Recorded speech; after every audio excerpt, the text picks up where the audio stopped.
we go, Saturday morning. Trader Roundup, everybody. It's your boy Kit, hanging out, aka ICT Concepts, aka DRX ICT, aka that motherfucker. How you doing, everybody? It's Saturday morning, and we are here. I think maybe anxiously awaiting an opportunity to hang out with the man himself. Not sure if he was going to start a space. I was going to start a space. I've been up anxiously waiting.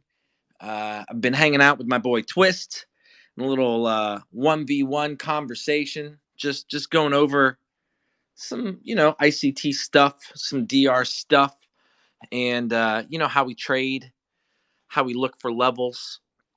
I want to take the time quickly, and I want you guys to go back. I'm actually going to get it uploaded onto my YouTube channel, but I want you to go back and listen to the weekly review I gave last 6 days ago now of where I wanted to see price go.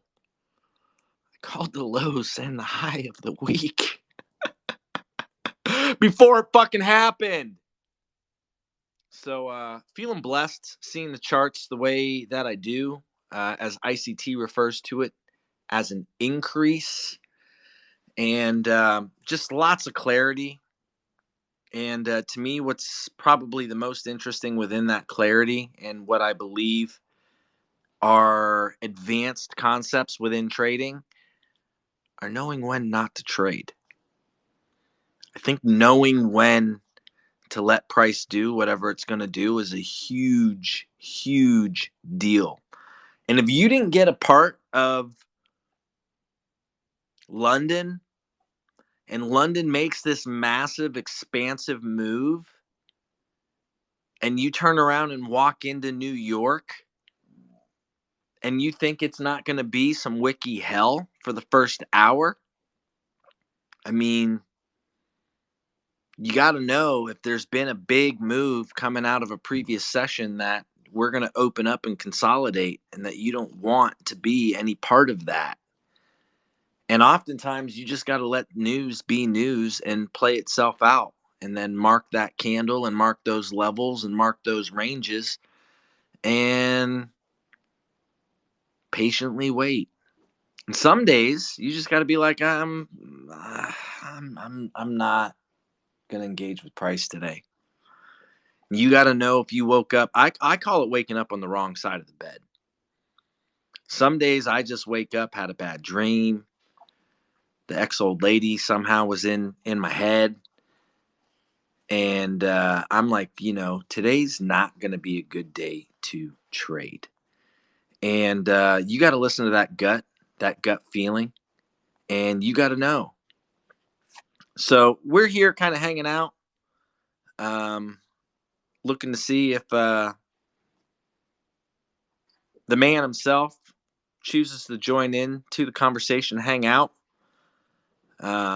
Bring up a few folks in the meantime. Mads, I see her. Would love to hear from her. The mama. Stoic. Noam Boosie. Gordo. I'm throwing some invites to you guys. But if and when the man does show up, we'll probably see and calibrate the topic with him of if he's got anything anticipated or planned that he wanted to talk about, or if we're just going to kind of hang out. But I mean, we are a community of traders, so it's good to just kind of chat about the week, see how it went. Algerian trader, love to hear from him. Mads, you disappeared. Where'd you go? Yuri, come on up here, bro. I mean, you're trading your lights. You're trading your damn balls off. And I think you drop a lot of alpha. So, Gordo, I'm looking to have a little bit more of a conversation. I mean, I don't like it just being about what I got to say, although I got plenty to say. Don't get me wrong. High time frame analysis for trading and charts are it. We could talk about that all day. But I'm going to constantly be scrolling and see who we got here. So I've got 1, 2, 3, 4, 5 invites out to folks right now. If you would like to come up, if you've got something to say, talk about your week, talk about really anything. Dominic, bro. What's up, kid? Bro, I love seeing the pictures of your little angels, bro. Nah, your post was beautiful, man. Got me thinking. So, yeah, it was a tough week, but I saw all the red folders and was kind of planning on just taking a week off. It's probably been a year and a half since, like, I went a week without trading something. If I wasn't, putting $100 on Bing X or working on a funded account or doing something, and so I needed a break. Plus, man, I just got a quick update for you. It was a crazy week, dude. So I mentioned about a month ago, I had a court date coming up. This was just a child support, right? And it was on Tuesday, and I was going in there expecting a reduction. I paid $21.87 a month, and DCSE sent me something in the mail this summer, said I should be around $680. So I'm like, this is great, man, because they're taking all my money, man, making it pretty tough. And fair is fair. The math is the math. The kids are older; they don't go to daycare anymore. So I go in there Tuesday morning, and dude, it makes all the difference in the world having an attorney there. Hers I still pay for, but they locked me the fuck up, dude. My ex had been listening to these spaces. Oh, dude, What? yeah, she's been hearing it all, buddy, and stalking my Twitter account. So like my little $850 payout that I was so proud of. Laura's talking all about that. I'm gambling. Yeah, I'm just a degenerate fucking gambler. You know what I'm saying? Because I'm trying to acquire a goddamn skill that can change all of our lives here. But so, anyways, man, yeah, locked me up. $5,700 purge bond, or is it 12-month sentence? And I got $120,000 job. I just got, like, I'm coming up on my 90 days. I told the judge, look, I'm about to get my $4,500 sign-on bonus here in like 2 weeks. I will do a lifetime of weekends if you don't make me lose my job by locking me up today. Wasn't enough, man. I mean, I've been paying my child support through wage withholding every week. You know what I mean? Since June. Oh my god, dude. That's the most depressing fucking thing I've heard. Oh, no. So what Well, happened? fortunately, and I'll tell you, man, I'm 44 years old. I am well too old to be calling my mother from a jail. You know what I mean? Or be asking her to bail me out of shit.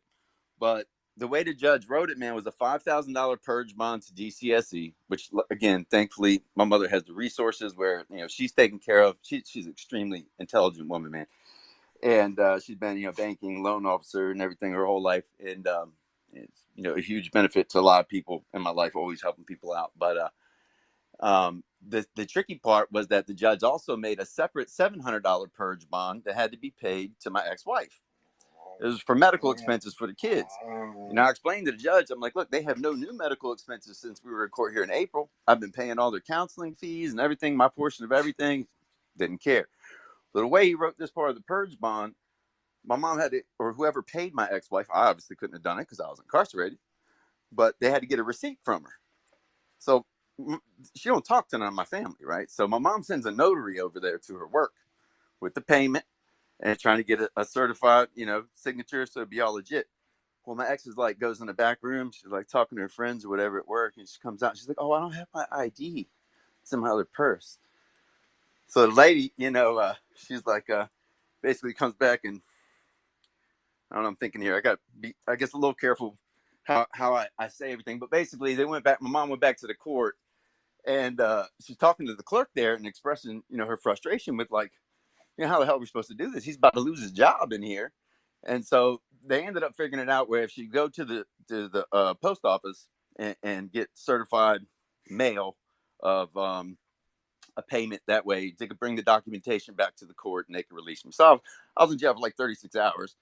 But, I got some push-ups in, some pistol squats, talked to some regular people, quite a few people going in there for child support. I'm sure a lot of them probably deserve it. But so anyways, man, I came out, but you know, like anything, man, you try and look for the positive and shit. Luckily, of all the times that happened, man, we had $100 million bid going in on the day that I missed. You know, mom had to call my employer. You know what I'm saying? I'm 44 years old. My mom's calling. I gave him a number from my one, you know, my collect call that I got there. And, uh, they understood, man. You know, so I'm fortunate for that. That I've, you know, I've made a good show since I've been there. My job's in good standing, but it really kind of. I just got to take my trading so much more seriously, man. I know we talked about this before with the back testing and all, and so I'm gonna come back in to this next week with a fresh face, man, and a much more disciplined approach than I have been in the past, which had been my goal already. But yeah, man. So I'm alive. I'm feeling good, and just it's crazy, man. You know, that's what's up with me. Wow. So little do we know. I mean, you can't say anything, but this recorded conversation can and will be used against you in a court of law. That's a fact. The fuck? Yeah. So you know, if anybody else dealing with stuff, I guess keep that in mind when you're on here with anyone in any space. You know, it's all right there. So. Well, so I'm just taking the opportunity to, you know, I mentioned before, you know, I put a Father's Day post in there, and it, you know, somehow my daughters saw it when they weren't even 13. My oldest wasn't even 13 yet, and I was like, you know, what the hell are they doing on Twitter anyway? But so knowing now that they're seeing it, like when I posted those pictures in response to your post yesterday, I put a little comment under one of my photos because if my kids are seeing it, you know, maybe it's a way I can kind of communicate with them a little bit. And if their mom was going to be watching me, then you know, they can see how I'm about to kill it out here, and you know, just handle it. Wow, dude, I got goosebumps, man. I got goosebumps. Yeah, thanks, man. Yeah, I'll keep you updated. So what do you think, man? I saw ICT and you, you know, the post, the possibility of today happening like that. What do you think's the odds? I mean, I really don't know. Commentary videos rendering should be up on YouTube in an hour. Subtitles take time for YouTube to create them, so it might be better for those who require them to wait until Sunday afternoon. Just started a space, boss. Didn't know.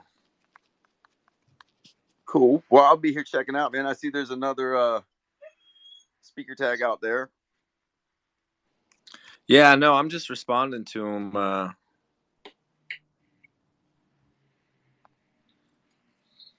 Just letting them know that we're here, we're hanging out, and CP wants to come hang out too. Yeah. Man, session liquidity, guys. If you aren't marking off on your charts the Asian highs and Asian lows, the London highs, the London lows, the New York AM highs and lows, the New York lunch highs and lows, or the New York PM highs and lows, the way it's defined in the one trade setup for life with those times and timings, let me just tell you, you're doing it wrong. Because when you can slap a fib, and I like quarterly levels, guys. I'm a big fan of 25, 75, 50.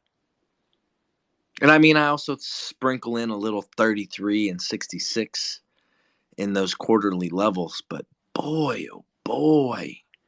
And then if you could just understand like concepts within DR, like how does a DR range form? It's the high and the low, and then it's the highest open and the highest close.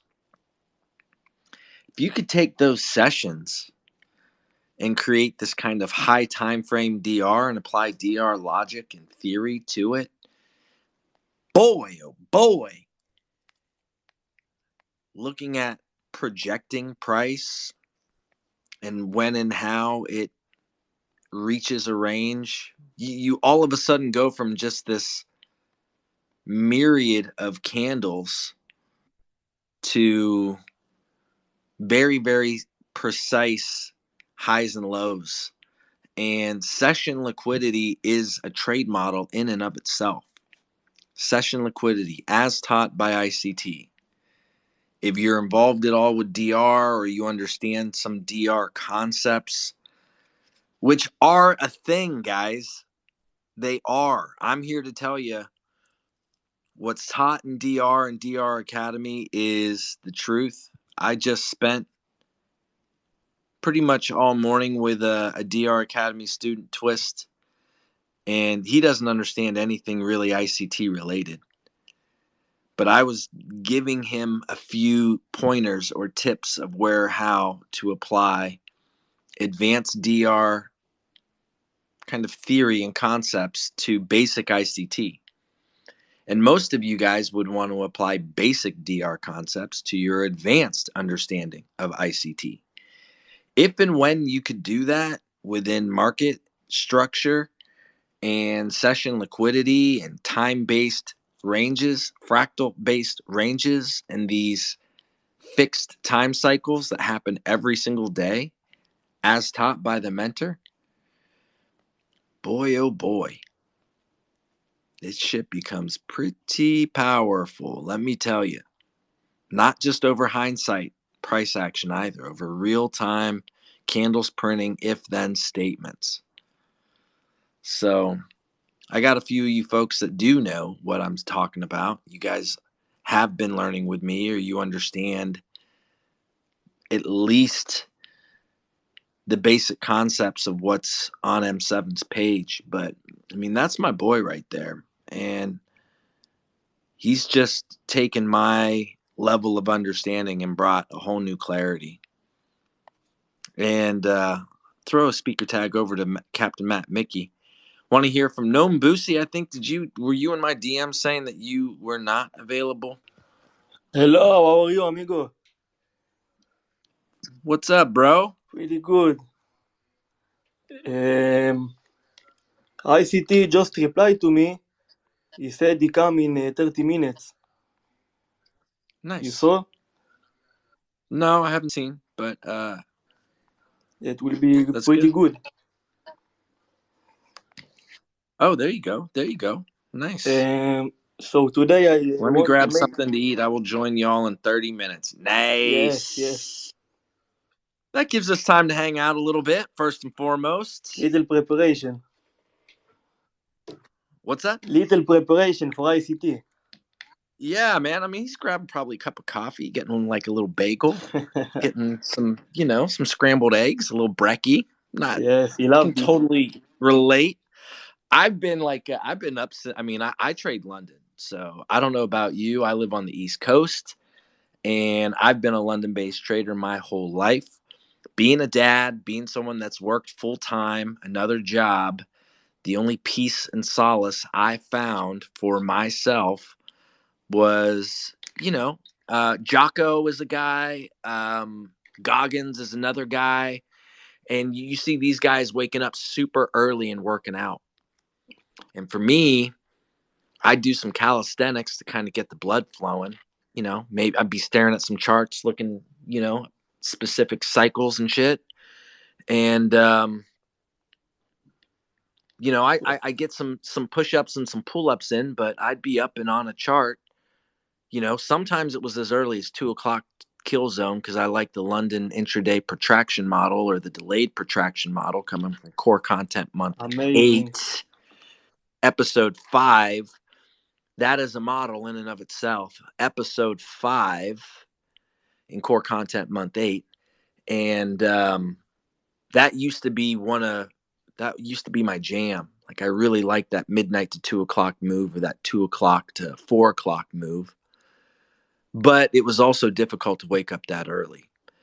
But I found a sweet spot for myself at right around 4:30, and I found some cycles that align with the 4:30 to 6, the 6 to 7:30, the 7:30 to 9, and then the 9 to 10:30. So there are 4 90-minute cycles that I like to trade in within that 4:30 to 10:30 price personally.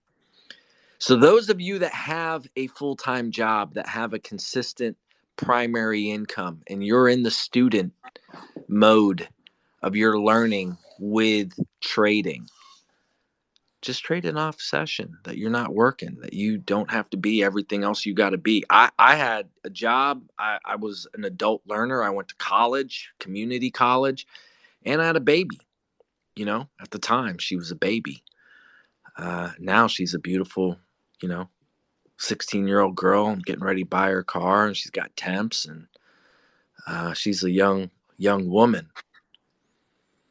And I love me some of my daughter, man. It's crazy. Only parents can understand that. But I got Jimmy here. He's a girl dad. He understands. I was thinking of him actually when I made that little video I made, because I know he can relate. I always thought when I heard that quote that it was always referencing like your wife, someone making you better. I didn't realize how much better a young woman, a daughter, could make a man. And it's pretty powerful. I'll tell you that from the heart.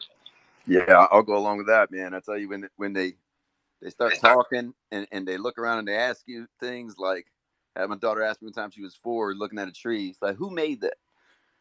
And it just blew my mind, man. I was like, why would she think of like somebody made it? Like, so of all these, like, I was always like into all these different like Buddhism, read the Bhagavad Gita and when I was in middle school, and had some Buddhist buddy. It took me to the temple. I was raised Catholic. So I dump all that shit out of my head, you know what I mean? And try and put, all right, what do I absolutely believe to tell this child? Because I don't want to confuse them, It's a hard thing to do, man. But seeing the world through the eyes of a child is the most eye-opening thing a man, or I'd argue a woman, an adult, can go through. And young men and young women, hopefully you aspire to cross that milestone within your life, because it will change you from the core. Your spirit, your heart, your mindset, your mentality, everything. And those of you that are parents to young kids, I can tell you it only gets better. I mean, I know 16's not, it's not much.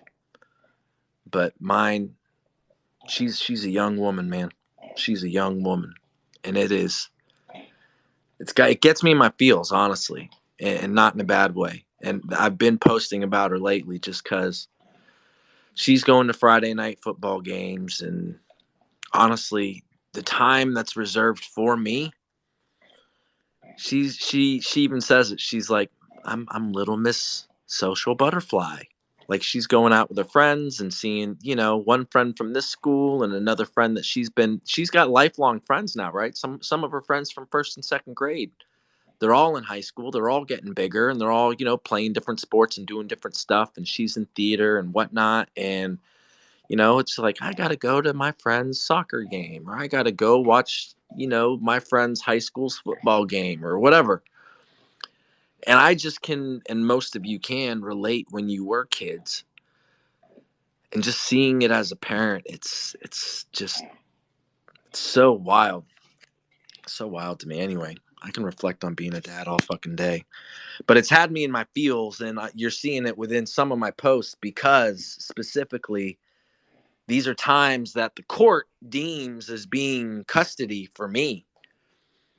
And these are me sacrificing that time for the priorities that she has that don't include me. So I get to look back at just her getting bigger and growing up.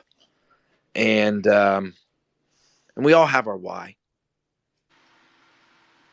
and she's a really big part of mine. Living in an empty house with a massive fucking yard next to a golf course that Tiger Woods won a PGA Tour in, paying an exorbitant amount of taxes in the best school district in all of Ohio, to have her not go to school in the school district, to be living in a, massive, her mom's super successful. Her stepdad is super successful. So I don't fuck with broke bitches, just saying. They don't fuck with me either. So Uh, her mom's extremely smart, extremely intelligent, very, very successful with her job and what she does. Dual degree woman, a degree in mechanical engineering, industrial engineering from another country. So her mom's super smart, meaning my daughter's super smart. Her mom's super successful. Her stepdad is super successful. I mean, so my daughter's got it all. Hey, All. just a suggestion, Kit. With that dad time, your daughter, it looks like she's getting of dating age. Any woman of dating age, any woman at all, I'm saying if nothing else, man, they should have a strong guard game. If y'all just messing around, even watch a couple YouTube videos or find a friend that can show you, you get her a few thousand reps of armbar triangle. Make sure She's nothing I else. mean, she studied jujitsu, bro. I mean, Oh, she's that's beautiful. before she was into theater and track, she's been doing jujitsu now for almost 2 years. So I've You're had her all in over. women's self defense, Okay. and I've had her do jujitsu in full anticipation of her being a beautiful young woman, and having to deal with not just douchebag fucking dudes. And the statistics on kids this age, I read somewhere, like, there's a poll out there to where 40% of young boys feel validated in raping a young girl because they're horny, because they want to. I read that stat and it blew my mind because it's rape, right? And because I have a beautiful young daughter who just went to homecoming, who goes out to these parties, and she doesn't really go to after parties, she goes like pre parties. But the mentality of these fucking kids these days is pretty fucking wild. Anyway, I digress. I'm really definitely in a dad mode, and talking about some of my own feelings towards my daughter. So I digress. I don't mean to lecture to you guys. It's just, if you look at my page, it's very important to me. And being a parent, I think, helps define your why, and your why is going to help you as a trader. And it ultimately will help you with your own discipline and when not to trade. I definitely, no, I'm George, by the way. Good meeting you. I just wanted to, I never really spoke on here before. I always listen. And when it comes to this fathering, I really like that you're speaking about that, because I feel like as men, we need to understand that a mother will do certain things. A mother can't turn a boy into a man, and a mother can't turn a woman into a woman. Men turn boys into men, and men turn girls into women. We instill chastity into women. The right man, obviously, if we're living correctly, if we're living righteous, we are going to instill that chastity into your daughter, into your young women, young ladies. I have a 16-year-old daughter who just turned 16 when she was on the 25th. So I definitely feel you on that, and I just want to say to all y'all, even if you've been away and you feel like you neglected your child a little bit because of life, but it's never too late. I'm telling you that you have to get into your kids' lives. As men, we have to get into these kids' lives, because 9 times out of 10, 60% of kids that are raised by women only are emotional, can't control their emotions, and they end up in prison. I'm one of those statistics.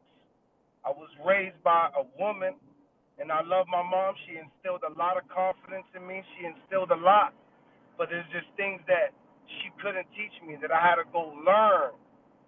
And that's another thing, real quick, is we have to, as parents, we have to stay informed, because when you don't stay informed, guess what's going to happen? Your kids are going to go outside of your household to get information. And we don't know what these people, just like you were saying, these people have a whole different agenda these days. We don't know what their intentions are with our children. So if you don't want your children doing certain things, you better stay informed. And 9 times out of 10, everybody here is obviously on a different level than the rest of the world, because we're trying to learn how to trade. We're trying to learn how to be free, or we are already trading wherever you are, in your journey. So you already Bro, have. I want to quote and build off what you just said right there, 2 seconds, because it's the best quote I've heard, and it's from Mr. 930. He's listening right now. He's a girl dad, and he's my brother, man. I got so much love for him.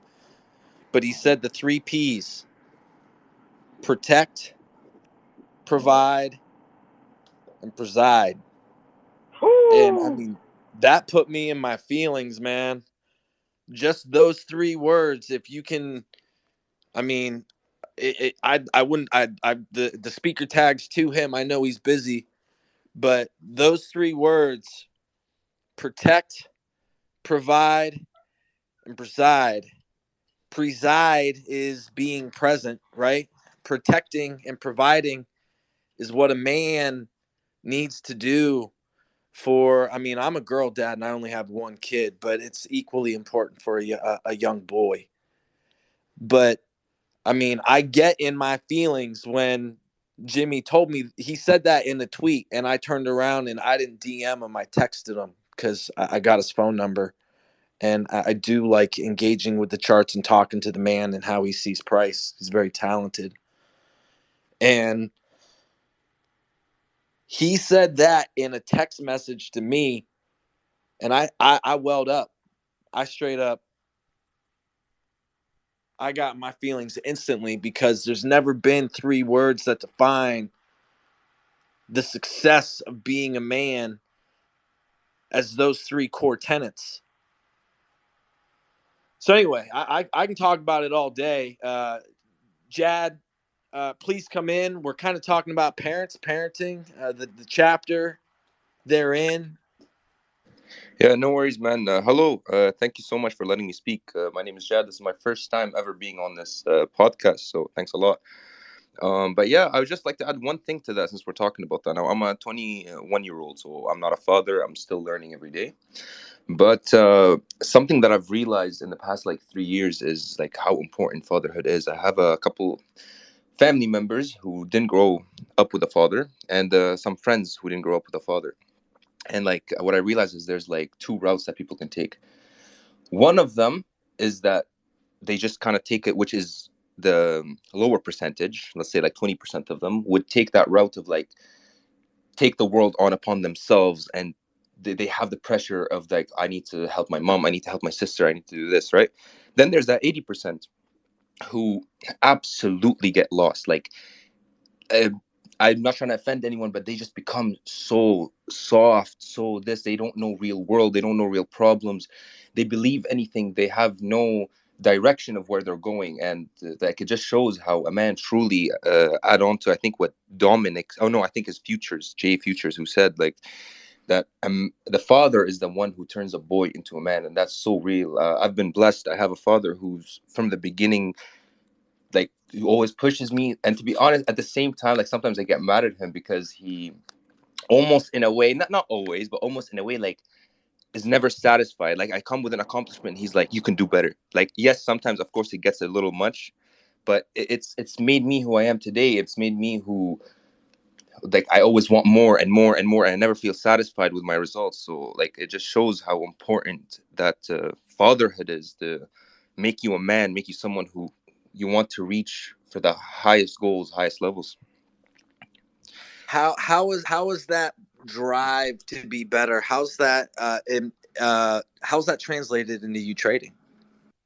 It's been good. I've struggled in trading. So I started trading around 2 years ago. I found ICT. I found ICT 2 years and 6 months. It was before he went to public.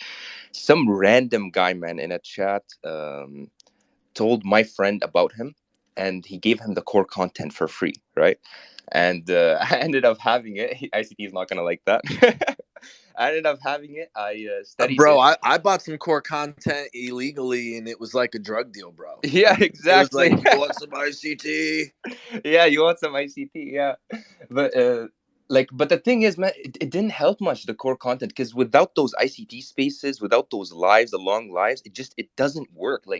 you need to have a whole perspective. And that's what I realized. Like, what changed my trading, what changed everything was those ICT spaces. And some people, like, ICT says it all the time. Some people don't appreciate that too much. Like, they're like, oh, stop talking, get to the point. Like, no, like that's not how it works. You need to go deep and deep and deep into the psychological part of it, how you think of the markets. That's what changes the concept. Like, that's what makes the concept insane of how he talks about them. It's those little details, little thoughts in your head. That's so well said. I mean, the ghost in the machine. Exactly. I think is analogous in his voice, in his traders, the global body of traders. They are the machine. He is the ghost. But I mean, that's also our own voice for ourselves, right? Like that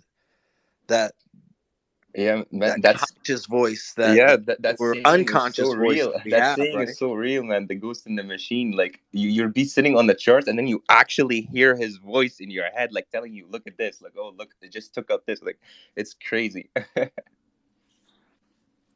really that's definitely lost on people, man. Like, I saw this little YouTube thing this kid did, and I ain't gonna say his name because I don't want to give him no views, but I was watching him before. The kid was doing like a pretty honest kind of take on different things, and he's new to trading, posting his trading journey and all this shit. And he come out with this thing with all the same old shit everybody talked about, ICT. And for real, what I've learned from the man, and just like my man was saying right here, the psychology stuff alone, man, the spaces, it's like there's so much value in that. I put a comment on the dude's video, like, if you put as much time, he said he spent 3 months researching to do this video and shit. I was like, if you put as much time listening to his concepts, you probably be pulling money out of the market instead of checking this video every 5 minutes to see how many views you got, Yeah. No, 100%, man, 100%. But yeah, I'm still on my journey. I wasn't consistent. Like, I started doing some little withdrawals here and there, like around a year and a half, and then I was like, I'm doing something Hey, that's wrong. a huge milestone, man. And I wish more people would just really focus on getting on sides with their trade and being disciplined enough to risk as little as possible just to reach a payout. Like the whole, what I think is beautiful about the quote unquote Cameron model is he can't trade big. There's no motherfucker coming in here with 10 contracts balls deep on some 30-second chart. And No, I promise you, 100%. That's not a lot of folks. No. Because the DGen comes out, and I know what that looks like. Trust me, I'm the fucking mayor of that town. I've been there. I still go there. I got that voice on my shoulder. Yes, sir. No. He's like, and for me, I joke around. I call it going balls deep, right? Like, yeah. The DGen for me is like I'm going big. I'm going big or going home. And that's fine on a funded account with simulated funds. You can't do that in real life. Like, you can't do that in real life. So, no, yeah. 100%. Anyway, point is being disciplined enough to trade very minimally within size and utilizing a milestone as being a payout, right? Like, you've really passed freshman year, your very first year in trading. You've passed the test when you've successfully been able to pull money, some money. Doesn't matter. You can't progress to another level until you've successfully reached a payout. Can't do it. If you've never taken a payout, you are not allowed to risk more than one contract. And we shouldn't even be saying the word mini. You should be trading micros. 100%. Yeah.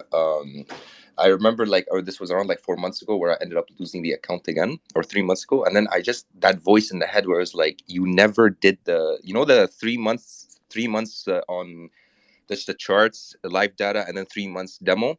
I never did that. I was always trying to get to live money right away. And I'm like, okay, maybe that's why I can't get consistent. So then I was like, because I have 2 years experience behind me, I don't need 6 months, maybe I need 3 months. So in the past 3 months, I did a month and a half of just on the charts without demo, and then a month and a half with demo.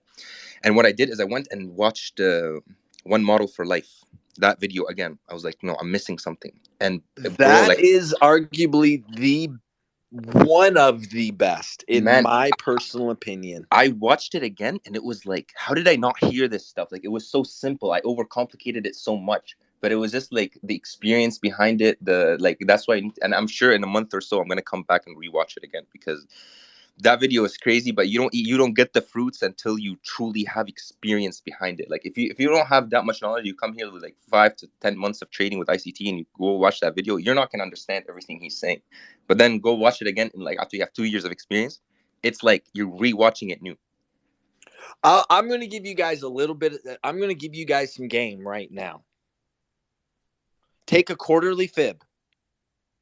Put it on the high and low of some session liquidity. I don't give a fuck what it is. When you say quarterly fib, you mean 25, 50, 75, 25, 50, and 75 is a quarterly fib. Yes, sir, with your 0 and your 100. Take that and drag it across the x-axis. So it could be your New York lunch high and low. Now, my boy Stoic, he's got 70 and 30, and he's looking at it based on 70 and 30. I'm at 75 and 25, so we're in the same ballpark, right? For me, the entire market moves in 4 standard deviations, 4. So the quarterly fib is going to fractalize that. The entire market always does. There's mechanisms and ways in which that works, in which you could be reducing from that 4 standard based on structure, how it's formed, right? But that doesn't matter. Point is, ICT kill zones and pivot points by TFO. TFO is a real one.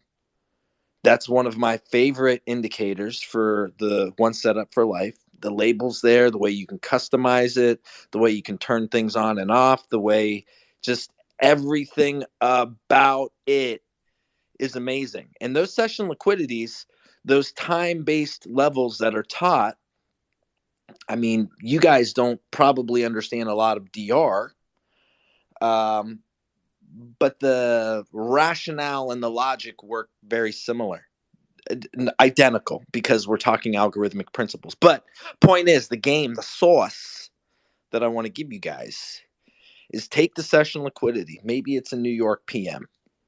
Maybe it's the New York lunch. Maybe it's even a New York AM, high and low. Take a quarterly fib, drag it across your chart. Take Mondays, drag it all the way to Wednesday. Take Tuesdays, drag it all the way to Thursday. Maybe even Friday. Who knows? Price is going to do what price does. But look and see how it reacts to those levels. ICT teaches very clearly, how do you confirm bearish order flow from a high time frame? What does he tell you? He tells you to put a quarterly fib on the wick of a high time frame. And if price respects the 25%, and I'll tell you it's the 25 at most, it's going to wick to a 33%. But if and when price respects that higher time frame wick, then you can anticipate bearish order flow. So the narrative works very similar within session liquidity, because session liquidity is a higher time frame fractally. It's very, very, very specific candles that are printing. And a myriad of all of them, some of them are based on time. And that liquidity is going to get taken at some point within a future global session. So dragging the high and the low, finding equilibrium, is going to become relevant. And more importantly, your if-then statements are built on bullish or bearish order flow, respecting the 66 and 70, 75, and or the 33 and the 25. Or simply said, the 25 and the 75, the quarterly fibs. So when I say I like the 66 and the 33 with the 25 and the 75, it sounds a lot like my boy Stoic, who likes the 70 and the 30. Really close, actually, how that all works within market structure, how price prints. Anyway, I'm definitely caffeinated. I'm definitely excited. We're coming up on when I would anticipate the boss man showing up. So if you've got something to add to the conversation, we're talking being a parent, We're talking about trading, trying to drop some sauce, keep it saucy up in here for your trade and trade idea within advanced market structure and institutional order flow. How to anticipate that through if-then statements. Mentorship episode 12. BDE coming from ICT. Mentorship 23, February 11th. BDE coming from ICT. Go ahead, Pippi. Jump in here, Angelo. Pippi, Hi do there. I hear some mechanic work happening at the moment? Just I was, curious. yeah, of course you do. You know you do. It's Morning, Saturday. guys. Yeah. Yeah, of course you do. You know how it goes. It's Saturday. Zoom, zoom. Kit, sorry, I was taking notes about the whatever you said just now. But yes, for the my session liquidity, the highs yeah, and the lows, and the projecting them on the x-axis time into future days of the week to see where and how price respects these specific quarterly levels from previous days' session liquidity. Yes. yeah, no, for my English, if you sometimes speak slower, it's better, because for people that doesn't speak English as first language, sometimes we get lost when you go too fast. So basically, just to recap, I when I take the session liquidity, let's say New York AM, New York PM, or whatever is the session, I just anchor the fib to the high and the low of the session, and I consider the quarterly division of the fib. Then I didn't understand, what do you mean by the previous day? You talked about Wednesday and Thursday. No, what I'm saying is you want to drag it, right? You want to drag it from the early part of the week into the latter parts of the week to see where or how it respects those Okay. levels, because price will come back to take session liquidity. It Right. will, guaranteed. The one trade setup for life, as it is defined, a New York AM session at times could do a London raid. Right. So if let's say price react to a previous level of a previous day, let's say going find resistance, that means that level is the bearish order flow, because the order flow is bearish. It touched the point of resistance, and the price is going back, right? So after taking liquidity. So what I'm saying is, for example, the concept that ICT has taught, I believe it's in Core Content Month 9. Okay? Core Content Month 9 starts at episode 1. Intraday daily levels, I believe, is the title. You want to look at, for example, a daily time frames wick. Right. And you want to see if price is going to reach for the consequent encroachment, which I heard Jimmy say, and I have to agree with him, and I had a student say it as well, and I have to agree with them. If you wanted to trade off nothing but the CEs of 90-minute candles, you can make a fortune in this market. Right.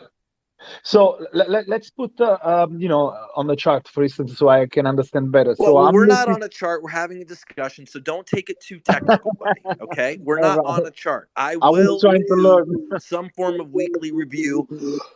I will provide a model with my weekly review, and I think my weekly review tomorrow that I'll probably do on YouTube and also on Twitter, I might just take the CEs of 90-minute cycles. You're only going to trade off the 50% mark off of the wick of a 90-minute cycle. Excited to see that. Yeah, right. I think that might be a model that we'll do tomorrow. Because I had someone ask me about some 90-minute cycles. You don't care so much about 90-minute cycles, although they do matter. You definitely care about 90-minute imbalances and inefficiencies and liquidity levels that happen on a 90-minute price range, which is nothing more than a fractal based on a 90-minute, right? Right. So the x-axis will give you the cycle, but then the y-axis will give you the range. So we're really talking about ranges, not just cycles. And I mean, obviously, 90 minutes is 50% of 3 hours.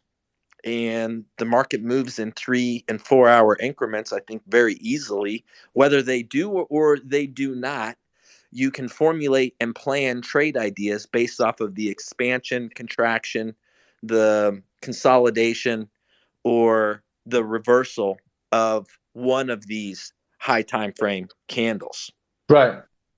So again, Angelo, we won't nerd out too much on the chart today. I am going to sprinkle a little bit of alpha, knowing that we've got ICT. Oh, he's here. Here he is. Here he is. Bringing him in to co-host. See if he wants to co-host with me to hang out, or if he just wants to be a speaker, or what. But there he is. Let's see if he just wants to listen to. We're talking trading. We're talking parenting. Was the beginning of the conversation, and being a father, and protect, provide, and preside, and boss, Mr. ICT, Mr. Michael Huddleston, thank you for being here and taking the co-host tag. How are you today, sir? Morning, brother. How are you? I couldn't sleep last night. I was so excited, bro. I'm just keeping it real. I don't know why. I mean, we spent almost 4.5 hours talking in a discussion that unfortunately was plagued. I love it, bro. I love it. I love engaging and talking with you and just being one of your students on Front Street. I love it. I mean, your wife, we only stopped talking because your wife was texting you, right? Like, she's like, are you coming to dinner or not, right? Like, so anyway, did you get any brekkie? Did you get some coffee? Are you a coffee drinker? I do not drink coffee. I didn't think you did. Do you like eggs for brekkie? Yeah, bagel? I ate eggs. I had eggs this morning, actually. Nice. Egg whites, actually. Nice. So the early part of the conversation, just to say it succinctly, and a few of my posts just in the theme there, because we have jumped into some trading, right? But we were talking about parenting, and I wanted to ask you specifically how Cody's doing. I'd like to start the conversation with maybe you giving us a how he's doing, a follow-up in a little bit more in depth of because I say that to say protect, provide, and preside that was kind of the theme. Girl dads understanding, kind of, being a parent, how that changes your why as a trader. Well, it's been over a month now that he's been out of what would be considered life-threatening.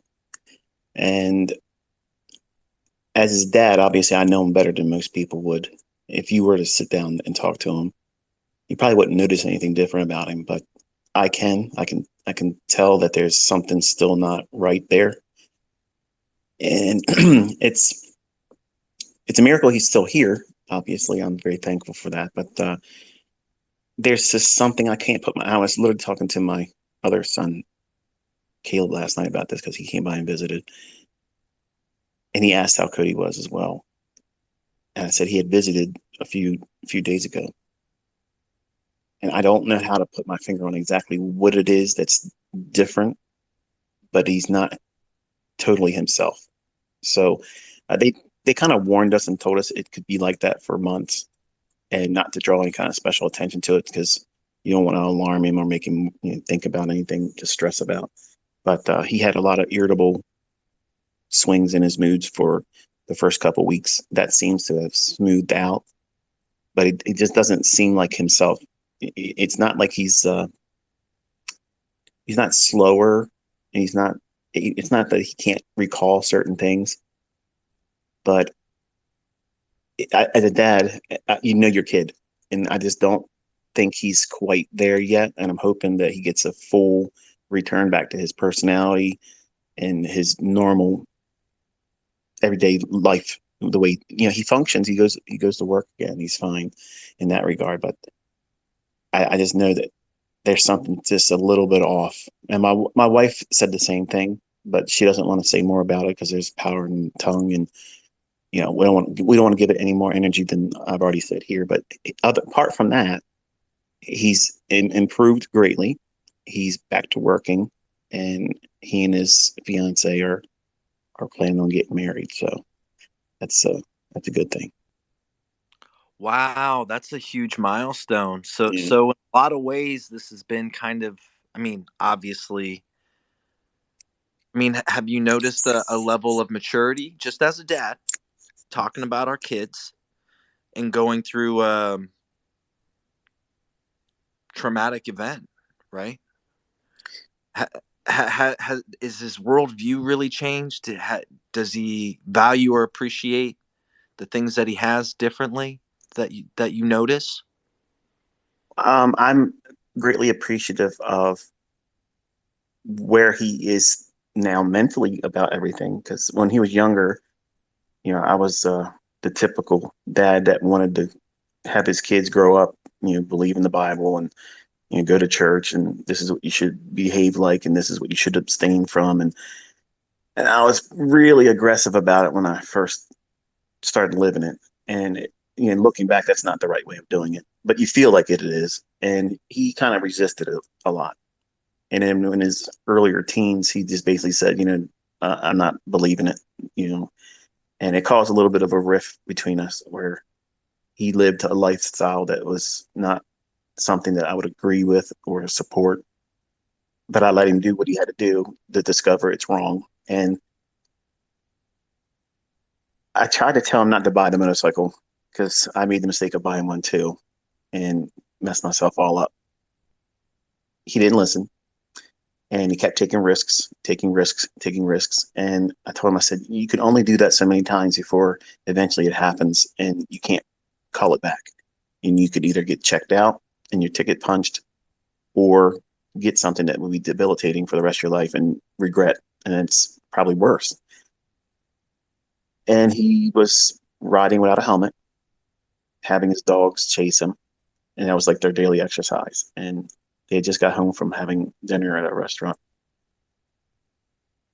and he took off down the road, going about 40 miles an hour, and his stepbrother was walking his dog at the end of the road, and he ran out in front of the motorcycle.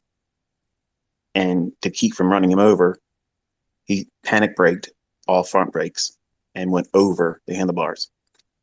No helmet. And when he landed, the back of his head, which is the same injury that everybody gets when they get killed from the one punch knockout. The pieces of shit that do that and like to record it. When they fall and they hit the back of their head, they die from that injury most of the time. And he had literally a quarter of an inch separating him in that same fate. He was telling me prior to the accident that he was never going to not ride a motorcycle, and he wanted to get a faster one. And I was like, I can't stop him. He's an adult. But long story short, now he doesn't want the bike. He doesn't want to restore it. He never wants to get on it again. And he's appreciative that God spared him. He has a different perspective on his life and how he feels like he's been kept here, given another chance. Those were things I prayed for.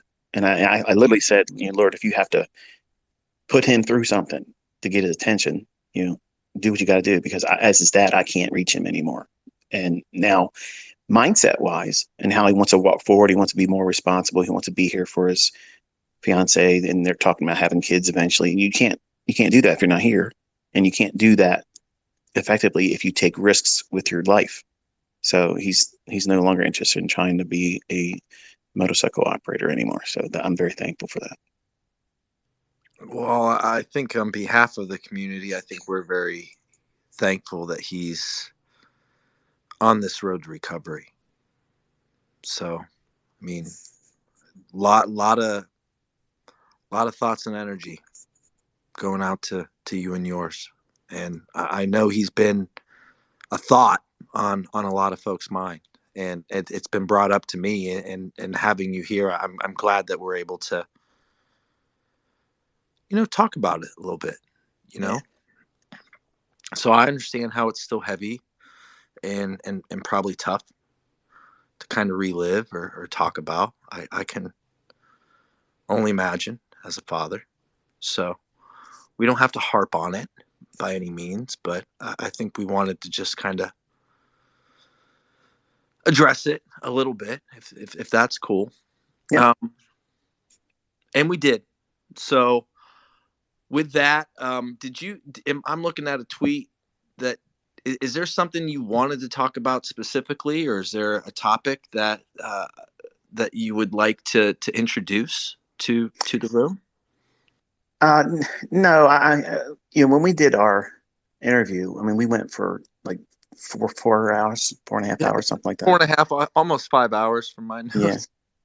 And we had issues with where on my end, because I was recording it, the video would hang up and it would glitch. And I had another interview that I did, and I wish it wouldn't have been like that as well. But the bandwidth caused a problem for Zoom, and your internet connection was coming through in like breaks. So I didn't want to put that up there, and I told you we could do it again. But I don't think I want to do the video. I think this is actually a better medium. It's a little bit more. I'm more comfortable in this setting.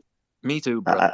I like the idea of these just being able to speak like out into the ether and not have someone staring back at me and me staring at them. I'm a very introverted person, and you may not think that's possible because how I go off on the Twitter spaces, but I am very introverted. And if you ever met me in public, I would be very reserved and quiet, and I wouldn't be like I am usually on a Twitter space. Like now I'm talking to you, I wouldn't be this comfortable talking with you in front, face to face. It wouldn't be like that. I'd have to get to know you a little bit and be around you a little while, and then maybe slowly work out of that shell. But I saw you mention, or not saw you mention, but I heard you mention the last space that you were hosting, and you're asking if it was all right for you to upload what you had. And I was like, there were some things that we talked about that I didn't want. Yeah, I think it's the same thing with Corbs. Right. Corbs No, asked for a lot sure. of questions. I didn't record anything, by the way. I had one screenshot picture, just one, and I was on an iPad. And out of respect to you, I would never do that. I took notes fervently afterwards just because it was so important to me. But yeah, I don't have any documentation or record of our conversation outside of my notes, just for the record. If you did, I mean, I just felt it would be a little bit more organic to sit down and kind of like have a discussion. Because I love the fact that you've built this community. And while I haven't been in every single one of them since the inception of it, and when I first discovered it, there was a few times I wasn't able to make it because of personal, schedules and things that wouldn't permit me to do it. But when it's available to me to be able to sit and listen to it, I do. I may be doing work around the house or doing things, that require my hands-on stuff, but I'm listening to it in the background. And just to be able to hear, how everybody comes forward, and not necessarily the folks that use what I teach and what I've contributed. It's not just that. I love the fact that there is an acceptance of everyone that is a trader, because I'm vilified many times, and I've done this to myself, and it's part of how I marketed to myself. But I wanted to be abrasive, so that way people would talk about it, and then when they came to investigate what it is I was teaching, they would either be converted or do what I believe is impossible, prove what I'm teaching isn't the market.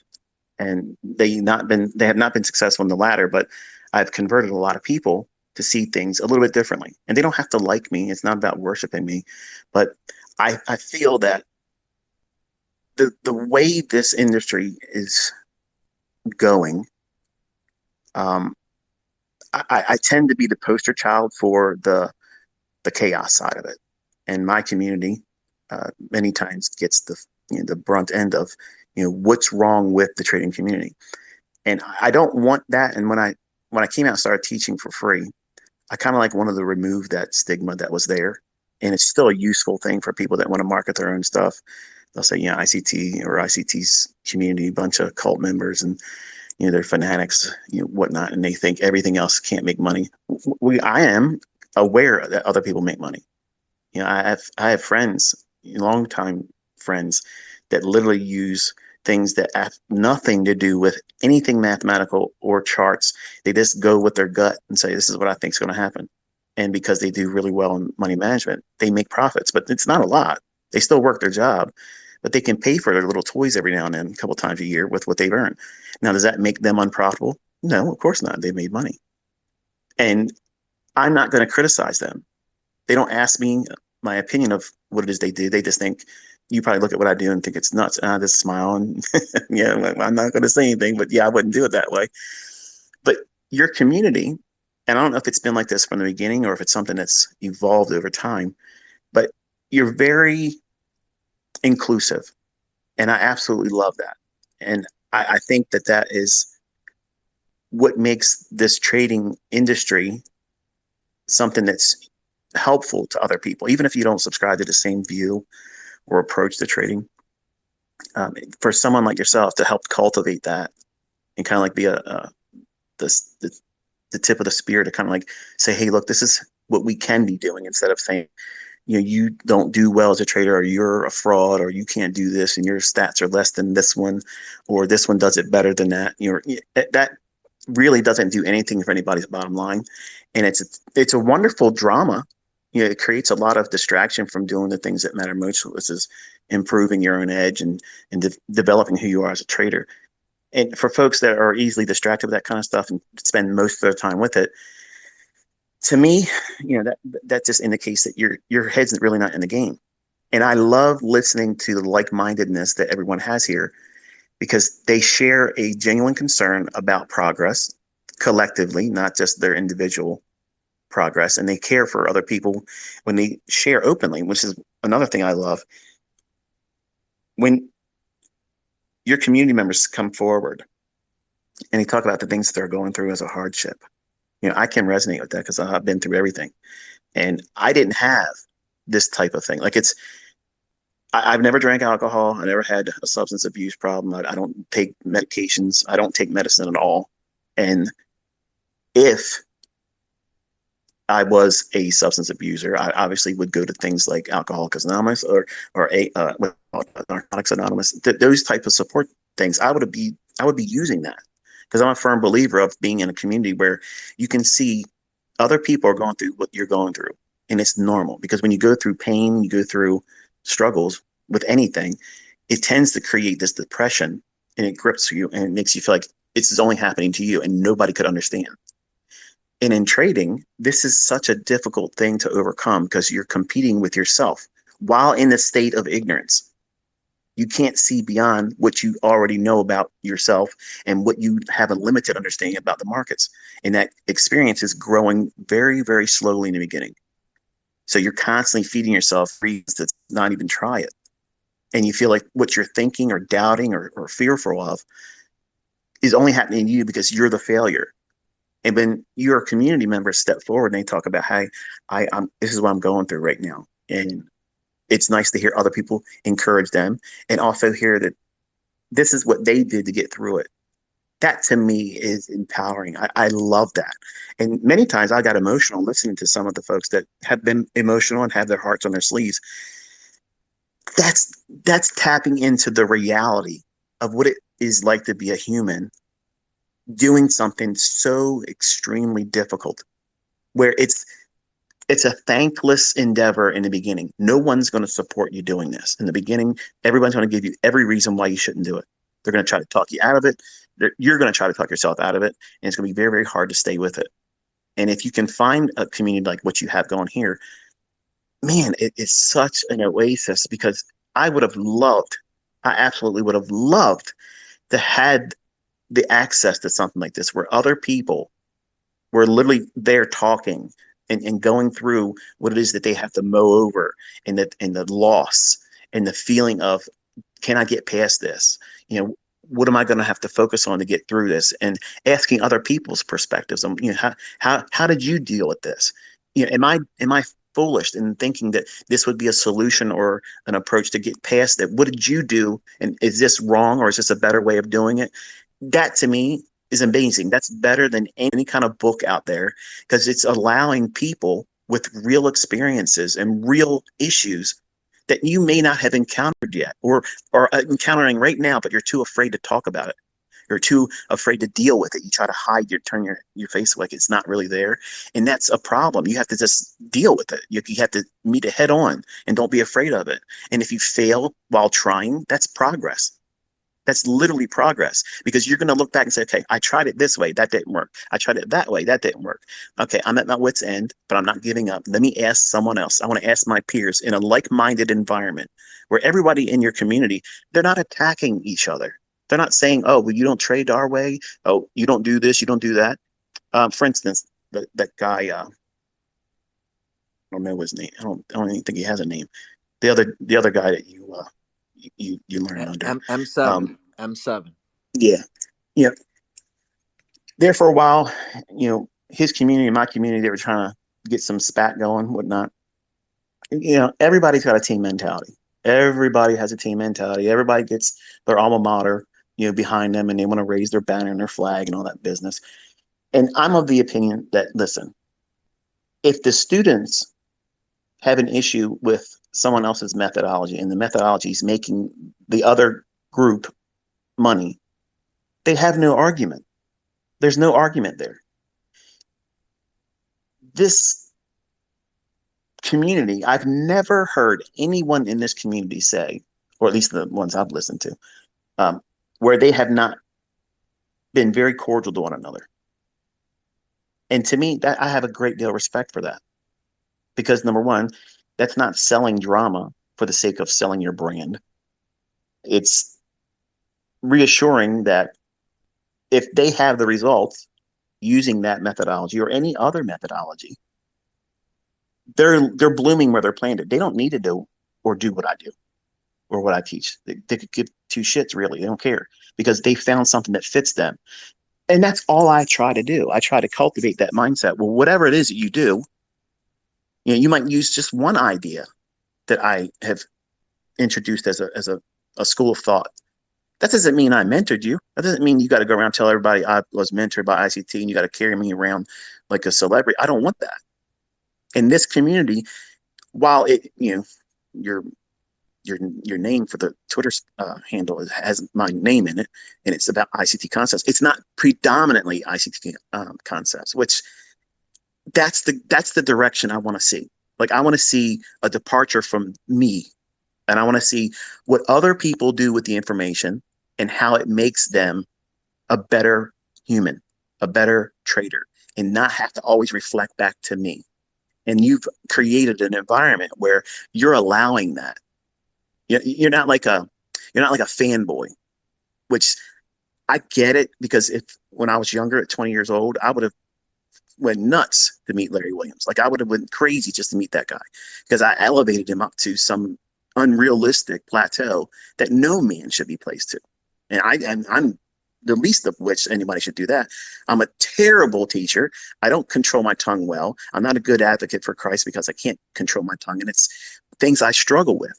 So there's a lot of things I can check off as a checklist of where my frailties are. So I should not be championed around like most people like to do with me. And I love the fact that you conduct this community in a manner, and I'm glad you're very respectful, because for folks that don't know, I've asked in the interview that Kit and I had where we talked for a while, I said, listen, I love sitting in and listening. I just don't have another account where I can go in and listen and other people not know I'm there. I don't do sock puppet accounts. I don't do those types of things. But I wish there was a way for me to have had to sit in and never be recognized in there, because I want the people that come forward and talk and be part of your community to pretend I'm not even there. Don't make it about me. Just talk about what it is that you brought yourself there to talk about. And if you want to say something to me, I'm on Twitter, and you can say hi to me. I'll like your post. I'll say something back if I feel like I have to do it. But that setting, that's the part that makes it uncomfortable for me. Like, I don't want to be like that. And you've been very respectful in regards to trying to steer the community members to not do that, because I'm not here to hear people talk about me. And I want people to hear it from me in your community that I love it when you don't talk about me and you just talk about your experience. I'm genuinely interested, much as like I said when you were talking to me in the Zoom live.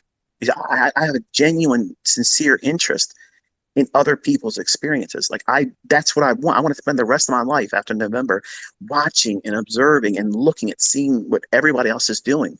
I have a genuine interest in it. It's a sincere interest that I don't have to monetize. I don't have to have my name brought up about it. I just want to see what everyone does with it because I'll be blessed by that by default. I don't need to have someone, parading around and advertising me. And I think you've done an amazing job of managing your community in that regard and still making an allowance and an inviting atmosphere for other people with different approaches to trading where they can feel like, sometimes they'll open up and say, well, I don't trade with what you guys use, but this is what I do, but I like the community. That's exactly what you've done. You've created that atmosphere where normally someone might not go to a live streamers or a podcast um, event or venue because they're very team oriented. They're this and only this.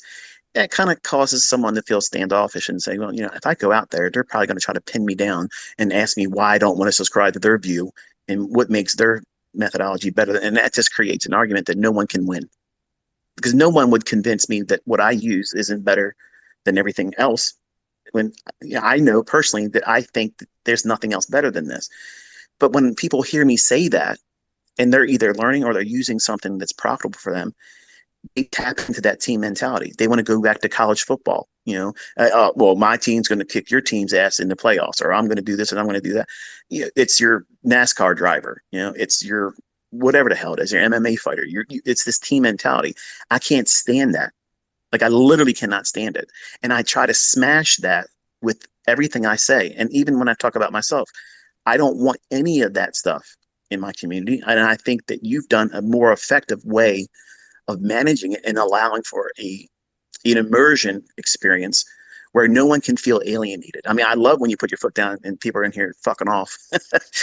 You hear them talking about, I've done this and I've done that. I never lose a trade. I think it was a couple spaces ago. I almost pissed myself. The guy's like, yeah, I do this and I do this and I haven't ever a losing trade. And you're like, okay, hold on. What you're telling me is you never win. I'm sorry, you never lose and you always win. Get the fuck out of here. That's what you do. That's exactly, you got to broom that bullshit. But everything else, you're very, very good at managing the atmosphere for everyone else to feel comfortable. So if you want to come on and you want to talk bullshit, good, call it what it is, broom it, get rid of it. But you've allowed for people to have a ulterior perspective or alternative perspective and not feel, at least from my observation, I wouldn't feel uncomfortable. Nothing was cringy about it where another style or approach to trading that the members would come forward in the community, or maybe it was their first visit. And they always thanked you that you've allowed for this medium in this community for people to come together and meet. And I think that you should be recognized for that because what you're doing, this community in the industry itself needs more of this type of stuff. And you conduct yourself very, very well. And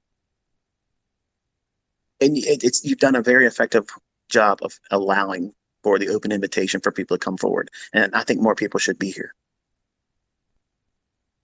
Oh my God. Thank you so much for those flowers, Michael. Thank you so much for the acknowledgement, the recognition. And I want you to know, and I want anybody and everyone that's listening, like a lot of this is, I mean, I'm 45, I turn 46 in a few weeks, right? And a lot of this very similar to things that you've said throughout your episodic life's work that you've pushed out there when I was 20, or if I could, if I could go back in time, like I really do look at the 20-year-old who's listening and those things, those lessons that I think are extremely impactful and powerful. Number one is respect, right? I mean, listening to what someone wants to their request. I think respect amongst men is primordial, and not just men amongst traders. But then also, Michael, I want to turn and I want people to understand what I believe your life's work is this self-improvement manual above and beyond trading, and where and even how you utilize numbers and timestamps, and whether your intuition is flaring or you're doing it mindfully, or the terminology of a market structure shift and a change in character, and where and how the guide to a person's individual improvement of self, going from that introspective, that intrapersonal dialogue within themselves, to where and how they interpersonally can reflect and deal with others and or the market itself. I think it's a masterclass on self-improvement. And I think there's so many more deeper levels, emotionally, mentally, spiritually, in which you've touched on over the years, time and time and time again, that why so many folks are able to listen to you. And a lot of folks might not have that father figure. A lot of folks might not have that mentor in a space that needs it.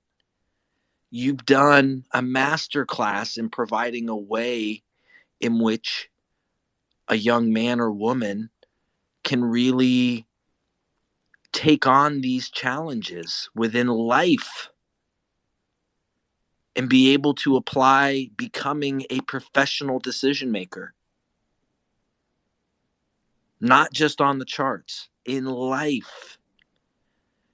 And I mean, I just want to tell you, as a student of yours for as long as I've been a student of yours, maybe it's from an older man's perspective, but this community is forged in your work. And I believe strongly the advanced concepts of ICT are the core tenets of which this community have been found on. And you've heard me say it, and I say it again. It's this mastermind principle. We're stronger together than we are alone, that we can accomplish more together than we can together in a year than we could individually in a lifetime, that we rise by lifting others. You've asked this question repeatedly. If you had the gift, you've referred to it to me personally as the increase. What do you do with it? And for me, that's to trumpet as loud as fucking humanly possible ways in which to help other people. We rise by lifting others, which I think is a Rand Ingersoll quote. But these to me are core tenets within your life work that, as an older, maybe more mature father and trader, I've been able to conceptualize and articulate. And we have based everything within this community based off of what I believe are the core tenets that you've provided us as a student body. So I appreciate all the flowers, but I still turn it and say very gratefully, with a lot of respect, thank you. And on behalf of the student body, bro, none of us would be here without your insights and your clarity and what you've been able to provide this global community. I mean, you're teaching third world folks, kids, how to have hope. Man, if that It's doesn't very deserve respect, I don't know what does, bro. it's very overwhelming when, like, I wish I could have more time to be able to reply to everybody that sends things to me. Like I feel like I'm cheating them from the opportunity that they just want to have a moment to thank me. I see all of the notations. I see every comment. I see every thing that I open. But there's so many emails that I get every single day. Like it's at a pace and quantity that I can't. If I did it 18 hours a day, nonstop, no breaks, I wouldn't even scratch the surface of the correspondence I get. And that's why I reply in blanket statements a lot, because a lot of it's the same thing. They just want to say thank you. And the way you thank me is turn your life around with it and then bless somebody else with it. That's how you do it. That's the currency here. I want to see other people be impacted on a positive with what you do with it. What you do with this, how do you bless somebody else with it? And I didn't have that mindset when I first started. I talked about this when we were having the interview, and I said it many times in the past as well. I was initially just wanting to get out of the rat race and not have to work the rest of my life. And then when I see how fast the market can pay out, it changed me. It turned me into a very greedy, self-centered person, which is what money can do to anyone. And you think it might not happen to you. And that's just how I felt about it. But I turned into a very arrogant prick. Now, you think I'm arrogant now, but I am nothing compared to what I was when I was in my 20s. And it was disgusting, very offensive. And I wouldn't be able to tolerate myself today. Some of you probably can't tolerate me now. But it was very, very, very disgusting. And when I talk to my children, because that's who I'm really aiming at when I'm talking in the videos, and unless I'm specifically calling somebody out by name and I'm addressing something that I feel that they could use or whatnot. And I said this to my son Caleb last night. I said, I was listening to your Twitter space the other day. I said, yeah, which one? And he's like, this and that. And I said, yeah, I was thinking about your brother. When I'm talking, I'm talking about your brother. And I'm envisioning them in the room, and I'm trying to picture them sitting in front of me, and I'm counseling them. And many times I put the hat on as if I could be my own father and talk to my younger self. This is what I wish I would have had a dad tell me. And I didn't have that. My father, he's been in prison my entire life. I've not been able to have that type of connection with him. So as a child, I lived in a fantasy world that my dad would get out and marry my mom, and everything would be happy, and I'd have a normal childhood, because I had to live vicariously through my friends' parents and being like a surrogate son and daughter and brother and father and mother kind of entity in that environment. I was attracted to that. And many of the friendships that I had were strong because I wanted to be part of that family fabric that they had. And I was envious of that. I didn't have it. So bringing up my children and wanting them to be in a position where if the Lord so decides that I got to go and he's calling me home, I could have met with an untimely demise, just like my son almost did. Again, it could still happen. Like this could be the last time I'm talking to his face. Nobody's promised tomorrow, but I try to leave these things down so my kids can hear me and they know I'm talking to them. And I get it that a lot of the students, and this is like the number one thing that I get as a response, and people send it to me through TradingView comments and whatnot. I feel like you're talking to me. Like when I'm listening to you talk, it feels like you're talking to me. And that rapport that we build together, I'm appreciative of. But in all honesty, I'm talking to my children. And because I'm talking to my children, everything I'm saying is all truth, all emotion. I'm 150% behind what I'm saying. And that's why sometimes I get emotional, because I want them to succeed. And by default, because all of you have inclined your ear to the things I'm putting out there, you're giving me your time, which is invaluable. Like there's no price tag to put on that. Like no mentorship cost or fee, could scratch the surface of you giving your weekend.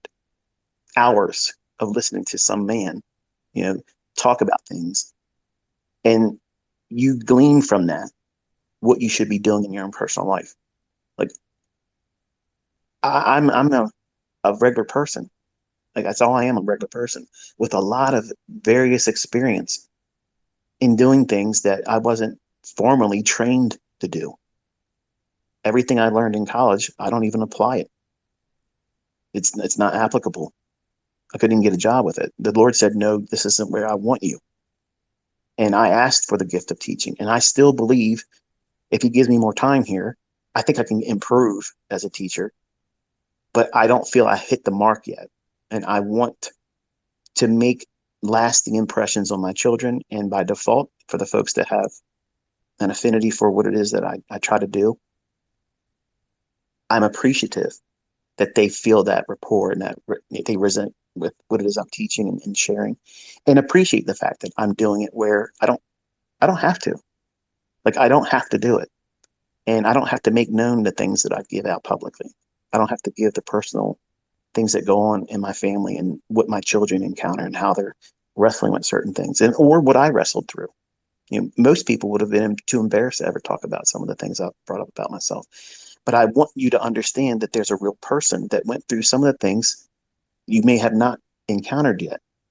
Or maybe you have gone through it and you felt that it was too overwhelming, so don't bother. And you just can't leave trading alone. You just come and you hang around people that talk about it, but you can't do it now because you're too scared. Now, I've been there. I've been there. And my son Cameron, he went through a little bit of it, but he's back in there again. He's up $1,300 on one of his Express accounts. 3 days of winning, and I told him, I said, you just gotta stay at it, and don't keep swinging for the fences all the time. You can't do that. It's normal to try that. It's normal to have the desire to do that. But when you fail and you fall down, that's expected because you're trying to do more than that's necessary. And over time, you'll learn to have better footing. You'll know exactly how you stand when you throw that haymaker, and that way you don't get off balance. You're trying to do everything behind every single attempt. And you'll learn how to measure this at this activity level that you're trying to produce for results. No book can teach you that. I can't articulate it. And even in videos or Twitter spaces, that's the part that everybody has to work towards and get with their own experience doing it. And everybody that fights me on this and or asks, how long is it going to take? Or this takes too long to learn how to do it. It's frustrating because that's the individual that will quit before they get to that one little crossroad where they make the right decision and go one step further. And then now they're at that point where they'll never stop trying. And that's a necessary requirement in this industry because it's so easy to convince yourself it's not worth it. And for a long time, everybody just thought that this stuff is contrived and nobody can be consistent. It can't be predictable.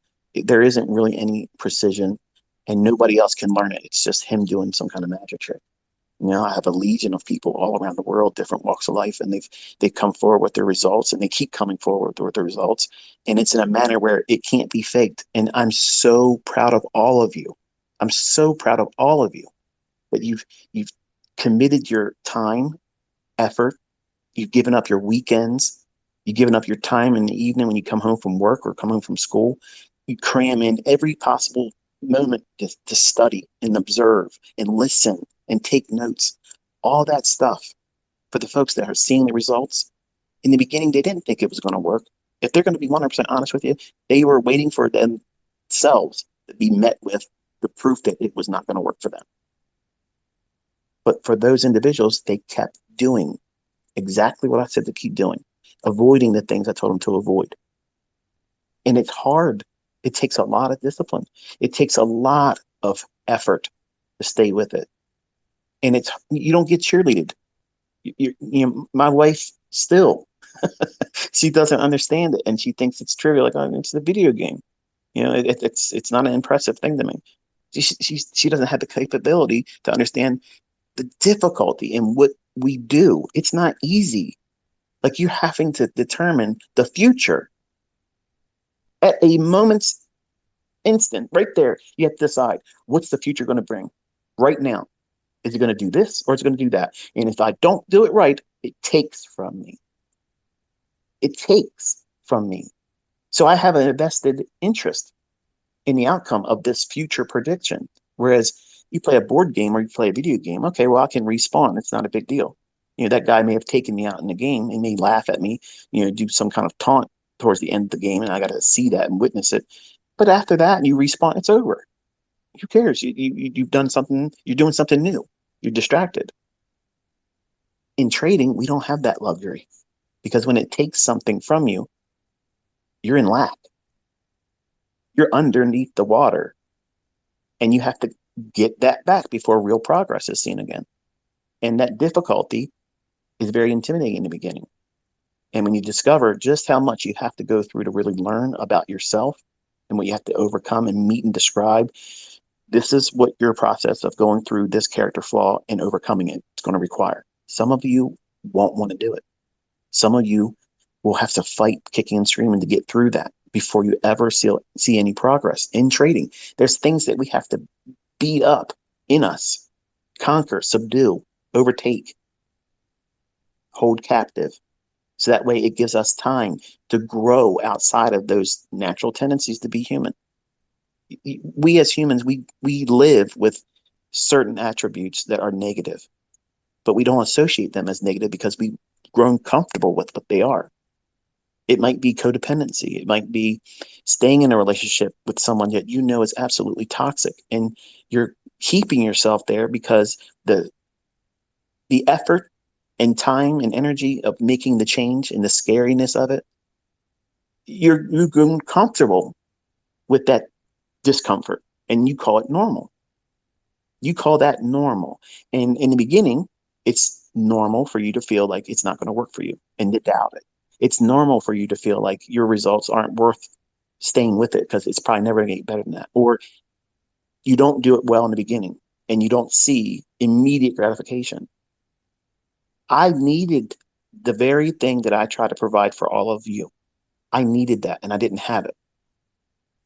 Through prayer, I believe I was ministered to through that and encouraged. But I wanted someone that I could tap into at least once a week. And because it's my nature to be like this, I'm obsessive. I try to be every day in your ears, every day reminding you, this is what you're looking for. This is what you're striving for. This is what you should be focusing on. Don't let this bother you. Keep your focus on this. Keep doing what you're doing. It's going to work. It's going to work every week, every day, and it won't stop. I believe it. I live it. But it has to be constantly reminded to you. Even though you can't hit that yet, you will. You will. But you have to go through that progress, that uncomfortable valley where you just don't see where it's going to take you to the higher ground. How long do I got to stay down here? As long as it takes for you. And every single one of you have a journey that you have to walk. I can't walk it with you. You have to do it. Nobody else is going to make it a shorter journey. Nobody can shorten it for you. Okay. Nobody can make it any less painful. You're going to have to go through it.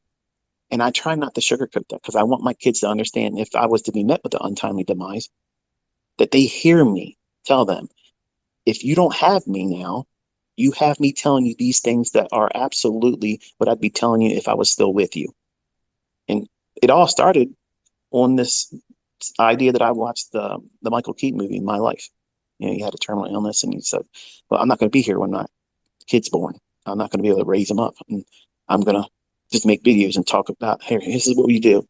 And this is what a dad would teach his kid if he was there. I'm going to do all these things. I'll do it in videos. That way, when you grow up, you can watch dad and he'll tell you exactly what he should be telling you if he was there. So because I had anxiety when I was younger, I was fearful I was going to check out early. And I was saying to myself, if I go and I don't make this known, I've been selfish with it. And I've not done a good job of sharing it. And I felt that if I did it in the context of teaching my children and making it available to other people that would be inclined to listen to it, it was a social media experiment. Was there anybody else that I could create by doing this? Could I get another ICT out of that laboratory experiment? Could happen. Can I create profitable students, going through the same thing that I went through when I released that content all the way back on Baby Pips. That order is the exact order I went through my journals. The things I went through, the things I focused on, the progress of everything, the order of the content in my core content. That's exactly the order of the importance I placed everything and how I discovered everything. Everything is a pattern of how it was revealed to me. It was absolutely 100% detailed in that order. And I'm waiting to see. That's why I tell all of you, I'm actively, sincerely interested in seeing who does what with it. And there's a lot of you that have done this. You've turned around, you've created mentorships. Some of you have rebranded and renamed the things that I've put out there and foolishly lied and said, I've done those things when I haven't done that. I'm not impressed with that. I'm not going to shoot you down because you need to eat and you probably have a family and whatnot, and that's fine. The folks that take the information and they do well with it and they go out and they find other people and help them. Yeah. I can tell you here and start crying all the things that people around the world have been doing with what I've shown them how to do. They've built hospital wings with my name over them. And I don't deserve things like that. You do, though, buddy. I want to interject. I want you to know the impact, the global impact that you've had, and the fact that I have a voice. You do deserve it. And you might not see it, but I want you to know, and I want you to feel how much love, appreciation, and respect you have for the increase that not only you have been provided, but that you've provided. You do deserve it, brother. You do. You deserve far more than that. Your impact is palpable on the lives of so many. And I want, and I'm blessed to be able to interject on the points that you're making. You do deserve it. And I want to stand on your shoulders and in your shadow as a student, trying to pick up what you've been putting down as just a humble follower. And I want to say with all my heart, brother, you do deserve it. You deserve every blessing that you get. And you've put yourself on Front Street. You've had these challenges and they've done nothing but take you from this angelic cult-like figure to making you an extremely real ass motherfucker. And that realness is why so many people will drop what they're doing because you've got something to say. I want you to understand that the folks here all echo what I'm saying because it's important that you get to hear it. Not for adulation, not for any other reason than you do deserve wings and hospitals to be named after you. The increase that you have provided a global community, it feels divine, Michael.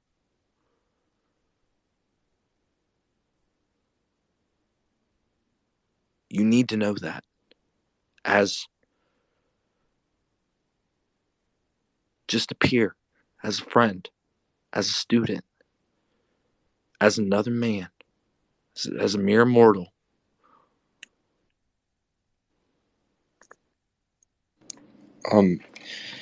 Is it okay if I can say something real quick?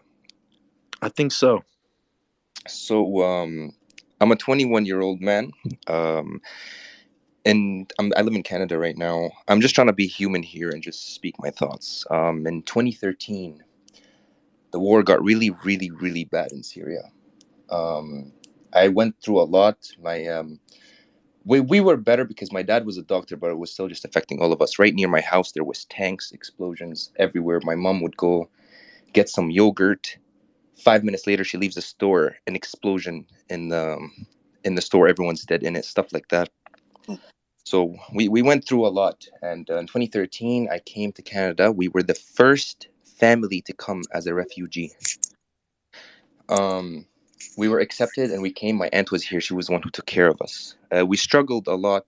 So we went through a lot. And it was funny because around like 2.5 years ago, it was like in this. So my family are they're Druze. It's a brand. I don't know if you know what that is. It's a branch from Muslims, but it's totally different beliefs. Well, not totally, but it's different.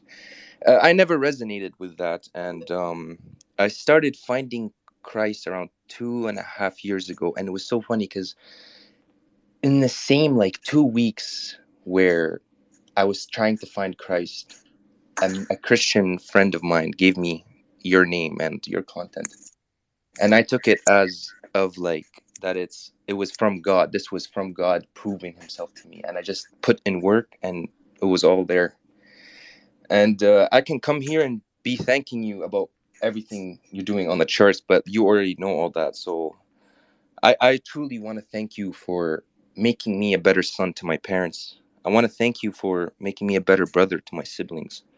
I want to thank you for making me a better man to my girlfriend, because you changed my whole view on everything. And of course, most importantly, you got me so close to Christ, man. Like, you got me so close to Him. It was like, I don't even know. And like the comfort I find in hearing you, man, like you don't understand the comfort. Like, I would have anxiety and I would just listen to you and it would all go away.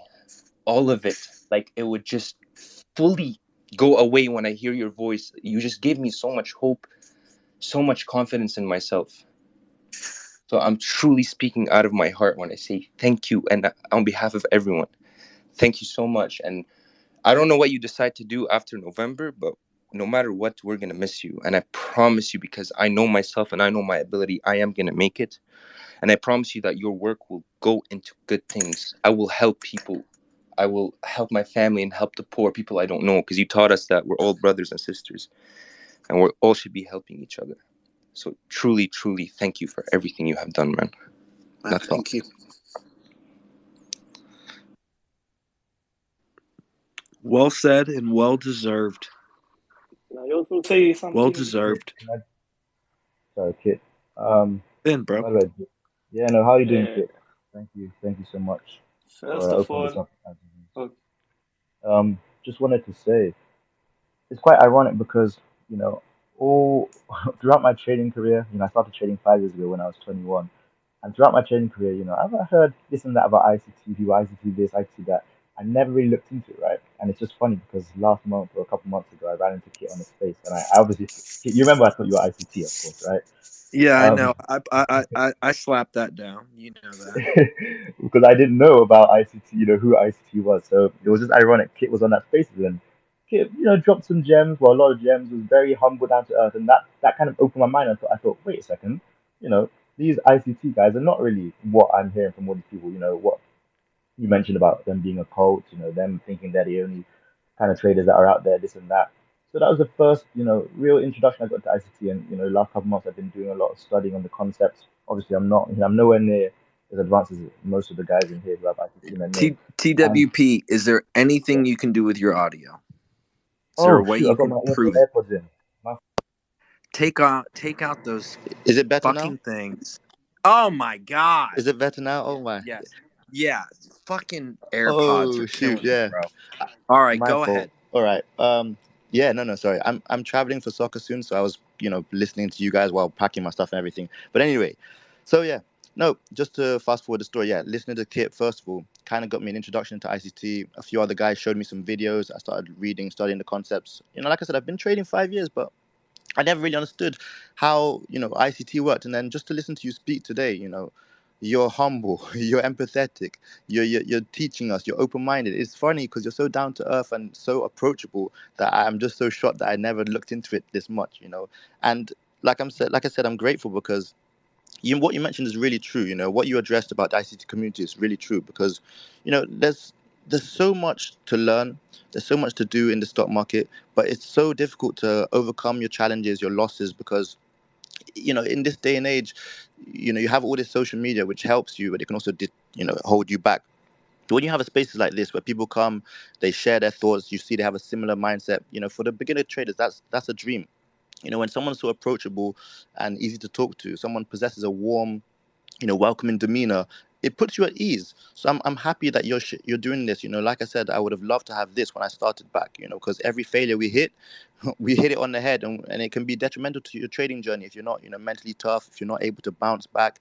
But obviously it does shape you to become the best trader possible. But like I said, it's just it's so heartwarming to have someone who's so approachable, who's present in the moment, who's easy to listen to actively.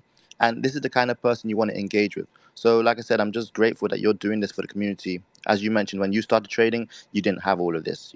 Everyone has something, everyone has a lot to learn, but sometimes we're looking for the right person to learn from. Sometimes we're looking for the person who's going to have the correct perspective, who shares their ideas in the right way. So no, I just want to thank you for being so down to earth, like I said, and regardless of how you trade, I'm way different to most of you traders because I trade support and resistance, different price action market structure. So I'm still not an ICT trader, right? But you welcome me in the community. I'm learning from you. This week was one of my best weeks of this year. Again, I trade what I trade. It doesn't mean that it's wrong, it's right. The most important thing is that I'm disciplined, that I make money. So yeah, I'm just grateful. I'm just telling you that, you coming up here, showing how self-aware you are, recognizing emotion, sharing your thoughts, your beliefs, all that stuff is so refreshing to hear. And yeah, I just wanted to say thank you because this is my first interaction with you, the actual ICT, and of course I've been interacting with Kit a lot over the past few months. So yeah, thank you so much for everything, and hope everything goes well with your son as well. It's also interested to hear from a son's perspective. Thank you, TWP. Hello, can I We say have also kind of something? intuitively opened up the floor. We are taking some of your thoughts and 2 cents. There's a lot of you guys here. We want to hear from you guys. The adulation is a thing. Again, let's respect it.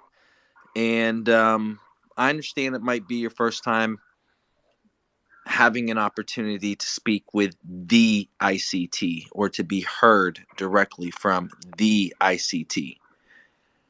But understand this space and this forum, it's just about traders getting together, talking about life, and hanging out.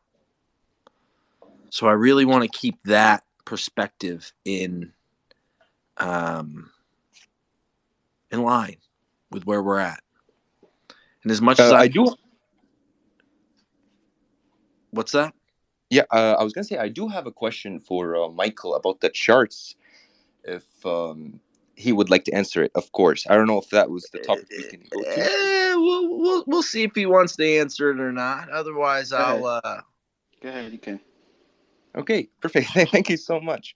So, in the past 6 months, obviously, I just even studied more and more, understood your concept, and it's not that I am not profitable at all, and it's not that my ability is not good. I'm getting there, but I understand liquidity very good. I have session liquidity very good now. I understand how the intraday, like the 1 minute, how it works before a run, how it takes out liquidity on both sides and stuff like that. I understand how PD arrays work and your timing of the sessions. I understand all that, and I love your silver bullet model. For some reason, I understand all that, and it's not that I don't make money, but I can't seem to put it all in one model for the silver bullet, like a written model.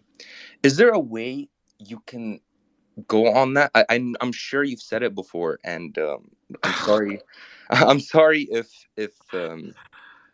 I say this, but like, yeah, is there a way you could, when it comes to the sessions, the sessions liquidity, how it takes it out and put with the PD arrays and everything, to put it all into one model, the silver bullet? If you were to take a approach like trying to figure out what's the highest probability for the direction of the week, and whatever those targets are you're aiming for the week, until they're met, until they're reached, you stay with that idea for the beginning basis of each individual narrative for individual sessions, and daily bias as a default because of that. If you use previous day's highs and lows, which they don't hide from you. I mean, they're right there for everybody to see. That was the very first thing I taught on Baby Pips to focus on for Forex trading. You never run out of setups like that. And if you go back and look at the daily chart,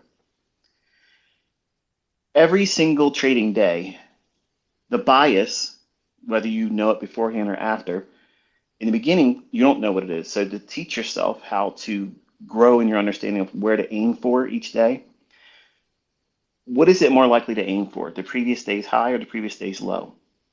And or the day before it, high or low? Or the day before it, high or low? So in other words, you're looking at the high and lows of the last 3 days. That's exactly what I introduced first on Baby Pips. If you use those 6 levels, okay, it's 3 highs and 3 lows, which one has been traded with a fair value gap? The one that creates one or trades to it and creates a fair value gap, and it allows you to move in sync with what you thought was going to happen for the weekly, like where is it going to go on the weekly chart? Is it likely to expand mostly higher or is it expanding mostly lower? If you're trying to focus on shorts, okay, it would go without saying that you're going to try to see a move to yesterday's low or the low prior to yesterday or the low 3 days ago.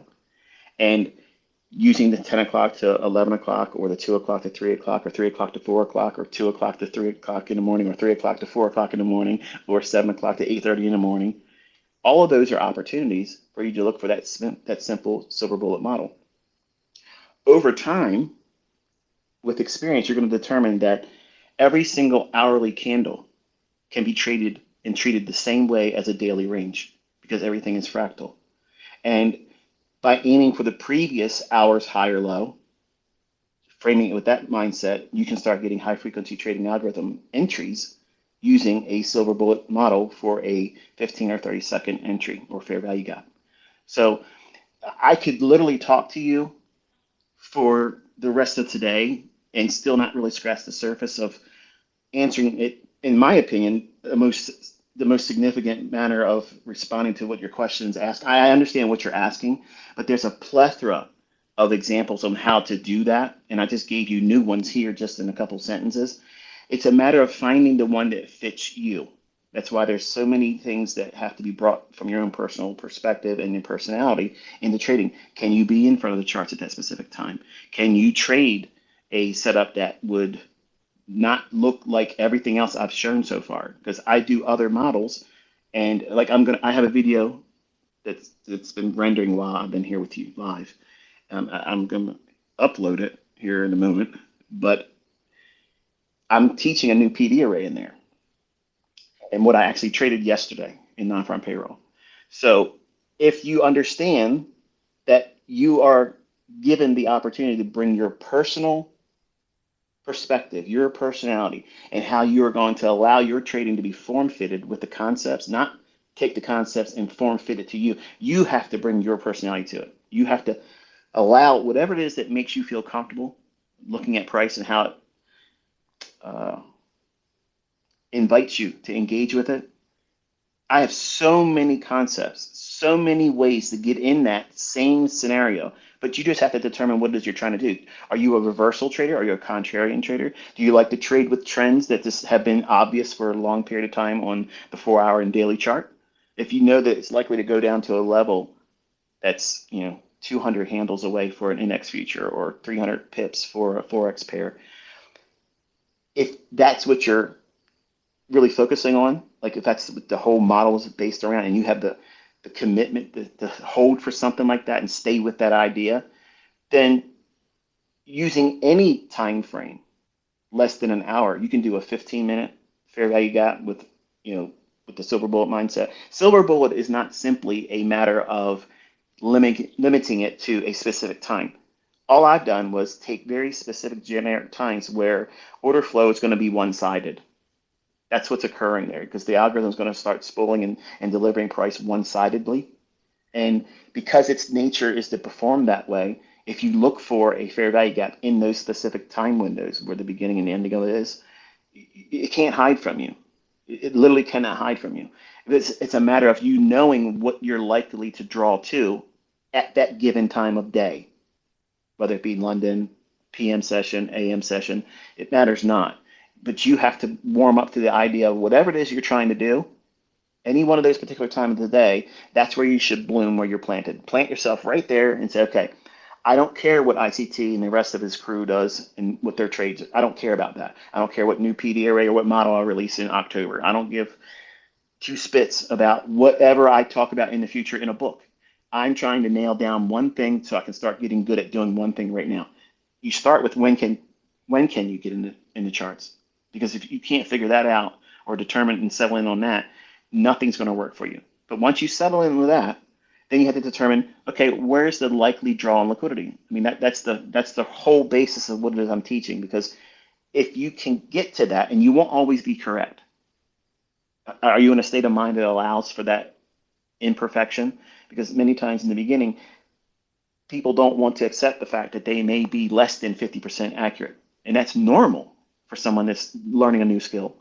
And over time, you'll get to that 50-50. And eventually, over years, you'll get to 70 and higher. But you'll still have losing trades. And you'll be in a time when you think that you know where the market's going to go, draw to. I'll give you a perfect example. I was very confident yesterday that the gold market was going to sweep out that low. I literally told my youngest son, I said, I think that it's going to take that low today. And you don't know this until me saying it, but I was wrong in his eyes. He watched me say something and outline something that didn't come to fruition. So do I throw out everything because that didn't pan out? Do I tell him, well, don't worry about learning this now because that one incident where I did it wrong, my expectation wasn't seen in the delivery of price, the model therefore should be thrown away? No. So I don't know how you engage price. I don't know what it is that you're specifically looking for and how you have been trying to frame bias and where the liquidity would be for the silver bullet to even pan out. But silver bullet is just a way for me to describe a return to a very small, insignificant piece of price action that's easily identifiable, which is the fair value gap, on a very, very small time frame during a time when it's going to run for 15 to 30 minutes minimum in one-sidedness in price delivery. So really, if you understand what I just said, there is lots of silver bullets throughout the course of a 24-hour period. And if you're using seconds charts, like 15 seconds, 30 seconds, man, there's dozens of them every day. Dozens of them. And the only thing I've tried to do is limit your focus, because so many people have a hard time trying to figure out, well, I don't know what setup to do. I don't know what PD array. Okay, forget that. Here's the PD array. Here's the one little thing, that one little cog that you have to use. Focus just on this. But only look for it between this beginning time and this ending time, and practice with that until you get really, really good at doing that one thing. Some of you will never want to do anything else because it makes you your money. And that does not mean you failed. It doesn't mean you're a subpar student. It doesn't mean that, you know, my other stuff doesn't work. This means that you've discovered yourself and you've discovered what works for you, and you're content with enough. Because with enough, the heavy lifting is done with money management. You can take a small little cookie cutter approach, very simple, small little idea of what I've taught here with Silver Bullet. You can turn that into a fortune. It's all how you manage the money and you submit the time. I literally was telling Cameron this the other day. I said, you know, when you swing for the fences and you're trying to do your model, what you are messing up with is you see how when it starts to run real quick, you take the limit orders off. And you think it's going to keep running and go like 200 handles. And you abandon the easy objective of getting to your target, getting paid, and moving to the sideline and letting yourself be content with, I made this work for me. And then learn by experience that this is how many times over the course of 3 months, 6 months, a year, this is how many times I did that very thing. And yes, 50 to 100 times more, it went way beyond where I got out at. That's encouragement that you were doing the right thing. But until you do something and get a measurable baseline and prove to yourself that you can be disciplined doing just that, you won't get to these big grand slam home runs where you're doing the full daily range, because that's what he wants to do. He wants to catch those big moves, but he's trying to skip over something. So I'm taking a great deal of liberty, and I'm trying not to be offensive in replying to you. I don't know what you've done, and I don't know how you yourself And please don't be offended by what I'm about to say, Kit, or anyone else that's listening. I don't want this to be one of those sit down and ask, dear Abby, like I'm gonna I'm gonna have a one-on-one mentorship with No you in doubt. 5 minutes now. Because first of all, we won't get through anything, and it'll alienate everyone else that's listening. But I'm trying to be inclusive, so that way everyone that may have a question or something similar along the same vein, you have to have a target. You have to have an approach. What are you framing the draw on liquidity? Are you using a day where you think that it dropped early in the day, but eventually it's going to have a higher close or a higher high in the day? Okay, then that sets the framework for you probably avoiding the morning session. Don't do anything in the morning session, and set your sights on the PM 2 o'clock to 3 and or 3 to 4. There's a silver bullet in there. Okay, it's going to be there. But what are you going to be aiming for? In that case, if you felt that the morning session dropped was just the making the low of the day, and then the PM session is going to just expand going higher, going into the close, well, it goes without saying that you're going to be looking for expansion in the afternoon. So what would you be looking for? Well, was yesterday's high higher than where you've traded today intraday? If it is, that's what you aim for. That's your draw on liquidity. And if you're using that as your basis, okay, wonderful. You're looking for 5, 10, 15 handles, whatever your silver bullet target is. I don't want to try to force it into just only being 5. But in the beginning, I believe everybody should be striving for just 5 handles. Because if you can consistently prove it to yourself that there's a probability behind it, and it's measurable that you can do it if you commit yourself to it. And then you have a track record that you journaled. This is what I thought was going to happen. This is where I entered it. This is where I framed the risk. This is where I tried to get out at. And this is how many times it panned out for me. And this is how many times that it didn't pan out for me. And I'm still going to stick with it over time. I'm going to get better at it. And then after a while, when it's comfortable for you, but not in a hurry, don't be in a rush to do it. Go from trying to aim for 5 to 10 handles, and then live there for a little while, a couple months. Don't try to force it, because you literally can change the entire trajectory of your life. Much like going back to what I was saying about my son, I said, Cameron, when you look at these trades, you don't realize that what you're doing, a couple $100 here and a couple $100 there per day, like they're the building blocks of you having something that's going to yield thousands of dollars per day, thousands of dollars per trade. But you have to allow for that to finally settle in on you. And you say, okay, well, I'm not going to be fearful. I'm not going to be in a rush to chase that price run. I thought it was going to go up that level, but I wasn't ready to take a trade. But now it started running and I missed the entry. So let me just get in and get on board right now, because I can get those 12 remaining handles or pips. That's the mistakes he's making. So he's demanding, he's absolutely precise, and he has to know exactly how far it's going to go. And that messes with everybody in the beginning, no matter what you trade with. You get caught up in the excitement of that price action running, or you think it's running. And then when you chase it, it pulls back on you and it crushes you. Because he only has $1,000 daily max drawdown, he still is trying to do 2 contracts when I've told him 1. I don't know if you're doing that either. I don't know if the other listeners that would have an opportunity to sit here and say something, would they be honest and say, yeah, I do that too? Or are they not doing it? Is it something else? So there's a lot of things that would, create the difficulty for this.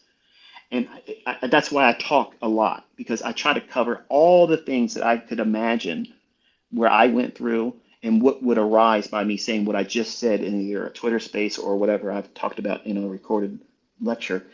I know what would be prompted most of the time by me saying something or touching on something. And I also know that I won't have the sufficient time or bandwidth to talk about it sufficiently enough to satisfy, so I don't touch it there and I'll treat it as its own individual topic. So I say all that to say that I don't know if I can adequately answer you in a succinct manner where you'll feel satisfied and feel like you've got something from it. The only thing I can tell you is keep working with some of the things I just mentioned here and what I've already taught and what I teach on in all the other videos, because it's not like there isn't one recipe that's going to fit you. And that recipe that you find profitable, if you try to put it in the hands of 12 other people, the likelihood of you having 3 others do it just like you and finding satisfaction in it is highly unlikely. It's highly unlikely, because everybody's going to bring their own personality to it and what you're willing to do. And some of you are you're built in high rollers. Like you want to be a high roller. Like you want to be, another Tom Hugard. Like you just you don't give a shit. You're just going to swing for the fences, and you'll deal with the drawdown, and you'll figure out how to fix it later on. But right now, I'm trying to do as much as I can every single time I get in front of the charts. And others are going to be very timid, and they're going to be like, I really don't want to risk a lot, and I'm okay with getting there over 10 years. So it's a very complex thing as a teacher to try to provide a very detailed roadmap. So what I do is I present different approaches how I can use the information to try to help you specialize on what it is that you're trying to do, whether it be an intraday scalp, whether it be a day trading where you're trying to do the full daily range. All of that is Silver Bullet. It's just a matter of where you're placing it and what you're aiming for. And I've done a great deal, like for instance, the One Model for Life teaching. That teaching right there, if I had that in the first 6 months of my trading, I would have avoided blowing out at least not contracts, real accounts. I would have avoided doing that very thing because I didn't know what I was doing. I didn't know what I was aiming for. I was trading for targets within a pattern that I believed was in price when it wasn't there. I was being confused and led astray by the chaos of price action structure versus this is where liquidity is. This is where inefficiencies are. And where are those times of the day that liquidity would be considered impactful? That lesson that I gave in that, it's not a model of specific trading. It's a model of determining how you go in and you look for the liquidity that's mattering right now. No matter what time of day, whether you go in the London session, the morning session of New York, or the PM session, I taught you and you see me going out there doing it with a real account. I go after very specific elements of liquidity above or below the marketplace or inefficiencies using the very logic that I taught in that lecture. So I guess the easiest direct response would be the way you improve is use the logic that I have taught in that one and then associate everything else I've mentioned here. Hopefully it was insightful for you. I just want to build on what you're saying, Michael, real quickly here to the folks listening. I mean, ICT is here, and the breadth and depth of work that he has provided on his YouTube channel for free and available to you. These are ingredients. Each one is an ingredient for you to utilize within a rule set and or framework that you construct as the trader. So when you come in and you ask, what's this ingredient do? Or, I mean, not that you meant it in a disrespectful way, but what are the rule sets to the Silver Bullet? Motherfucker, watch the first 5 minutes of the Silver Bullet video and you'll see what the rule set is for fucking Silver Bullet. So coming up here and asking, what's this one ingredient that I need to utilize to bake my cake to find consistency and profitability? Motherfucker, go watch the YouTube and pay the fuck attention. One trade setup. I'll tell you what I use real quick. One trade setup for life. I love it. Session liquidity. NWOGs, NDOGs. I can't get enough. They look like 3D fucking goggles for me personally. OTE, the fib. Oh my God. Quarterly levels. Holy shit. Keying these onto, for me, and I mentioned I utilize DR ranges. I don't think ICT, who's here, has a problem with me utilizing other logic or confluences within the ingredients, the universal ingredients, the algorithmic principles and theories that he's outlined, not in one series, ladies and gentlemen, in fucking every single thing he's ever taught on YouTube. So to have the opportunity to talk to him and ask him to regurgitate what he's mindfully presented in a very logical, formulated fashion for you to apply however the fuck you want. You get to be the trader. He's giving you the ingredients. He's given you the ingredients. All of us are going to see price differently. So thank you, Michael, for being as in-depth and detailed and dropping sauce, keeping it saucy in the conversation here. But motherfuckers, if you're listening to me, This ain't it. This isn't personal mentorship by Michael. You want that, you go to his YouTube page and you can get that there. And you better be taking some fucking notes and sharpening your goddamn pencil. If I could say something real quick. Pretty please.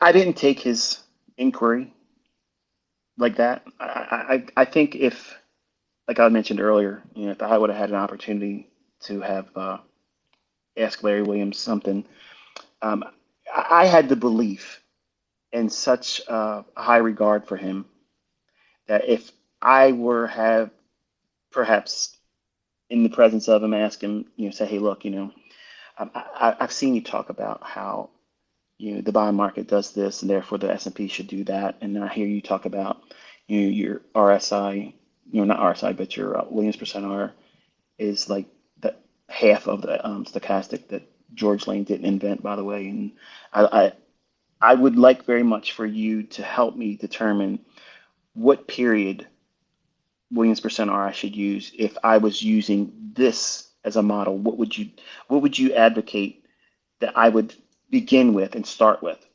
I don't think what the gentleman was asking was so grossly outside of the normal. I just didn't want everybody that would maybe have the opportunity, and I didn't think we were going to have that anyway. I thought we were just going to talk. But if you want to let people come in and no, we can talk, brother. I like you and I talking. So y'all put your hands down. This is an opportunity for Michael to have a conversation, and we're here hanging out. And understand that I'm picking up what you're putting down. And typically, this is an open forum, and we like to have a lot of discussion. But this is an opportunity for Michael to hang out with you and with me. And I like to keep respect within what the wishes are and the chance and opportunity for us to talk, my man. So yes, guys, I'm going to be removing the speaker tags, and we are going to continue having a conversation, and that way it can be a little bit more controlled, a little bit more directed, and it could be hopefully of value with respect to again the man himself. So you're absolutely right, Michael. That's what this is. This is us talking. And as you're saying, folks like to come in and they want the opportunity. And I know you'll be here again, and they'll get an opportunity to ask questions, and hopefully we can, directly or indirectly answer them or hear that out. So go ahead and turn off your requests, everybody, and recognize what this is and what it's being asked to be, and enjoy the conversation. I hope I was helpful to the guy. Bro, you're super helpful. You cannot open your mouth and people not have a sharp pencil with a notebook there taking notes. So yes, you were helpful, and I'm just the guy that likes to try and pick up the vibe and carry it, and I don't have a problem with trying to pick up what you're putting down and interpret it in my own 2 cents. Angelo, stop waving. I'm not bringing you up here, brother. I know you have something valuable that you would like to ask, but is that the same Angelo that was sending me a text message the other day? It is the Angelo. Yes, that is the Angelo that actually he was talking to you, and he did ask specifically about your boy, and you replied to him pretty much, thank you for asking. And that's the same Angelo. That's it. He's an Italian guy. He moved from Italy to New York recently.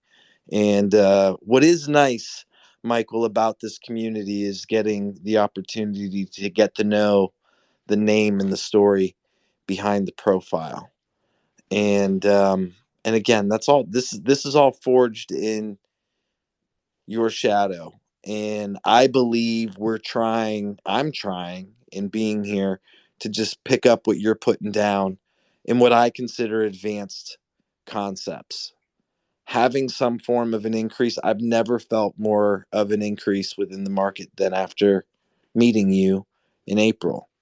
You could say it's divine, random people reaching out to me, random conversations, the universe, God's hand. And I'm forever grateful. And within that, I like to try to be a community, but also be a trader. And I try and offer some form of insights and echoing a lot of, whether it's a fib level that you provided in one of the episodes earlier this year, or specific, conversation alpha that you drop within a series. I just try and echo that. And I think people resonate with that, and they are given an opportunity to kind of ask, do you think he meant this? And they, I know for a fact a lot of folks are kind of starstruck you being here, and they would love the opportunity to engage. So I'm Angelo. Just his question has to be adjusted and set. That's so funny. Has what? I'm sorry, I couldn't hear what you said. He had a question, and I only say this because Angelo is in my WhatsApp conversation, but he had a question, and I think this is actually a good question. So I wouldn't mind asking you this, but the importance of the B adjust, the B dash ADJ within daily settlement. Yes, the daily settlement, and what your thoughts and 2 cents are on that. And I've heard you address this before, but it's coming from Angelo, and I want to respectfully ask you the question because I think it will help a lot of folks have the same question. I have been toggling it both on and off, and I refer to both settings. So if there's something that I would consider a PD array that is noteworthy, or a specific open or close, I'll have them both in my notes. So I have like a little yellow notepad. I showed the other day when some assholes were trying to say I live in a shack. I wish I wouldn't have done it now because I can't take it back once I put it out on the internet. But I walked out of my trading room, but before I did, I panned through and showed the monitors. You probably saw a little yellow notepad there. That's the thing that I'm using. That's what I'm having to work with. There's specific levels, and when I'm toggling the daily settlement price on or off, I'm annotating those price levels, and I don't note them like, okay, with it toggled on it's this level, and with it toggled off it's this level. I just note both of them, so it gives me a perspective where they might be a factor for someone else looking at price, and it may impact sentiment based on those ideas. So it's not like it's a one set of this is the only way of doing it. So there are times where I'm very dogmatic about concepts. I'll say, you don't want to use this. You want to use that. For instance, like the opening price. Okay, there's 2 opening prices that in Forex I taught that were predominantly just those 2, which is the midnight opening price. Whatever the first opening price is at midnight, New York local time, you want that, and you want the opening when trading starts. 5 p.m. in Forex, Yes. then, yeah? Yeah. So by having that, that flexibility of toggling that on and off, I don't want anybody, I don't know where I know I answered it and I addressed it somewhere, but just for the life of me, I apologize, I can't remember where I said it, but that way for the folks that are hearing it, know that I toggle that on and off, and I get the recorded prices based on whether it's toggled on and toggled off. That's why sometimes when you're looking at it, sometimes it looks like I have it highlighted for the express purposes of showing what I'm showing at that moment. When other times I don't have it toggled on, and I'm not referring to anything specific about the chart, so I can see where it might cause confusion. But you just caught me in between where I'm recording both of those readings. But I refer to them collectively, not in and of themselves, separate, and one's better than the other. I just simply have them toggled on and off to get a reading for what those measurements on those price levels are. So hopefully it removed any mystery around it, because there really isn't that much about it. No, I think that's an excellent point. I think that's an excellent point, and he's quickly he's texting me and saying thank you No problem. for your response. So if you guys do have questions, I will peruse through the comments, and I could potentially cherry pick some of these questions and ask them to Michael, and that way it can be a little bit more of controlled conversation versus just anyone coming up and saying any old thing, and us not being able to kind of direct the conversation, and valuing and respecting his time, because again, all of you are referencing some form of his life's work, so he can refer to any and all of this. He can be verbose on any one of these concepts, right? Because there is. So Yeah, if you open the floor to people calling in and saying, "Hey, look, can I ask you this personally?" Um, it's going to put me in a position where I literally will not be satisfied no matter how much I talk about it, because I'm going to immediately place myself in a situation where, if this were me, like, I would want this person to, number one, give me time, acknowledge my interest, be respectful, and do your best to try to answer. And if I was to make myself available for that, like, we would be here all night long. Because I mean, you see how it is. Like, I keep going on and on and on, and I feel like I didn't do enough to answer the gentleman's question, and it's bothering me. Like, well, he I was would never get through apologetic it. to me. No, it's funny because he's like, sorry, ICT concepts, if I understood wrong, but I heard we were here talking as traders, so I thought I could ask him a simple question. If I overstepped, I'm sorry. You didn't. Me saying listen, motherfucker, is just me talking. So you didn't take it personally. I don't take it personally. No one took it personally. I'm trying to conduct this with the utmost respect for Michael's time and valuing and appreciating him being here. For Can you one, ask? Can you go ahead. ask him if I was helpful in my response at all? Because I'm bothered because I don't know if it was helpful to him. I mean, he can respond here. Jad, respond under your original comment. Your question was very good, and thank you for asking, because we are always learning. So, I definitely see the value in folks asking questions, and I want to just go through. I mean, I can peruse some of these comments, and yeah. Anyway, yeah. Jimmy, Mr. 930 makes a very good point. Motherfucker is a term of endearment, at least in our. And I've heard ICT. I mean, Michael, there was one time you were talking in one of your spaces. You were in Florida on vacation. It had to be in April. Shortly after we had spoke, and you were in your car, and you use the term of endearment like motherfucker. It's like that. It's our age. It's like, this motherfucker's trying to come up to the car, or I don't know what he's doing.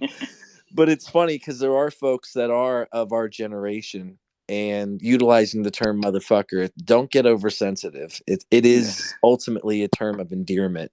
Yeah. So, do you remember that you were in Florida and there's like some guy that like almost came up to your I think car? I thought of a few times where that actually happened. I had a guy almost run over top me with his pickup truck, and I had my vet, and I was taking a drive, trying to do a Twitter space, which was not so smart. But I had a road rage incident where, like, I thought I was going to have to get out of the car and whip his ass, and I was like, man, that was on live. Like, I just lost myself right there on live. That's the first thing came to mind. That's what I thought you were talking about. But as I'm hearing it, I remember what you're saying, and I was in a parking lot of a shopping center, and the guy was like walking up, and I thought he was gonna like. Many of you don't know. I mean, there's one dickhead that has had people, follow me around, taking pictures and changing the pictures and changing this and photoshopping this and all this garbage. With that person aside, I've actually had other people that, at least from what I can tell, other people that have come to my house, literally knocked on my door, rang the doorbell, We spoke to them through the ring phone, doorbell, saying, look, we're really not interested in having any conversation or meeting with you. And they said, well, can you just let me get a picture with you? I really would like to meet you. And I had people sitting outside my neighborhood at the exit point, not right in front of my house, because you can see when there's a car, because it's pretty open out here. But when you leave the main neighborhood, they're down there parked. And when I pass them, or whenever my wife has passed them, they follow. And then when we get up to a red light, they're like beeping their horn, saying, "Hey, look, hey, can you let me get a picture of you? Thank you so much. Thank ICT." This and it's just, I want to say this, and please don't think of me as a dick for saying this, but don't fucking come around me like that, okay? 'Cause I don't know who you are. My family doesn't know who you are, okay? I don't want to hurt you, and I don't want my family to be afraid. I understand that you might think I'm something special. I'm not. I'm just somebody out here that's sharing on the internet. I want to be part of the community, and I don't want to be treated like a celebrity. And I don't want my family to be fearful of people that might think of me as something that I'm not. I'm not a celebrity. I'm not something special. I'm not somebody that's special. And nobody will give a fuck if you get a picture with me standing next to you. It's not that big of a deal. So I really want them that have that mindset. If I could just meet you, that's like you'll be disappointed. Never try to meet your heroes. Never do that. Never meet your heroes. Okay, I'm a flawed man. I have character flaws still, and I'm not going to be comfortable if you were to pin me down and say, "Hey, can I talk to you for a minute? Can I get a picture?" I won't want to do that with you, and I'll seem probably obtuse and rude because I don't know who you are. I don't know what you're doing. I don't know what your intentions are. I don't know if you want to hurt me or my family. I don't know what it is that you're doing. And in your mind, you're thinking, I probably would love this opportunity to meet someone like a fan. I don't look at any of you as a fan. I look at all of you as a family member. I'm trying to instill into all of you things that I wish I had, and I want to see what you do with it. I'm not trying to cultivate this atmosphere where you all treat me like a celebrity and put me on a pedestal and then want to invade my personal life. I would not be comfortable with that at any time.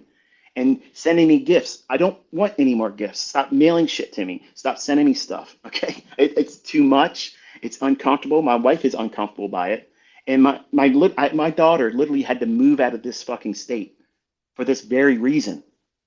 She's got anxiety. She's tore up all the time. She's constantly thinking someone's following her when I know nobody's following her. Nobody knows where the fuck she's at. Okay. But this whole like trying to get closer to me type thing, it makes me uncomfortable. It makes my wife extremely uncomfortable. That's the number one reason why she said, listen, your fucking ass is off in November. It's done. Pick the date, and that's the date it's going to be. That's why it's the 11th. Nobody's pushing me out but her. She's scared. Too many people have been intruded in our lives for all the stupidest fucking reasons. Like I'm some kind of MVP fucking player on a sports team. I'm nobody. Like I'm literally just an average guy. I have something I've shared, and I want to sit back now and let everybody else have fun with it and live their life with it. I don't want people trying to invite me to special events. And I've had literally so many people reach out for things like go on teaching circuits. We'll pay for you to fly here. We'll put you up at this. We will pay you money and do this and do that. I don't want any of that stuff. I don't want to be anything more than I already am, and I want to reduce. So, bro, for what it's worth, I think you coming here and engaging with the community on your terms and with it just being you and I, being a conversation. And if folks do have a question, they could ask in the comments. I think this makes you very approachable to the community. You can hear from them, they can hear from you. And I mean, you have been on this elusive pedestal, and you've had to be based on your personality in the way you've delivered content through having the private mentorship, through marketing, and then through and where and how you're exiting, right? I don't think there's any fault to that. I'm just trying to like see it from both sides, right? I get your point. You engaging with folks on your terms or giving them the opportunity to engage with you, bro. I mean, I personally think this is a great platform that has been kind of curated for something form fit for something like this. Yeah. So I just wanted to have the opportunity to like really like you and I when we talked. I told you this. Like this is it's very concerning for my family. Like if I was a single guy and I was younger, like I wanted this stuff when I was younger, and I told you this when we were having our discussion. I said I wanted this whole big fanfare about me. Like I wanted it because it made me feel significant where I didn't feel significant as a child. I didn't have all that support structure around me, and I didn't have the approval of my own parents. So it would always be a passion of mine to try to get people to number one recognize me. And I can tell you, some of you younger folks out there that think that you want this, even though it's not that big of a deal, like in the grand scheme of things, I'm still nothing. But the little bit that I have, it's extremely uncomfortable. Like I don't know when I go out in public if there's going to be someone that's going to come up to me and say, "Hey, can you sign this book? Can you sign my journal? Can you get a picture with me?" And if if you could just place yourself in that situation where you have a wife that has never had the full attention of your entire marriage because of these markets. These markets have been my mistress, and she's been playing second fiddle to it. And she's finally pinned me down and said, "Listen, like we will divorce." That's the terms. That's what she laid down for me. So that's why I'm telling you, the people that are making side bets that I'm not going to go anywhere, I'm fucking gone. I love my wife. I love my family. I'm literally unplugging because I want to give her what she's deserving of, what my family's deserving of. But my concern is this. I'm afraid when I stop making myself available online, more of you that want to meet me for the silliest of reasons, because that's really what it is. Right now, it's just because, you think there's something special about that experience. There's nothing special about that experience. And I don't want to be rude to you if you were to pin me down in public, because I would not give you the time of day if you tried to do that. I would turn away and walk away from you.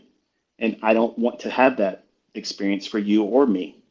And I wanted to convey this to people out there because I don't like what it feels like to be like this. And if I was to get bigger and more popular, it would be really detrimental to my relationship with my wife. And I don't want that. So it's I probably try and very echo hard. those sentiments, brother. I really do. I try and take our personal conversation and let them know. I think you have every right to, and you deserve the right to be a dad and a husband without all this fanfare of randos. And you don't know who's hating and who's loving. And I'm sure that has, more than anything, scared the bejesus out of your family members. They're like, who's that creepy dude? And then you get those dumb motherfuckers that are talking shit and hating, and you get to deal with that as well. And I know that's hurtful. And I don't think a lot of people understand just how hurtful that is, because you're very vulnerable, bro. You're very, very vulnerable, and you're very, very open. And then people try and utilize that vulnerability to attack you. And I just want to say, as a student, as a friend, as someone that can empathize and relate, that sucks, bro.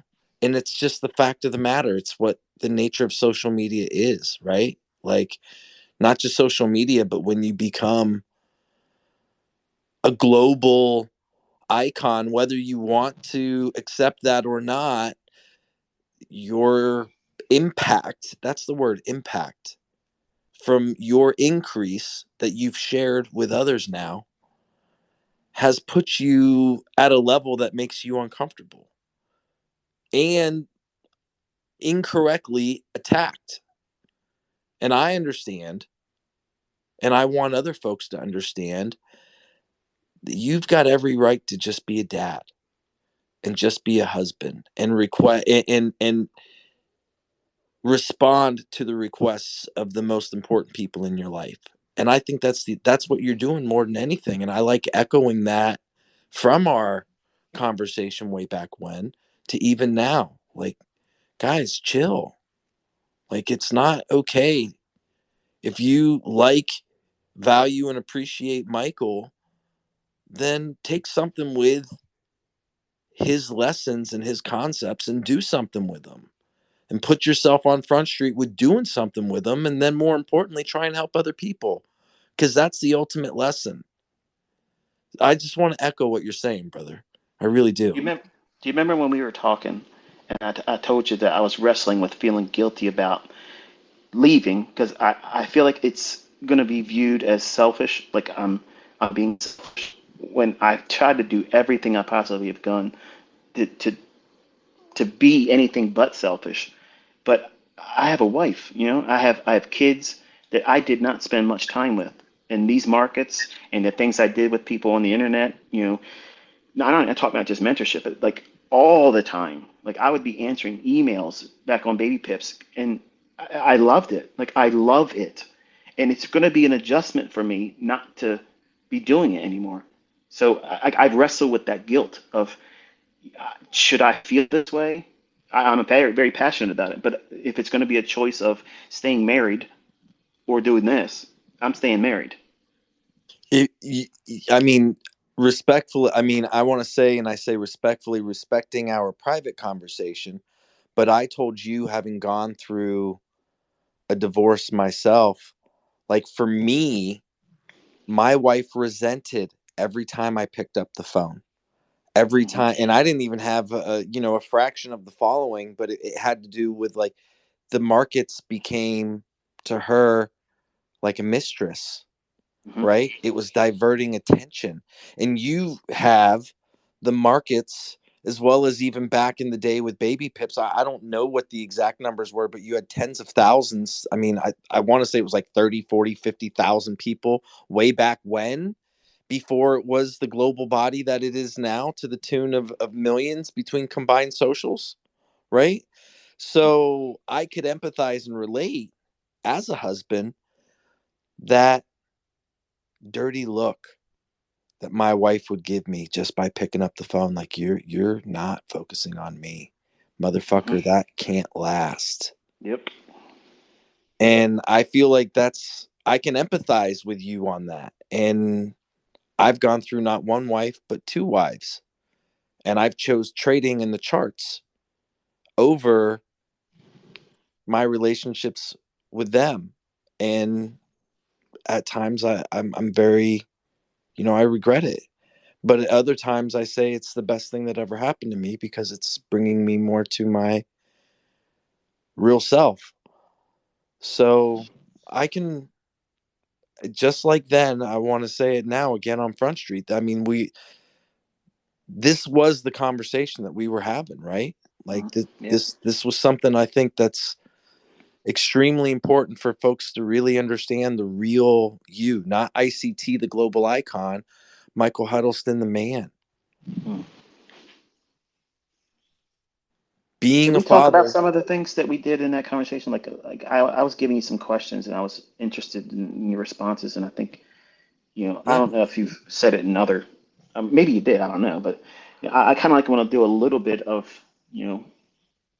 recanting of what we discussed. Because if we were to close it and this is all there was to discussion that we've had today, it's going to feel like, well, it was kind of flat. It didn't do too much. I mean, we chit chatted a little bit. One guy asked a question, some other person gave some approval and appreciation, which I'm thankful for. But at the time when we were talking, I was doing interviews and asking folks, how they got into trading and what was the most difficult things they had to go through while learning, and what were those things that they leaned on to keep themselves motivated. Because I mean, you're running a community. Okay, you are the cheerleader, but who's Kit's cheerleader? Like, what did you do to stay motivated, to kept you hopped up, keep going forward, and that energy that it gave you to be this spearhead, to be a driving force to encourage other people and to lead a community that has a like-mindedness about doing these very things. Before you got to that point where you decided this is what you wanted to pursue, like what were you leaning on? What did you fall on and say, okay, I'm weakened at this point, but I'm going to lean against this and I'm going to let myself grow in strength again, and I'm going to go right back in and plow again. I'm not going to be discouraged. What were those things for you? Oh, man. I had some dumb blind luck within the market. I had wins that I couldn't replicate in a million years. I just got lucky. And I can't say with a straight face that the wins that I had early, I mean, I bought Tesla early just because my high school buddy was like, we need to buy HSBC, we need to buy Kroger, we need to buy Santander, and we need to buy Tesla.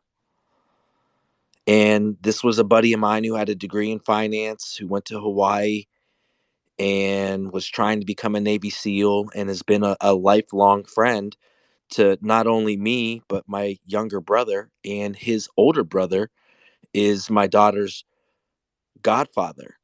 So, like, this union of two brothers, two sets of brothers, just that from early days of high school, riding bikes, going to the street fair, first time ever drinking, sneaking the old man's alcohol. This guy gets a degree in finance, and I'm womanizing and living in Brazil, backpacking. And I come back and I work and I have a tip job.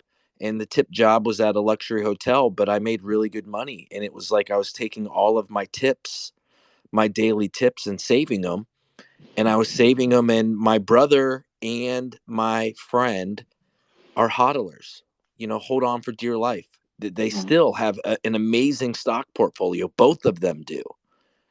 And where I was different, or where I wanted to be different, was I made a lot of money on buying some of these stocks way before they split. And, then they split and it became a lot of money, and we kind of fell into like this windfall, and they continued hodling, and I wanted to be different. And I got into options and options trading. And I bought some stupid ass course on animal patterns, and I spent a ridiculous amount of money on it. And I started following, I saw you on Baby Pips, and having had bought this course, I started like this thirst for knowledge of information of the markets. And I started trying to apply the bootleg versions of shit that I could find from you to equities. And I paid a ton of attention to ES and VIX within trading different companies in the S&P. And so trading, I was in options, and, COVID was COVID, and I had another windfall, and I made a shit ton of money in days that most people have never made in their life out of the market. And I was kind of following some signal services, but I was following a lot of your concepts. For me, OTE and the fair value gap. I thought I had unlocked the markets by measuring fair value gaps and gaps with fibs. And that was, for me, what I thought was the answer. But ultimately, dealing with options, weekly options, 0-day options, I was very inclined to take on risk. I was all about going. I refer to the term affectionately, but I'd say I went balls deep on a trade. And where my brother and my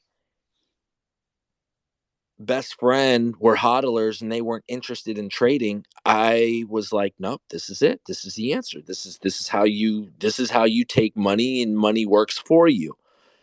And I started making and losing salaries of what I would in a normal year work an entire year to make. And that would happen in the tune of an afternoon. And so I had a windfall from hodling. I got into options and I applied ICT concepts. And for me, back in the day, OTE was it. And I thought measuring gaps and measuring fair value gaps with not just structure, but gaps and fair value gaps with a fib, which I still believe in, but I couldn't replicate it. I wasn't consistent, and I was extremely risk averse.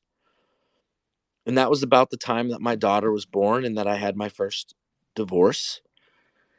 And, you know, I took, I say that was around the time I'm referring to, like, because the timeline has to make sense.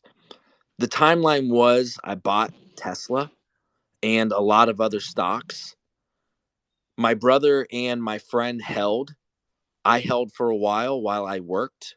I got a degree. I was an adult learner. I became a construction engineer. I worked in development. I managed funds for the state of Ohio in building schools and school districts. And to the tune of hundreds of millions of dollars that were being allocated from tobacco money that the state had won and had a mandate to apply towards underprivileged school districts. And I was on a team of 6, very small team, managing an extremely large fund.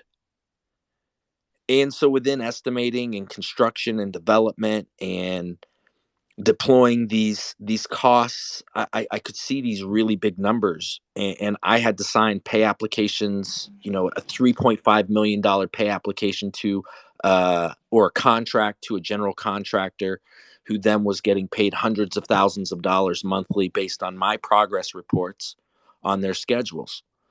So construction and development was where I started seeing these big numbers and trying to manage shit. Sounds a lot like JCap. Yeah, I mean, JCap's my boy. He's honestly one of my best friends, and him and I, within having both lost our fathers and within both having degrees in construction management, I talk to JCap regularly. I mean, almost daily. I mean, I've mentioned before Trader Roundup, the 501c3, the business 501c3 nonprofit is owned by JCap, Rodrigo, his best friend, and also a very good friend of mine, and myself. So the 501c3 that we have that is called Trader Roundup is JCap, myself, and Rod. So I have a very close affinity and respect and love for JCap. And a lot of that's come through his background, his personal challenges, in dealing with death in his family, but then also his approach on trading. So I say all of that to say, like, kind of getting back to the original question, was I had these wins and they were not sustainable. I had this appetite for risk that was not sustainable. And it burnt through my relationship with my first wife. I continued working in construction and construction management, construction development as my primary income. But I was and always have been and will always be a London-based trader, because being a father and having to take my kid to daycare and having a job and having to work with architects and contractors and owners meant that during New York, I couldn't trade that. The only moves I was going to find, if I was going to find, was waking up super early and focusing on London. And then even studying you said there's going to be an army of folks that once they really understand ICT concepts are going to trade London. And I've kind of always thought of myself being a dad first and foremost, and how much of this audience is old enough to be our children, your children, my children. M7, I threw as well, all similar age in our outlook on life, Generation X. And I kind of told myself within all of this, while I still was happily married to my second wife, like, I'm going to be that motherfucker within ICT. And part of my self-speech and manifestation, Michael, was talking to myself like, I'm going to trade with all these hopes and aspirations. I'm going to trade like Michael. And for me, it was always this one day. And I would trade London and I'd go to work And my uncle lived with me, bro. My uncle, who ended up dying of cancer. It's been a year. But what drove me to social media and quitting my job, I was managing a $50 million portfolio and meeting with the owner, the architectural group, the engineering group, the interior design group. And I was single-handedly managing the schedule and the budget of a $50 million development portfolio. And I would bring people together. Like during COVID, we'd have Teams calls. And I'd have 15, 20, 30 people on a call. And my team, the people that worked under me in my project management team, we'd all be fervently taking notes. And then we'd have to apply the meeting minutes, and then obviously the schedule and the budget, etc. But this community was built on me running teams. The way I talk on a phone here is the same way I would be talking to as an owner rep, to the owner, to the architects, to the city officials, whether we were getting permits, and having this collective mastermind of folks is what a progress meeting is within that environment. And Twitter for me was Microsoft Teams. And I started coming to Twitter and leading these calls 100% exactly the way I would lead these calls in a 9-to-5 job, managing a development budget of tens of millions of dollars. So that's the long story. That's kind of the detailed version of I think, answering your question of at least where and how we've got to where we are within the community. It being formed, and what held me together was blind luck with wins. Where most folks lose, I won. But then I took devastating losses that affected my relationship with my own family. I mean, No, my right there. ex-wife. That right there is that's what I want to tap into. That right there, that moment, you lost your first wife. Am I understanding correctly that you're a new father at that time too? Yeah, I was a new father at that time. Yes, sir. Okay, so now you have all the trials and tribulations that go along with all that, which is normal. When you were being met with, the short-term adversities of not finding consistency, and like you were saying, that they were unsustainable wins. Once you would get them, you couldn't replicate them. What did you specifically, you the person, the trader, the person that had to deal with all of that weight on you as the new father, as the single dad, and you're trying to carve out a future for your kid and better yourself too, while still maintaining gainful employment. What were you going to as a source of encouragement to continuously keep doing it? I mean, it's one thing to say, you know, it's unsustainable and it was lucky, but you were still dealing with the adversities. So what was it that you did to stay motivated? Because most people would have said, "The fuck this, I'm out of here. Like I can't deal with it. I got to take care of. I got to keep working, and this is just going to have to be a pipe dream. I'll put it aside until another time." Like what motivated you? Because I have students that say, I like listening to Tony Robbins. I like listening to Grant Cardone, and I like listening to whatever. Was there another Yeah, there third was, party brother. thing? What was it? This is emotional for me to even say this. It was you, Michael. It was you. You gave me more hope. You empowered me. And the more I found you, and the more I listened to you, the more I knew that I could find consistency, and that it wasn't blind luck, and that it was a skill set. And I had to work a full-time job. I had to be a dad to a little one. And I had to come home, and I had to put away the gambler, and I had to dial into you, which is where and how I started literally memorizing your work and getting access to whatever I could get access to. I am not a private mentorship student. I said this in our conversation before. I seeked out and I found bootleg ICT content. And I poured myself into it. It was the only beacon of light at that time that I had. It was the only hope I had. It was you, Michael. You gave me, you were the full moon in the darkness that was a very destructive, self-destructive path of thinking I could do things that I couldn't, not knowing what I didn't know. Me hanging up the gambler's shoes to really focus on the skill set to try to become a legitimate trader.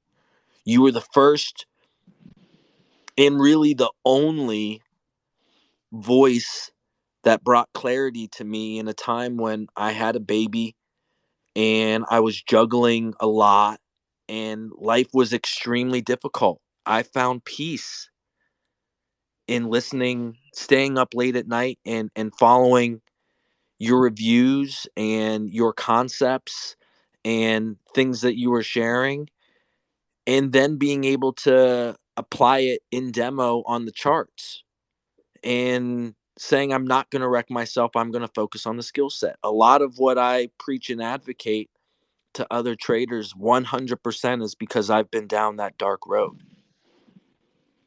Lonely, isn't it? Yeah, it is.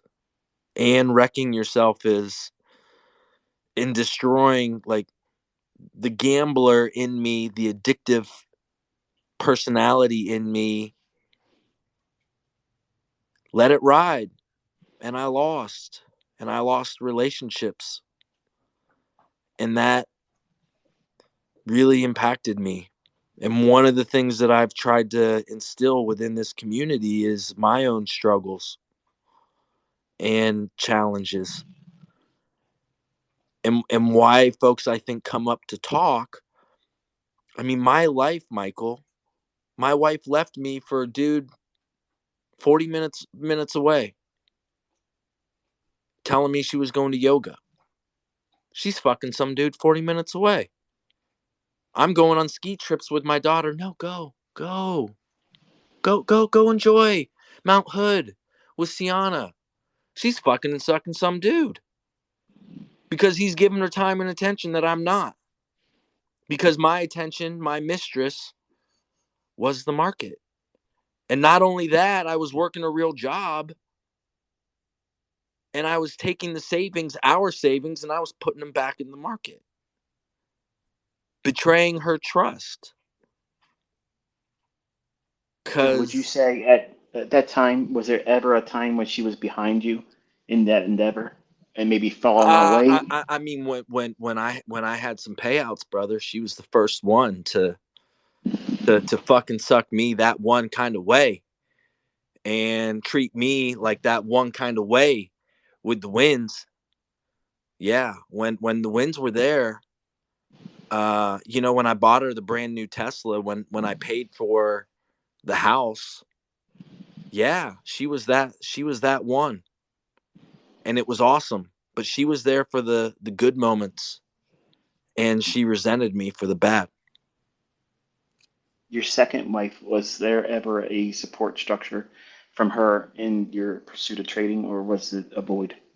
Only when I won, bro. She couldn't really shoulder or accept the fact that I was dealing or that I would encounter losses.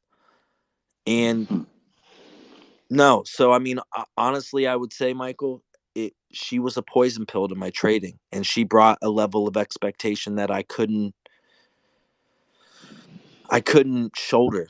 So I wasn't coming to the charts just for me, and it's hard enough me versus me, right? And now it's me versus her, which is why I think ultimately the relationship fell apart. When you had your losses and you were a new dad, and now you are a single parent, divorced, when you had those losing trades, do you believe that they were magnified in the weight when you would be looking at your child and thinking, if I didn't have this child, this would suck still, but this is so much now more worse because I feel like I'm feeling not only myself but that child too. Did you have those moments? Yeah, absolutely. I mean, I stopped trading and I was working full time and I was studying trading and I was trying to pick up what you were putting down within your life's work and within the different series that I would find, and I would focus on demo because the shrapnel from a bomb blowing up, I couldn't handle it emotionally as a father. I couldn't. I could not. And for a long time, I just straight stopped trading. I mean, I stopped trading options, that's for sure. I stopped trading zero TE options even after having made a lot. I just kept having these insufferable losses that I couldn't handle emotionally, and I felt that I was failing my daughter. Not to mention the women that were, you know, stroking my ego or stroking my, you know, me. Hmm.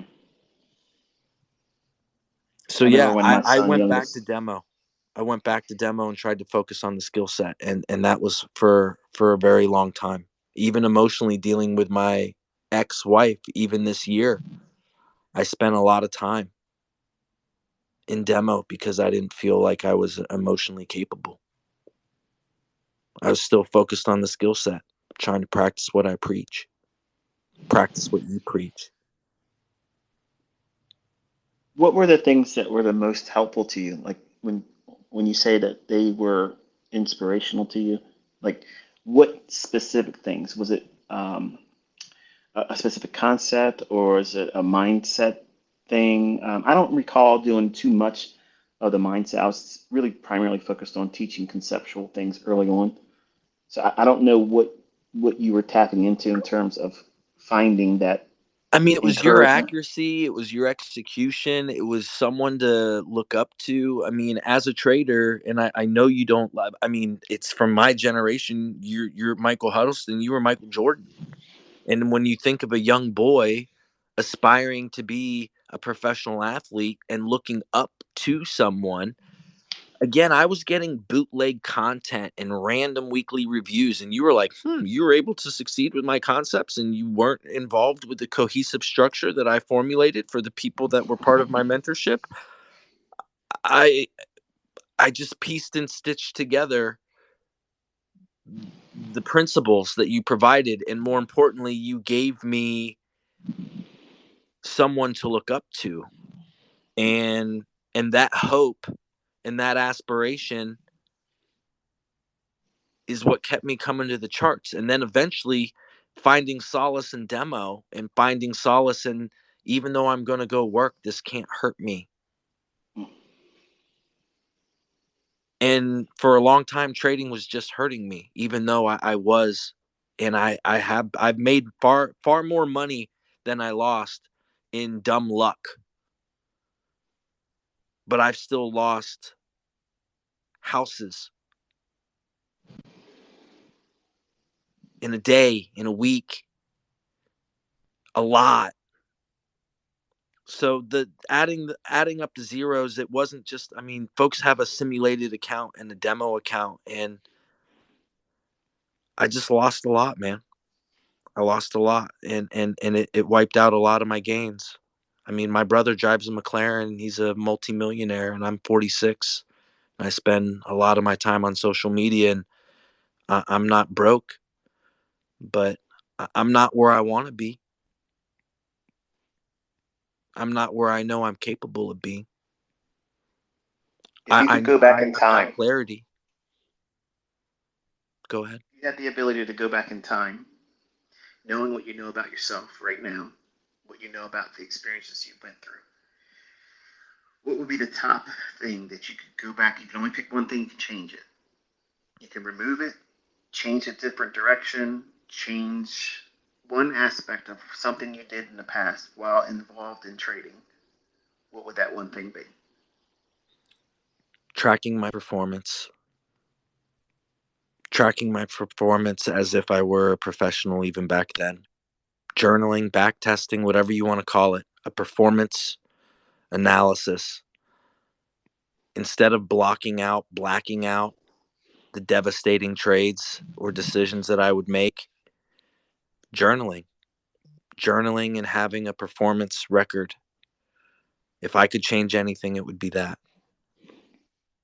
Without a doubt. What was the catalyst that makes you choose that? And like, what made you start thinking, I need to start doing this?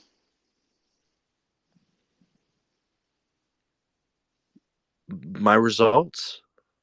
But the more I started tracking and recording, then the more I started seeing not just patterns, but clear data, and making decisions more based off of data and not patterns was the only type of consistency I could start to build from or create a foundation off of. I couldn't trade patterns because I'd lose. It was too discretionary.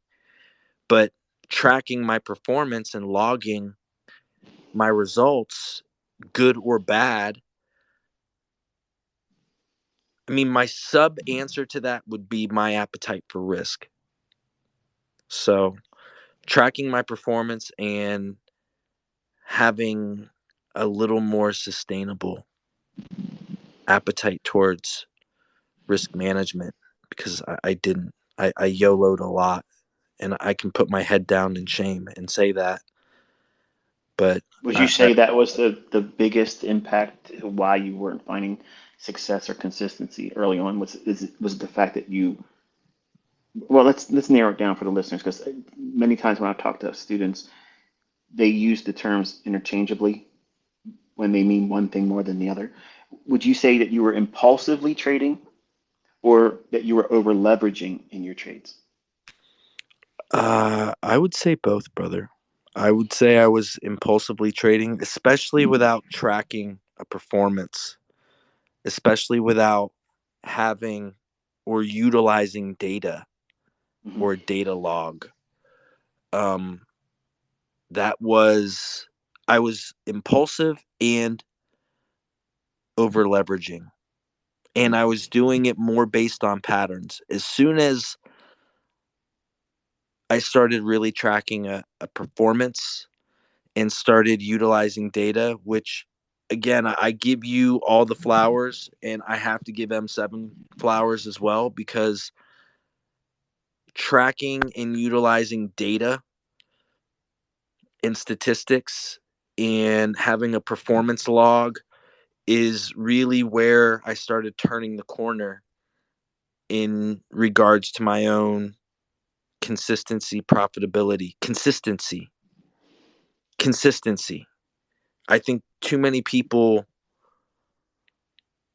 including myself, have pulled money out of the market, but can you do it consistently?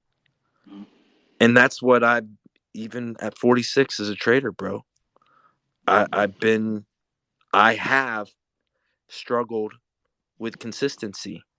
And this year, I've really found my edge and my consistency. And that's come through utilizing everything that you've taught and blended it with what I've learned through M7.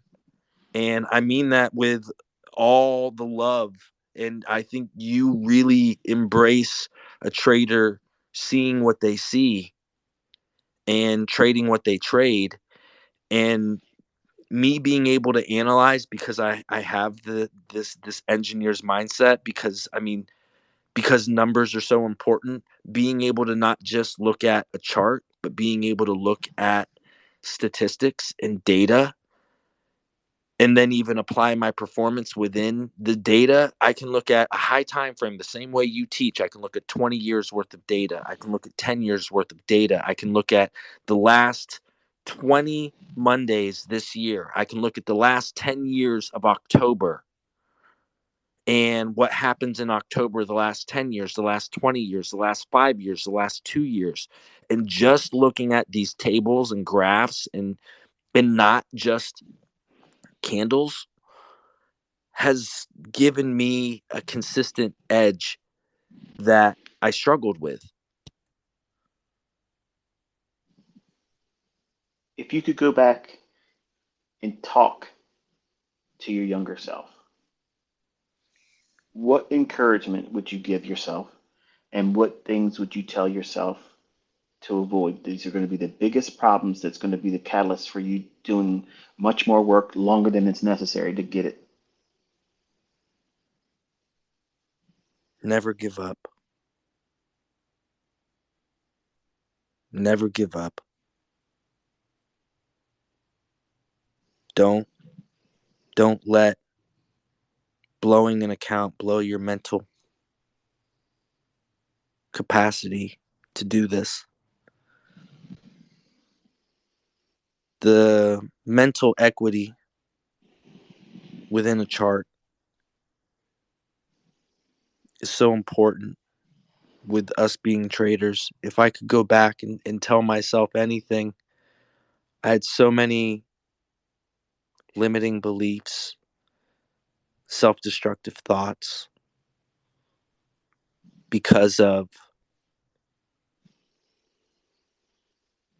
a decision I made on the charts.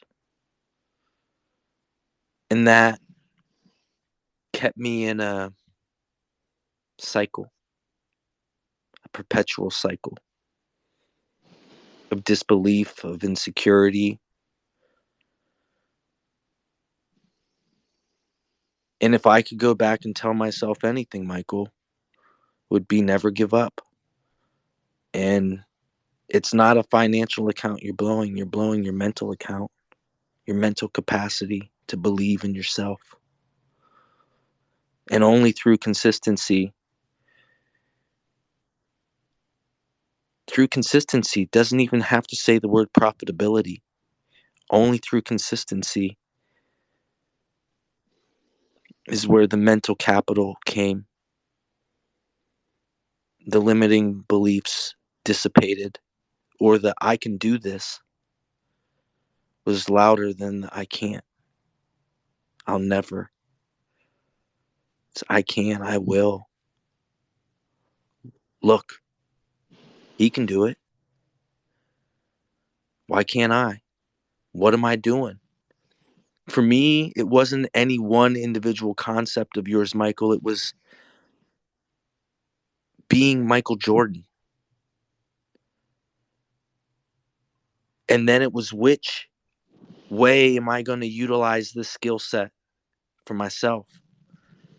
And then coming across very detailed PAM models, again, bootleg, but a London-based protraction model. I trade London. Hey, wait, there's a central bank dealers range. Oh, wait, that's between 2 and 8 o'clock, and then 8 o'clock to 12 o'clock is the flout, is Asia, and together combined they're the flout. The flout's a half standard. I can measure that. It's 23 pips. It's 28 pips, 28 ticks. I can quantify the size. I can create specific data-based rules that exist.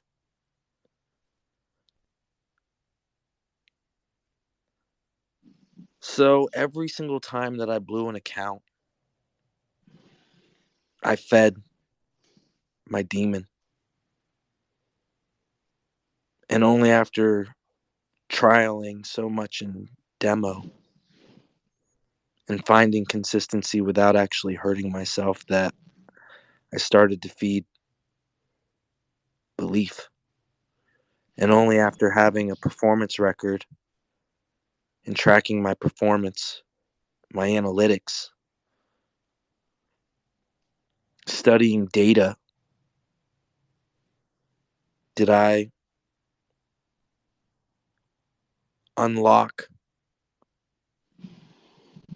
what I believe is my own consistency. Same framework every day. 3 o'clock to 4 o'clock. Your silver bullet times are the times that the DR forms. So for me, it's the same framework every day. Every day I'm looking at same framework. And then I'm basing my rule set around the model that I believe Price is providing. And because you've taught so many, because I've been exposed to so much from you, but also M7, I have a lot of models that I can engage in with Price. And it's as we've all stated, it's if then, if when, and specific conditions need to be met. And then I can look at, like I said, what's the performance of Tuesdays over the last 10 years in October. I can review that, and I can see if London goes long, that there could be a 56 to 70% chance that New York's going to go long too. And constructing those data models, I've been able to trade with more probability. And within the probability in the data has also come more consistency. So I hope I answered your question. I feel long-winded. No, you're fine. I'm trying to be patient so that way, because these aren't easy questions to answer. I mean, because it's you have to reflect on a long period of time. It's one of those kind of questions where you want to be as honest and direct, so that way you can really communicate the gravity of what I'm asking. And for folks that have just started learning how to trade, they don't understand it. And for the folks that have been at it for a while, these types of questions are paramount, because it's important to see what other people have gone through. And you've mentioned, what your weaknesses were early on. What would you say, some of your strengths are now, having gone through everything in terms of adversity and trying to discover who you are and how to work through your character flaws like every trader does? What would you say your strengths are today? I'd say my number one strength is, and it has to do with what my job was as a 9 to 5, and I say this to a lot of folks, is we are professional decision makers. And I feel like I have wisdom and experience and reflection that today I make good decisions on and off the charts. What would you say that is the contributing factors that you employ now that makes you a good decision maker, whereas in the beginning you can readily admit probably you weren't the best at decision making then? What things are you putting in practice now as a more refined trader with more experience, more in the trenches, scar tissue, the moxie now? What is it that you're employing now that makes you better in that area? The realization that the decisions that I'm making in the mirror, and that I can't hide from them. Wonderful. I always thought that the rules applied to everyone else but me, and that I could get away with not having to follow the rules. But when I'm defining what those rules are, and I have to look in the man in the mirror is defining those decisions that I'm making, you can't hide from that. And it took me a long time to not be able to hide from the decisions I was making, because a lot of the decisions I was making were self-destructive. And the biggest change that I've made is holding myself accountable and holding myself accountable on Front Street. This group has been very therapeutic for me over the last year, being in a lot of emotional drawdown. This talking amongst traders has been very therapeutic for them and me. And not hiding from, not being capable of hiding from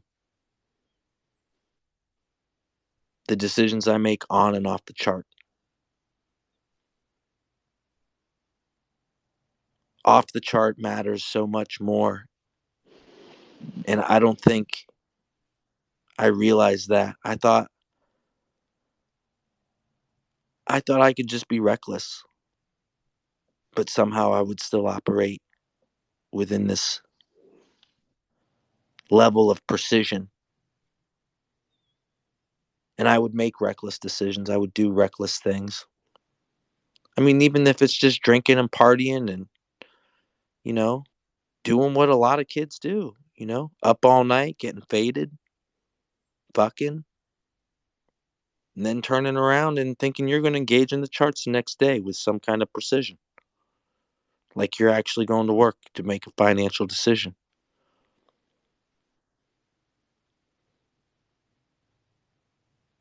Do you think that in the early stages of your trading, did you ever use trading as an escape from whatever you were feeling at the time? Like you just feel like you wanted to win something to feel like you were a winner for the sake of winning that trade?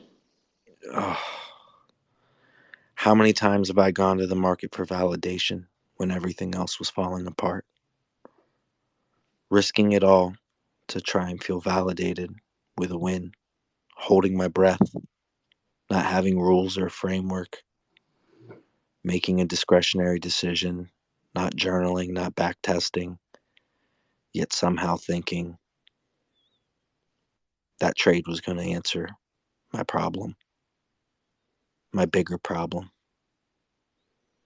I did it a lot, Michael. I did it a lot. Would you say that today, with more maturity and a more objective approach to doing what it is that we do as professional decision makers, would you say that today's mindset that you employ is more aligned with following a process, a model, pursuing the evidence that data would suggest is statistically probable for you to be doing what you're doing versus having any emotional or psychological reward for the basis outside of doing what is in the model? I mean, 100%. I mean, for the audience, folks listening, like Andrew Tate, I think he can be a motivational voice. He might be divisive, but I was in some pretty deep, dark drawdown mentally and emotionally, and I had some one-on-ones with M7 who pretty much said, "Listen, pussy, motherfucker, get up. Quit making excuses. The only way you're going to win is by start acting like a fucking winner." Right? And if you think of like if you were to Google Andrew Tate motivation, like that's what M7 was for me in some of my deepest, darkest times. And he was in my ear and literally talking to me for hours. And that really helped me. That lifted me up. That lifted me up in a time that, you know, I was struggling, man. I felt like I felt worthless. I mean, a woman that I spent 8 years with, I mean, that my wife leaving me for another dude, that really fucked with me, Michael. And it really fucked with my trading. It really, even though I'd had all of these clarity and understanding of what these concepts were and even how to measure them, and I was doing better, it just fucked with me. And he kind of found me at a time. He found me, and he poured into me, and he invested a lot of time and energy into me to help me see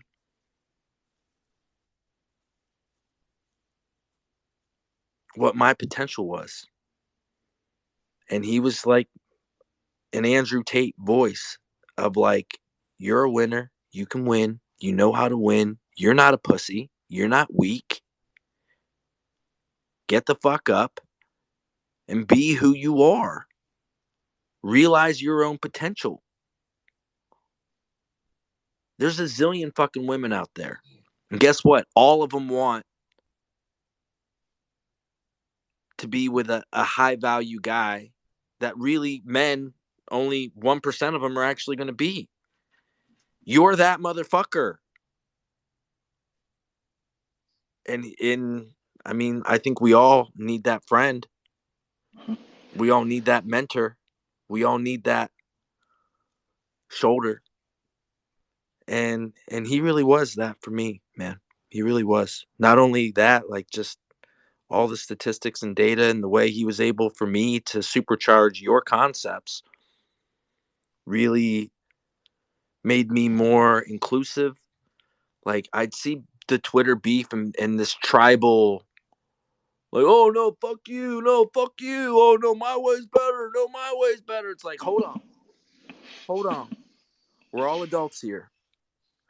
We're all adults. And if I were to tell you that I've found a way successfully to blend A and B to create my own version of C, and that works, and it doesn't contradict, and they play nice together. Like, do y'all really need to argue and fight about all of this? And instead of arguing and fighting, it's again inclusive, and I've embraced blending your concepts with his concepts, and finding my own way to trade. And it has developed consistency and models that are utilizing your models and his models as confluences, ways of stacking up. It's not just one thing, right? It's all these ingredients going into a cake. And yeah, man. And what comes out is consistency. And after you get consistency, then comes profitability. And then we all get to deal with, within profitability, dealing with, then it's not a question of fear, insecurity, but then it's the other side of the spectrum. It's overconfidence, it's greed. In the yin and the yang of trading, like first you don't know what the fuck you're doing. And then once you know what you're doing, you still don't know what the fuck you're doing. Because you just get to be on the other end. So that yin and yang of not knowing what you don't know, but then knowing what you know, but then you don't know what you don't know. And that swing, I think, focusing on a framework, focusing on a model, focusing on consistency, that's what we preach every day. That's what I try and utilize this platform for every day, is to talk to the 20-year-old myself who hasn't gone through the difficult, arduous, lonely, dark journey that is binding consistency. I mean, fuck profit, because you ain't gonna, if you're profitable, you're a fraud, because you can't do it again.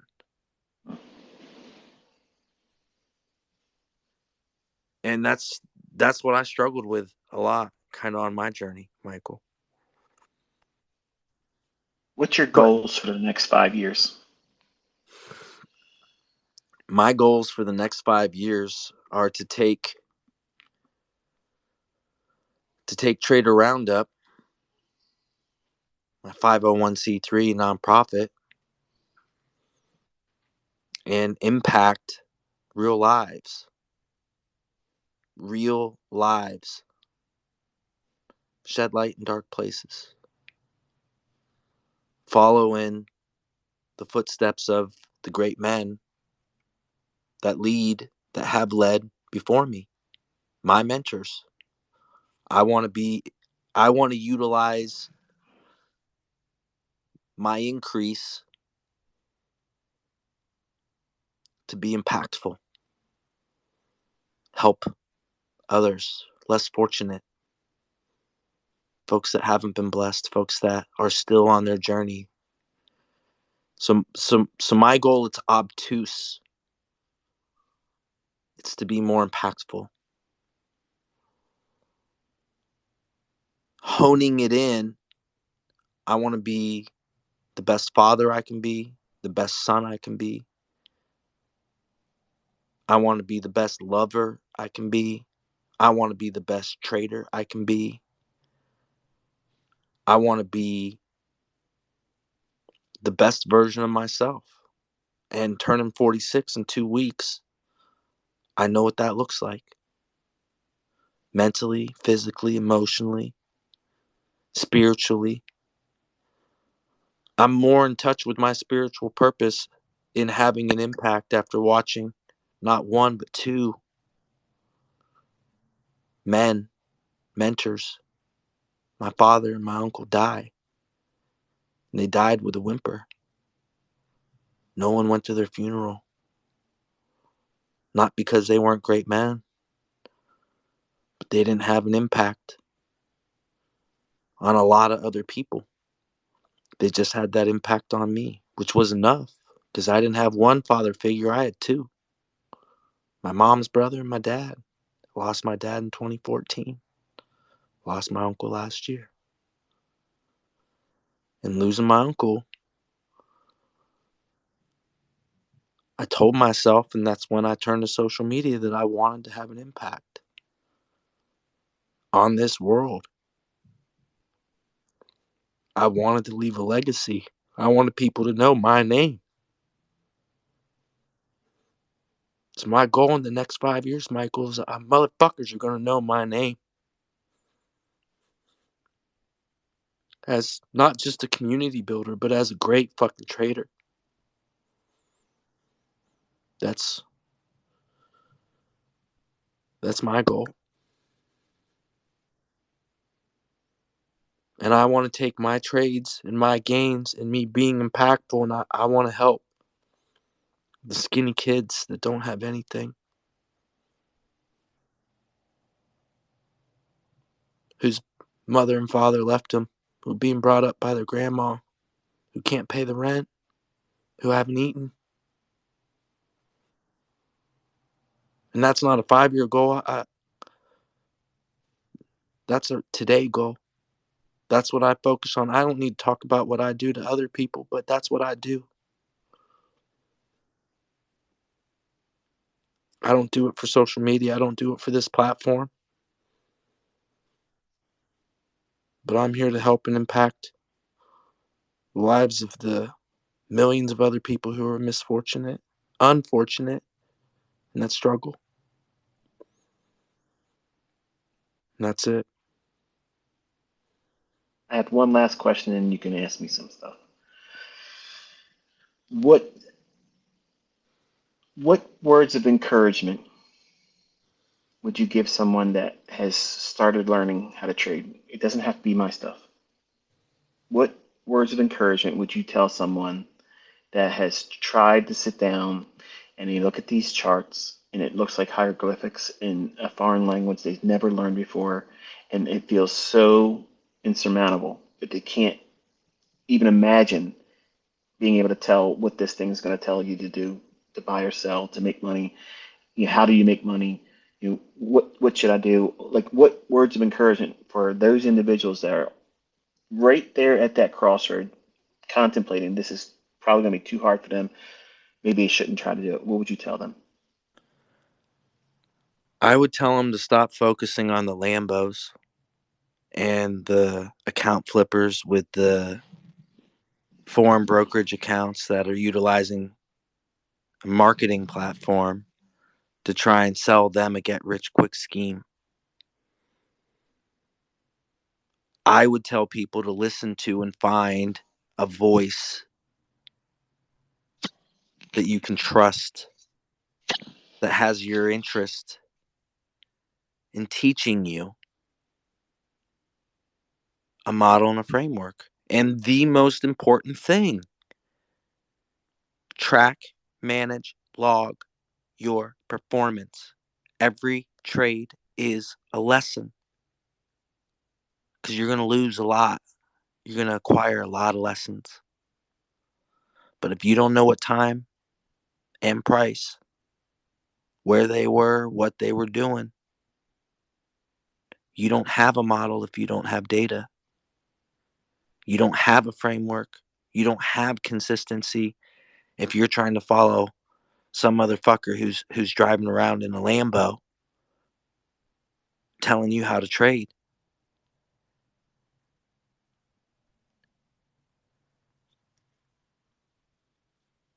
So find credible resources to learn from. Focus on tracking and managing your lessons. And in the world that we live in, data is king. You ain't shit if you ain't got reps. It doesn't matter how I trade. It matters how you trade. That would be it, bro. That's the advice I would give. I mean, Very good. So I get to ask you a couple questions. If we could encapsulate it in 30 minutes, that Yes. would Well, I that's fine. mean, I'd love to just kind of. I think a lot of people want to know, like, the burning question on social media is like, what's Michael Huddleston gonna do after November 11th? That's the first question I think of at the top of my head. I mean, is that okay? I mean, Yeah. Um,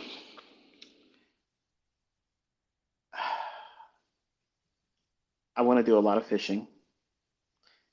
I want to do a lot of personal things with my wife, some of the things that she wants to spend time with doing as a couple.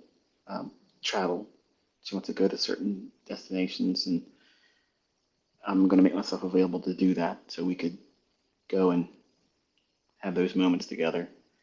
She wants a scrapbook. Like, she wants to see us bouncing around a little bit, globe travel a little bit.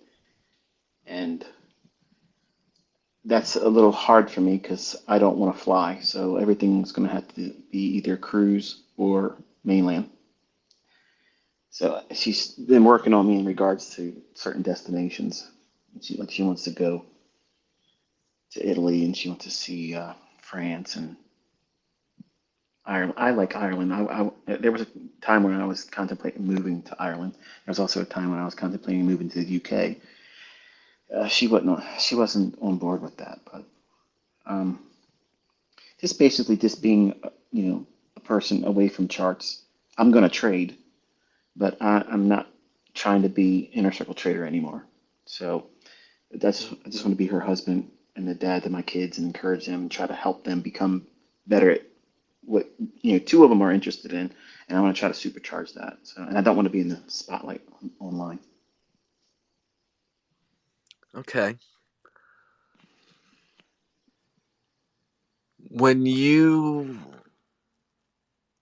What degree, again, I'm trying to think of not just looking at questions, but I'm trying to think of what the listener would want to know if they had the opportunity to stand up here and ask you a question.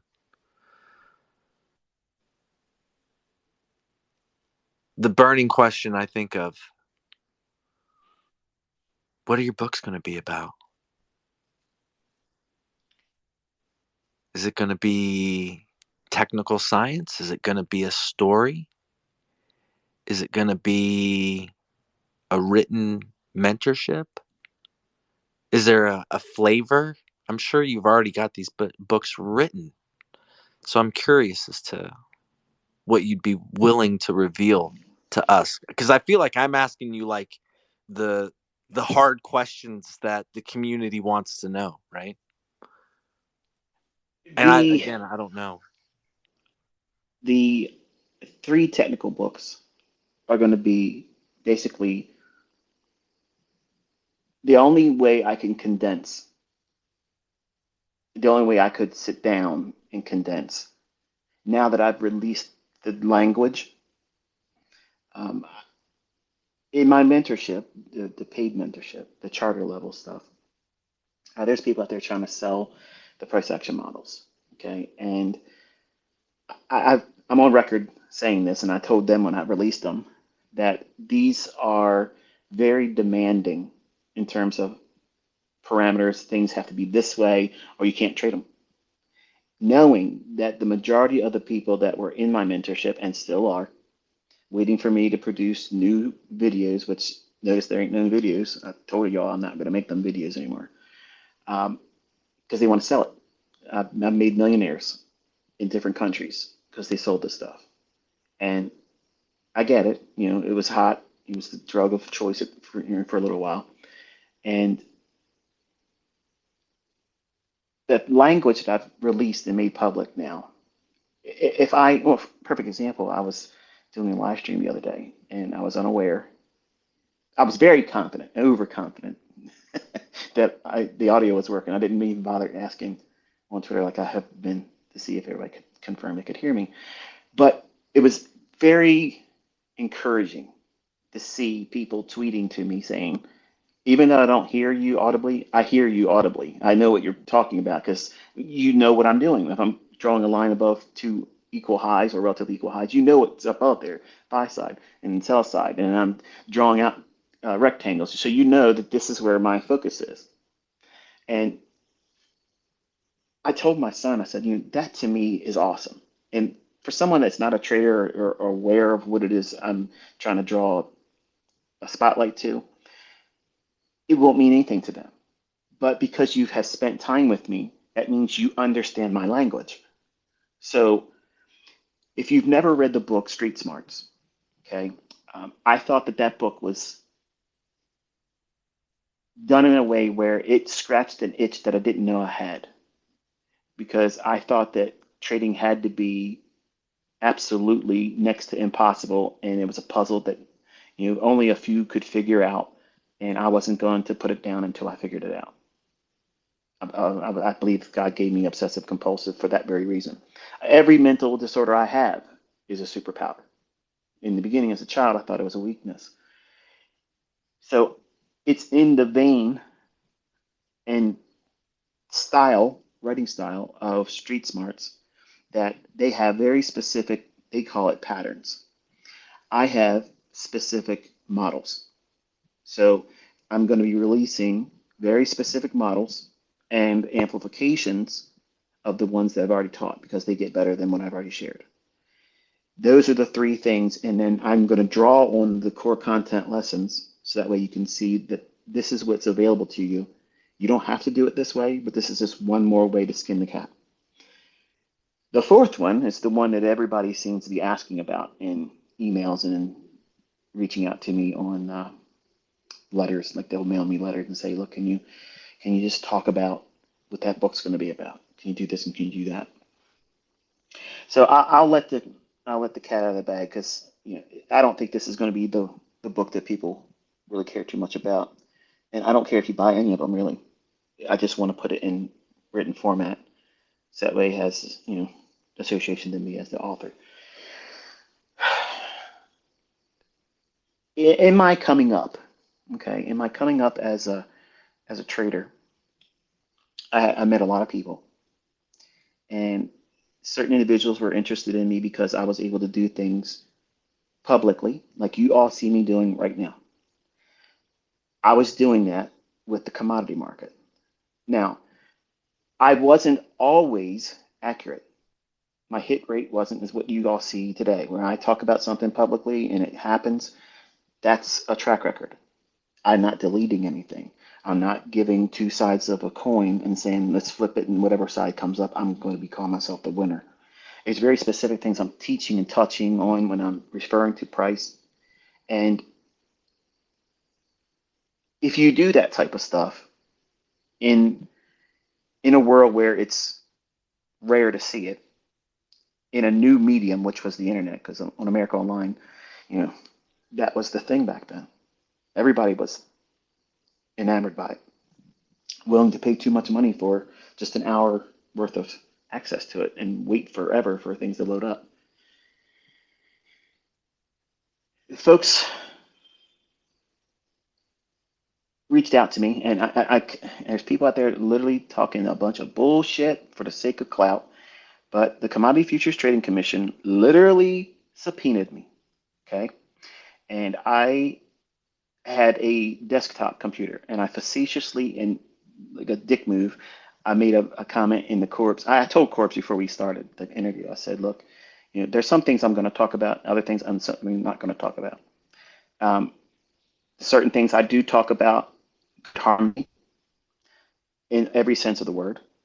So there's going to be certain points where you'll ask me, and then I'll say, I'm not going to talk about that. And I ask you to be respectful of that and make sure it's not in the final cut.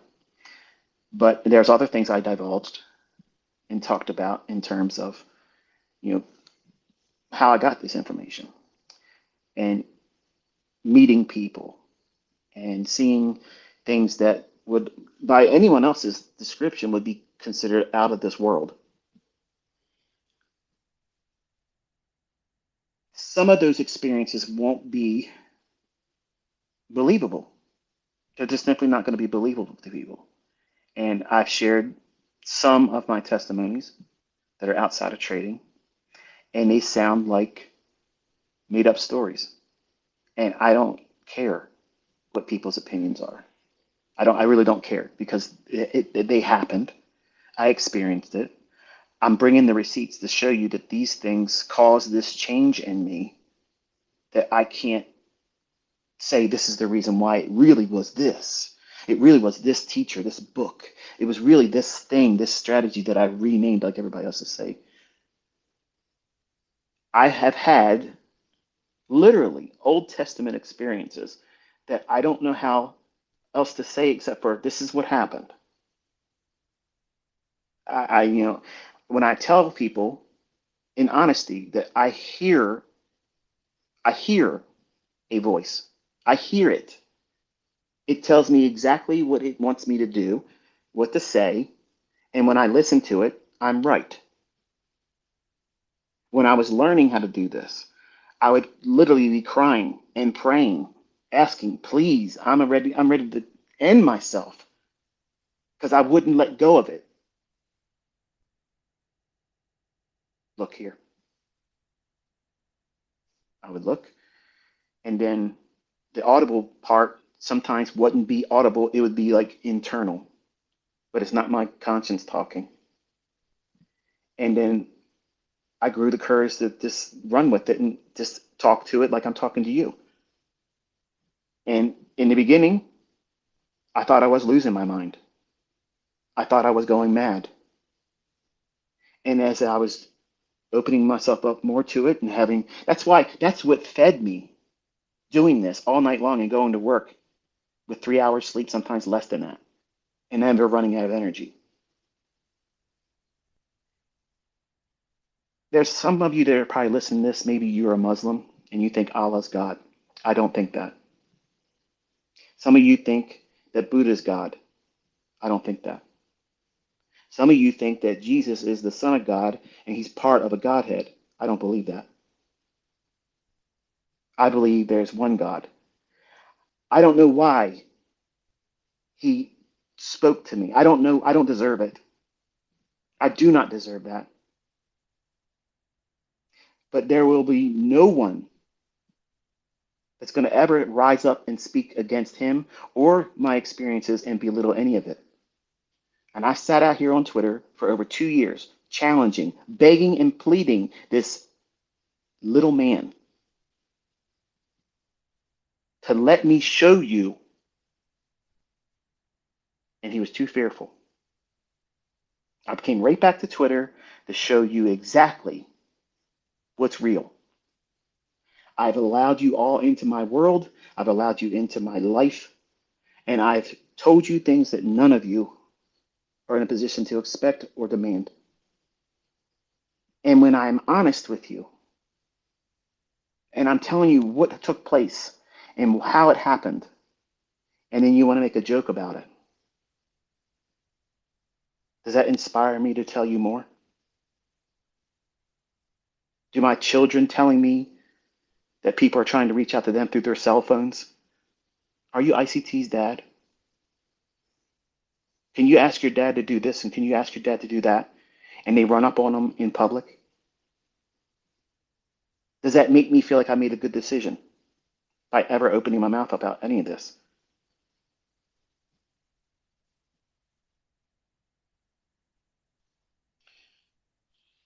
I believe the scripture that refers to be careful how you entertain strangers, because many times you're entertaining angels unaware. I've had conversations with people that wouldn't make any sense to you. They knew me. I don't know them. And truth be told, because I know this would never fit with what most of you would accept as reality, real, whatnot, and even this whole discussion here, sound bites are going to be taken from it. They're going to turn it into clout chasing videos because they lose their accounts live on their live streams. They can't join the Robbins Cup. They can't do it. And I have never, ever, ever, ever joined a Robbins Cup with my children's name. They never done it. And I didn't lose it 3 times, 2 times, 4 times, 5 times. I sank that account because it was synced to a MyFX book. And I was told by good source that they had every intentions of copying every trade. And I sank it. And I posted right on that MyFX book website, "You were my bitches." And people have taken that and twisted it and said I was talking to my students. No, I said it about MyFX book. I don't mind doing something to mar my image, because all I got to do is come out here for a week and prove to you I know exactly what I'm talking about and what these markets are going to do.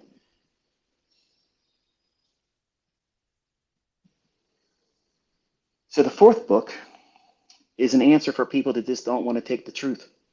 You need a side story. You need something else to entertain you. How does this guy know how to do this? So I believe the 2 people I met, you need a side story. So I'll give you that. Might be entertaining for some of you, Tom Clancy-esque, but the rest is rooted in stuff you find in the Old Testament. When I said I stood out in front of my house and I basically said, "God, this is the moment. I need to know. I need to know this right now." And I didn't say it, but I said it in my heart. Audibly, I didn't say it, but in my heart, I said, if this does not happen, I'm putting all of this down. And I'm going to just assume that it's all been emotions worked up in a frenzy. But I need this right now. I need to know that you hear me. I need to know that if you answer this, I will never doubt whatever outcome comes from whatever prayer I ask for. And I'm not asking for a yes every time, because it'll be no from you if it doesn't happen, and I'm okay with it. I'll know that you heard me, and that's all I need to know. But I need to know that you hear me. And I asked for it. Something so trivial, like a child. I came to him like a child. I said, I want to see a shooting star. Right where I'm looking, I'm not even going to blink because I already know it's coming. I don't even know why I said that. It just felt like I had to say it. And it looked like 2 pinpoint lights bouncing on one another, going from right to left. And I couldn't take my eye off of it. And I got butterflies telling you this all over again. My voice is shaking because I'm right in that same moment again. And where it stopped, a small, ever so tiny, thin shooting star from left to right shot right across. And before I could open my mouth and say, "That's it, I know exactly, thank you so much," it's like a softball or a grapefruit. Now, this is the only way I can describe it. If you take your right hand, extend it in front of your face, as far as your arm can reach, imagine a grapefruit or a softball, just a little bit larger than a regular baseball, Major League Baseball size diameter. This ball of fire, literally from left to right, exactly where I was looking, exactly where the first 2 pinpoint lights ended and the first shooting star started, it began right there. And I saw it so slowly move across the sky right in front of where I was standing and looking up at. It lit the whole area up like it was daytime. I heard it crackling. And I couldn't believe what I just saw and heard. I'm looking around like, did anybody else please see that with me? And I was the only one standing there. And I started jumping up and down, crying and laughing at the same time. Because what do you do with that? What do you do with that? Like, what do you do at that moment? It shakes your whole core. Like I got butterflies talking about all over again.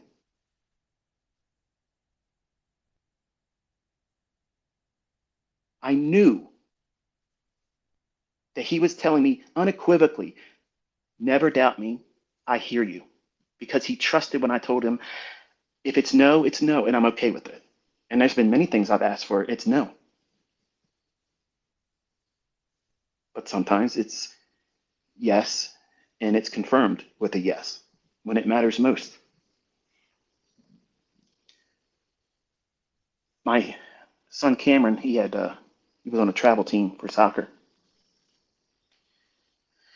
And my daughter's birthday, we were going to go to a Kobe steakhouse and celebrate it there. And he had a game scheduled that same day. And he didn't want to go there because he didn't want to eat, the Japanese food. So she's like, well, I can take him, drop him off at the game, and meet you there. And I was like, immediately she said that, I got this unction in my spirit. Tell her no. I said, no, you can't do that. She's like, it's not a big deal. I promise I can be there. You won't be waiting long. I said, no. It's not safe. Don't do it. Don't do it. No, I'm going to go. I'm going to take him. I told her again as she's going down the steps, please don't go. Something bad's going to happen. Please just don't go. It's going to be all right. It's going to be fine, Michael. Just go. I'll meet you guys there. Well, 20 minutes later, she's calling me. My youngest son was in the back seat riding with her. He's screaming, I want that dad. I want my dad.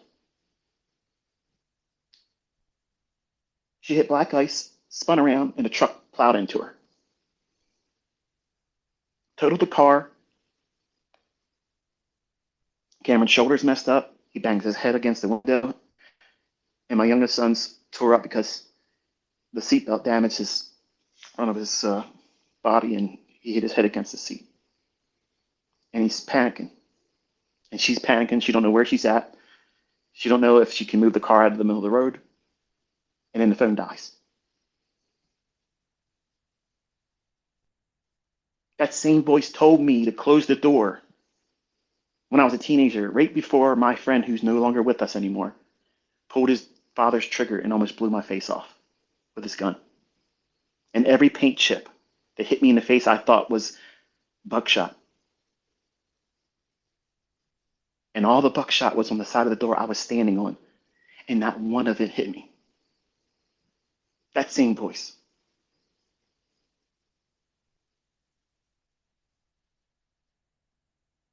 To someone that's an atheist, to someone that has another religion, this sounds schizophrenic. This sounds like you're hearing voices. You're mad. And if anybody else was telling me this and I didn't have faith in God, I would think the same thing. I understand, but I can't make you believe it, and I don't care if you do.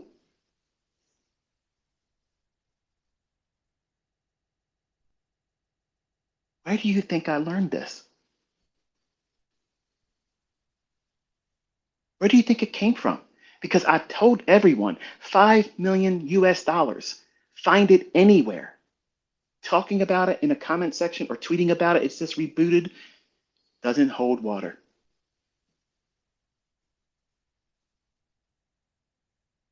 And I only want credit so that way in these books and like in these discussions here, I don't want praise. I want the opportunity to direct it to him. Because it's his.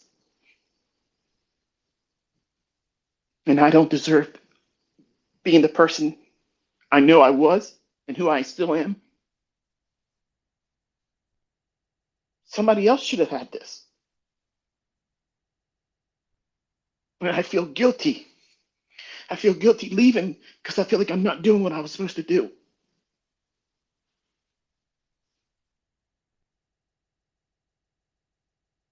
But I love my wife.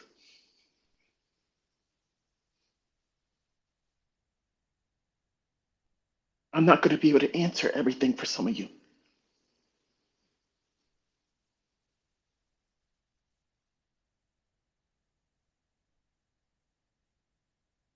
You don't have to believe anything I say. I want you to not believe it. I want you to test it. If it's real, you'll know.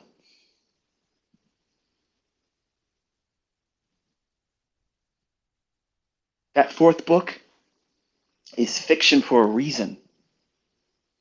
I'm giving you something other than what I've already told you because some people want that more than simply what it is.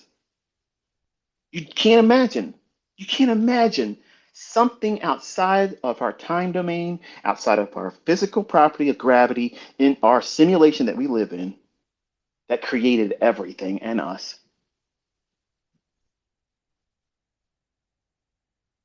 He's incapable of telling me something like this. He's incapable of teaching you something. You're trying to tell me that there isn't a creator that can't find a way to communicate to somebody and give them an understanding that it would have never had anywhere else? Where did Solomon get his wisdom from? He asked for it. He asked for it. How did he ask for it? Give me wisdom so I can lead my people. What? Give me wisdom so I can help others. And that's how I asked it.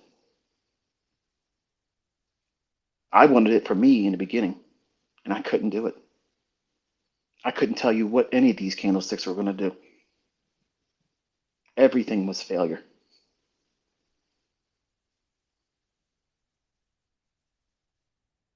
My motivation was, I can't be selfish. I felt convicted. I felt like the Holy Spirit was dealing with me because I was a very selfish person. Because I needed to be validated. I needed to feel significant because my own family didn't see it in me. They didn't want nothing to do with me. I was supposed to be aborted. And my murderous father had to threaten my own mother with her own life for me to be born. He's still out there in Jessup, Maryland. He's up there. 155634 is his inmate number. Michael Joe Hallington. Write to him. It'll probably take a long time for him to write back because his eyes are really bad, but he's got a friend that'll write back to you probably. I know all this stuff sounds like, what the heck? This sounds like a movie. And honestly, that's another reason why I want to drop down and I don't want any more attention. I don't want any more attention.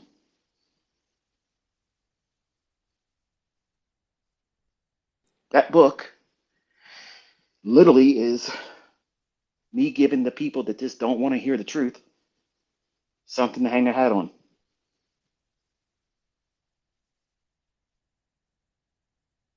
I codified Enigma. It's mine. It's mine. That is not the algorithm that delivers price. This is what handshakes with it. Two different things. Totally two different things.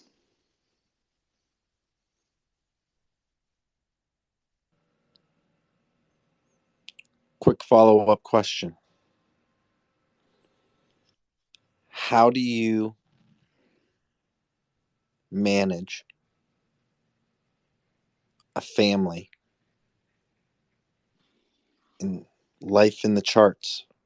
I know it's a loaded topic, and I know you're exiting from where you're at and what you've been doing, but there's a lot of folks that still will seek to manage this balance. How do you recommend or subscribe someone manage trading in a Well, family? listening to me, understand that I was a failure in that regard because of time management skill. I had to learn that late. And as a father, as a business owner, a trader, and a husband, you only have 1440, and you have to make the best of it. And while some of you don't run on the little sleep that I try to run on, you have to have more sleep because you're doing other things. You worry about things I don't have to worry about. So all of that requires more rest. I don't think I'm equipped to tell someone that has to have a job, has a family member, maybe a spouse, or maybe a new relationship, or just falling out of a relationship. I don't think I'm in a position where I can give any usable approach except for you just have this many minutes a day, this many hours a day, this many days a week, this many days a month, and what you got coming in as income and what you have to do to manage everything that goes on. Like we had cheerleading with my daughter, we had sports, everything with my kids, and I was rarely ever there. So I failed as the dad. I failed as the husband. I failed as the supportive daddy coming to every game. It was a few times that I made it. And I'm telling you, so few, it's shameful. And I don't think that I'm in a position of authority to be able to tell anyone how to do it because I didn't do it. And that's why I tell you, and that's why I teach this way, because I'm remorseful to it. I wish I could have been better at it, but I chased the money. I chased the prominence. I chased the affluence, and I also chased the feeling of the success of being able to do it. And when that happens, and you come from a modest upbringing, no money. I didn't come from money. I didn't come from affluence. Only two other people in my pedigree ever graduated high school, and one other person went to college. My uncle and my aunt. And my uncle graduated college and had to go to work for a KFC with a business degree. So I'm not from a very high pedigree. I was working class hero, raised by a lumber hauling Navy man that worked at Essex Lumber, and he drove a forklift and made $300 a week gross. So I don't think I'm in a position to be able to give that kind of advice. Okay. I too I resonate with that answer. How about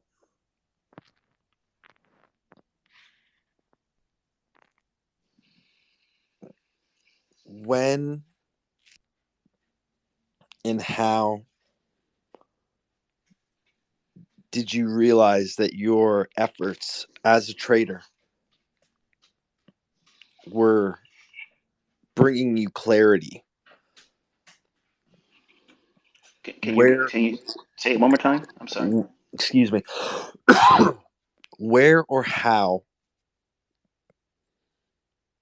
did you realize that your efforts were bringing you clarity? I mean, for a new trader or for someone who's coming up in this game, where, I mean, there is no silver line that someone crosses, but how does someone, where would you recommend? Okay, this is, let me frame this in the way, like a milestone for a trader who's up and coming. Could you list 3 milestones that you believe are paramount to them becoming consistent and profitable? In your eyes, for the novice trader listening, what is a trackable device on their journey? In the beginning, I started with a want. I wanted to be significant. I wanted to be able to afford things that none of my family members could. And I dated a girl that I wanted to impress, and I later married, and she left me for a 40-year-old man that used to give me candy at his family grocery store. So I can relate to your first wife story, but not to be the guy that outdoes you. I think it's a little bit more painful when she's 17 and she goes with a 40-year-old man. So I had a lot of hurt and a necessity for me to rise up above whatever anyone thought of me and my family. So it starts with the belief that it's possible for you. If you don't have that, everyone around you is going to convince you that it's not for you. So that mile marker, you have to have that right from Jump Street. You can't not have that. And as long as you hold on to that, you can lose everything but that. And as long as you have that, that's enough for you to say, I'm not quitting. It's just a matter of time. You have to be responsible and own every action is no one else's fault but your own. In the beginning, I faulted everything. I faulted brokers. I faulted the people I learned from and thought I was understanding what they just wrote in one chapter. I would literally take something I read in one chapter and be so quick to go out there and put it into real practice with real money. And then gone, lose. The time I understood that my efforts were panning out and was presenting what it is I was beginning to see as the first stages of figuring out what it is I should be doing as a trader was when I stopped trying to trade everything and focus on one or two things. And I'm very appreciative of Larry Williams for this aspect because he talked about how he was trading all the commodities, the agricultural markets and the financial markets. And then finally, it wasn't until he settled in on two markets, the bond market and the S&P 500. And he didn't care what anything else did. I shunned that advice early on.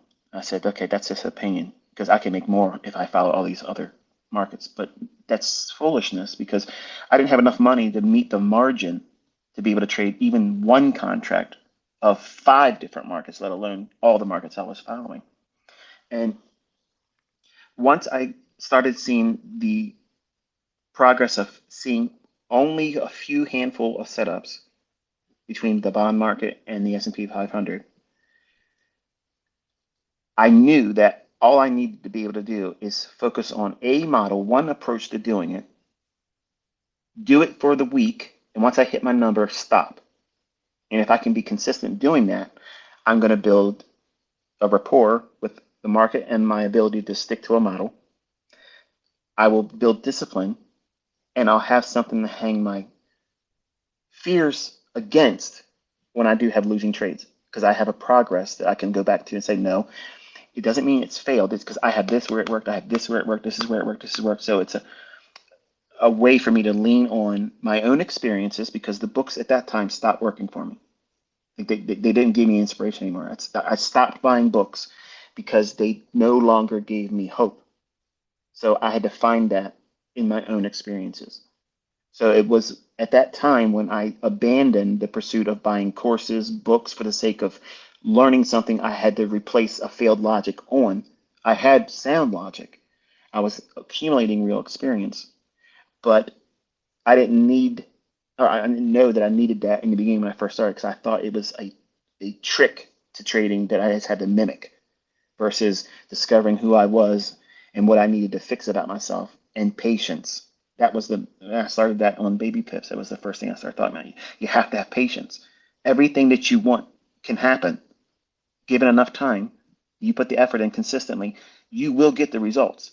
No matter what, by default, you'll get it. But too many people rush to get there. And that rushing causes you to forget why you even started trading in the first place. You all want to make more money. That's why I did it. I didn't originally start trading to be a rich person. I wanted to be able to stop working at 40. So my plan was 20 years. I was willing to wait 20 years. Some of you don't even want to listen to a 2-hour lecture that's going to help you make $2,000 in a week. You're complaining that it's too long to go through that. I was submitting to a 20-year program You're bitching about going through a 4-year degree at college. I had a 20-year program. You're complaining about having to work the rest of your life and never had anything inside of that. I was subscribing to the idea that I'm going to have to work until I'm 40, and I'm not going to be able to take any change in direction until I'm at that age of 40.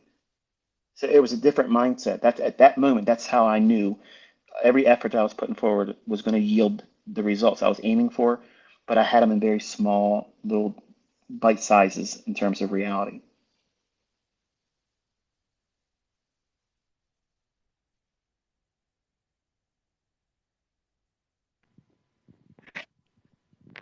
Okay. Love that. How are we on time, mate? I'll give you 15 more. Okay. Perusing through some questions here, seeing what the audience is asking. And you've got a zillion models. I mean, over 81 different ways of entering price. They're not models. They're this mechanisms that I can build a model around. So that all of them they have a limitless multiplier added to it. But I have 81 ways to get into a trade yet. I know we're dads and you can't say what your favorite is, but ICT's preferred method. Again, I feel like I'm asking, inquiring minds want to know. You've got a myriad, but if you had to boil it down into one, and if not one, three of what you've included in your body of work, what would ICT say is his preferred method? I understand the variables and I understand the difficulty in answering this. I do. I'm prefacing. Are you asking only on what I've shared publicly? Is that what you're asking? Well, I mean, if you want to share what you haven't shared publicly, yes, please, by all means. Let's speak in the realm of what's already been shared. Okay. If I had to only trade one model for the rest of my life, knowing everything that I've given out publicly, if I had to just choose one of them, it would be the second stage distribution of a market maker sell model or second stage reaccumulation of a market maker buy model. And I could make as much money as I ever want and never need to do anything else, look at anything else, and I'd be quite content with that. Okay, so an MMXM or a 2022, essentially, right? Like the. Okay, I mean, yes, that's what you're saying. I'll probably just I'll replace October's model. I'll just teach that one. I'll teach it as if this is the model. If I was never teaching anything else, and this was the line in the sand, said I'm never going to teach anything new, and nothing new in the books would ever be revealed or nothing like that. If it was just what I've released up until right now today, October 7th, 2023. All of you know my market maker models. Okay, it's not Wyckoff. It's very specific elements that are part of the buy side of the curve and the sell side of the curve, and they're directly linked to both sides. They both have a relationship with one another. It's not support and resistance. It's a logic of order flow. On a market maker sell model, I would be aiming for a pool of liquidity below the original consolidation. So there's sell side down here. I'm going to wait for a reversal. I'm going to wait for it to sell off and create another opportunity to sell off. But at least pierce 50% from the smart money reversal down to the sell side liquidity. It has to drop at least 50%. If it drops 50% of that and then starts to rally again, I'm going to key that up with the other side of the curve where the market was rallying up before it reversed. I'm going to pair it up with something over there as a PD array that was bullish on that side, but now it's going to act as an inversion level. A lot of my charter members are going to have light bulb moments here listening to this. And that short is the second stage distribution or redistribution rather. And it's going to run quickly, the biggest powerful run right into the sell side. So what I'm waiting for is a unicorn setup where I'm waiting for the best of the best. Everything's in motion. I got everything on my side. Everything is in play for it to be there. And I'm going to risk 5% on that trade. Ooh, boy, that's some sauce, dear sir. And so you're saying the October model is this? Yeah, I'll teach that one. Yeah. Ladies and gentlemen, I hope you heard that. That's so the reaccumulation and sell side drives down to 50%, and then you pair it up with another PD array and you take it on the reversal. I think that's what I heard. Okay, imagine a market maker sell model where you have a consolidation and relative equal lows are formed and it starts to rally up. It rallies up, it creates a little consolidation. You might classically see that as a bull flag or a small pennant. Then it rallies out of that, and maybe not all the time, but sometimes it'll create a second stage of reaccumulation, trading up to a premium array, a level that I think is a draw on liquidity. If I was bullish, I would reach for that. I don't necessarily have to be there for that time of the trade. I might identify something at a later time, say, oh, I wasn't trading, I didn't see that there, but now I see this. It's reacting off of a level that should offer sell side. So, with sell side delivery, the market should drop down. So I'm anticipating price reacting and reversing at the smart money reversal. Once it starts to break down, if it goes back up a little bit, that's the smart money reversal. Low risk sell is the next stage, and then it'll drop. Then you get 2 points of redistribution where it sells off. The second one, which many times can look like the third, the second one after when you get the low risk sell, that low risk sell, when it drops down, its drop has to be at least 50% from the smart money reversal to where the sell side you're aiming for is. As long as it does that, then I will trust that the next rally is going to go right into a premium array on the left side of the curve before it went up to make the high and reversed. And I know some of this is going to be very confusing for some of you that don't know what I'm talking about, but I promise you it's extremely simple.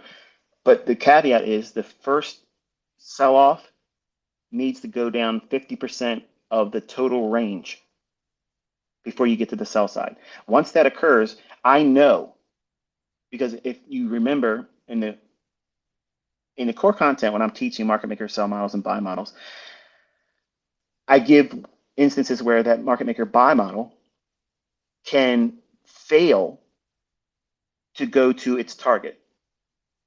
Much like a market maker sell model can fail to go to its pool of liquidity. Why would it do that? Because it's part of a larger continuation. So when and how would I determine when it's going to fail?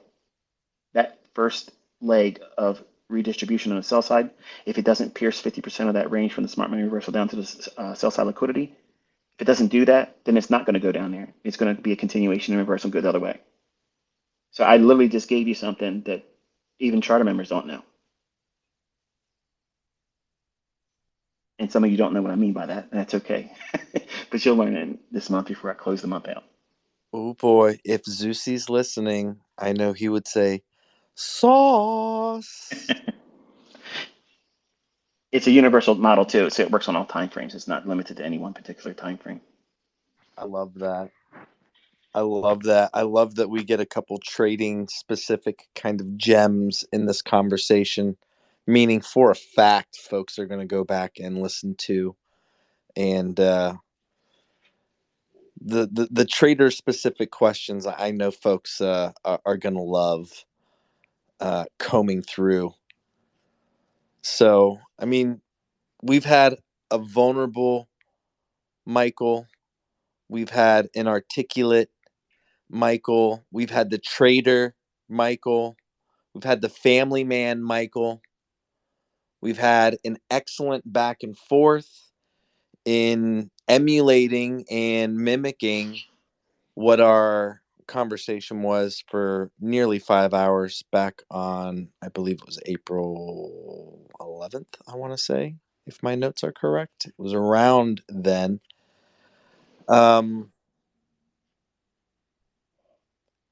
and talking about models and trading and giving the folks what they want, is there, I'm a fib based guy, and I love OTE. Is there any, have you revealed maybe, is there like a special fib setting, or is there a special way of measuring price within a range, or again, this question, because I'm a fib based trader and I'm asking almost selfishly within my own trading aspirational kind of questions.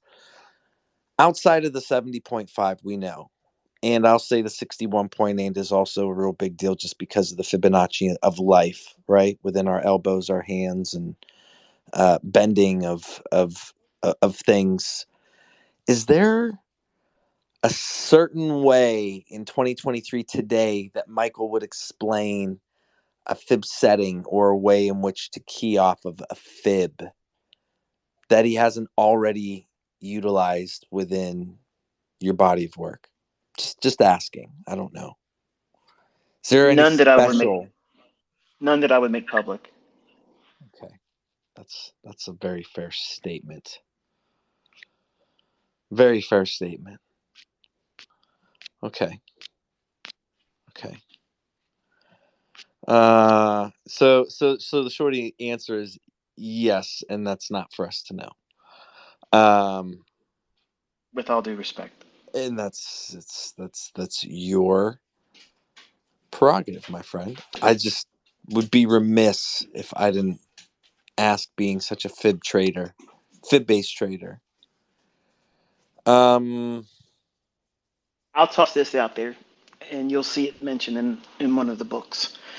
This is another little extra. When I was teaching fair value gaps and I was teaching standard deviations, I did not spell it out for charter members. I hinted at it because most of what I taught prior to having a formalized mentorship was me laying down breadcrumbs. I wanted to see if anybody else would pick up on some of the things that I was looking at and seeing in price. And I would honestly tell you who they are if they were. I'm certain once I leave, there's going to be all these people that come out and say, yeah, I had this figured out, but you've never seen them up to this point. So that's one of the things I am going to be turned off by. But the element of taking a standard deviation, which is equal distant measurements, okay, for the folks that want to try to correct me, you don't know what a standard deviation is. You don't know what the fuck you're talking about. The measurement of a fair value gap, a buy side imbalance, sell side efficiency, or a sell side imbalance, buy side efficiency, either one, okay?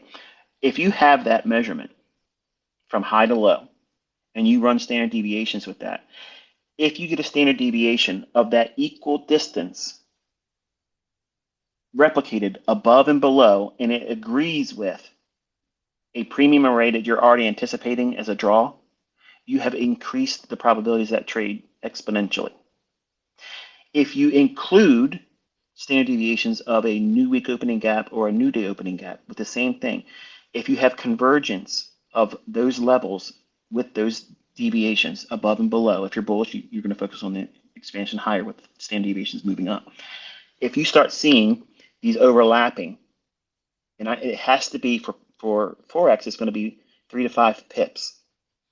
For futures, it's going to be 2 to 3 handles. That's how tight it's going to be.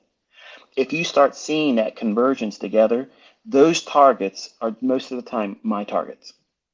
That's the real thing I'm aiming for.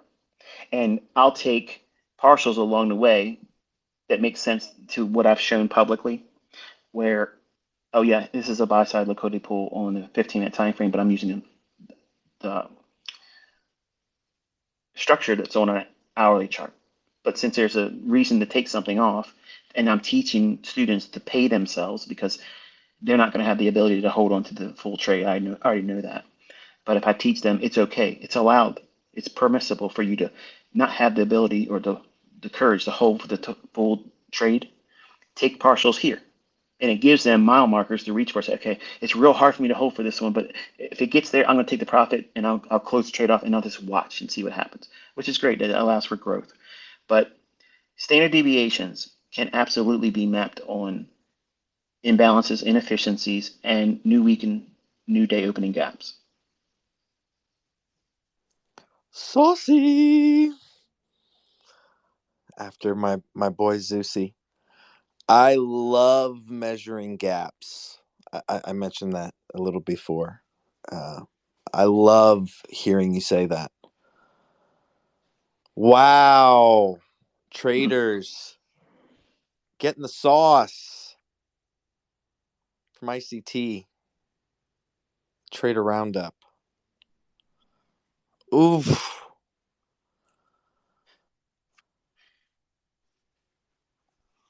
I want to say thank you, Michael, for taking the time and the opportunity. Selfishly, I'll ask, what are the chances or likelihood? I mean, you're going to hang up when you say you're going to hang up Twitter. Does that mean that that an opportunity or a chance of us having something like this could potentially ever happen again? Or is when you hang up Twitter, you're literally hanging it up and it's done, and then it's just your SoundCloud. I mean, Yeah, I'm absolutely leaving Twitter. Yeah, I already have in mind what I want to say in a short little video that'll be posted on Twitter, 11:59, November 11th. So that way I took it all the way to the last minute. And there will be no tweets. I will not like any posts. I will not retweet someone else. I'm not looking at my Twitter. I won't have any association with it, but everything will stay there. I've never deleted a tweet. I've never intended to remove them. I'm not going to take the account down. That doesn't mean that Twitter won't remove the videos that I have with music up already with trade executions. So that's why I've already said, if you like those things, you might want to download them and save them, until I get them up on my own website. Now, I can't promise when I'm going to get that done because I'm still looking at people, presenting their submissions for trying to make the $5,000 for, redoing my website. I haven't picked anybody yet, so in case you're still on the fence about that, I haven't seen anybody do it where I like it yet. My wife has allowed for one thing per week, but not to the degree that like we're doing here today. No way, it ain't gonna happen. But she said one day per week, and it could be on a weekend day. But I cannot, and I'm not allowed to do anything throughout the week. That's her time. It's family time, and my job is to be a husband. So those work hours are Monday through Friday, and I get one weekend day where I can do something, but it can't take a lot of the day up. And I don't know what I'm going to do with it yet. I don't. It's just going to be a big adjustment for me. I'm sure it is, mate. I mean, for sure. But to answer your question, because I think I danced around it inadvertently, and I didn't mean to do that. I don't think I'm going to have the opportunity or available for the opportunity for like something like this again. And I know some people were saying that Top Step were interested in having me on it. I really don't really want to do that. I have a lot of people that have podcasts. I have a lot of people that have larger functions and things that I don't want that, because you hear me saying I don't want to be here doing it. And if I'm on here doing things like this, it's communicating the opposite. So I want to diminish. I want to enjoy the casual departure where I feel comfortable doing it.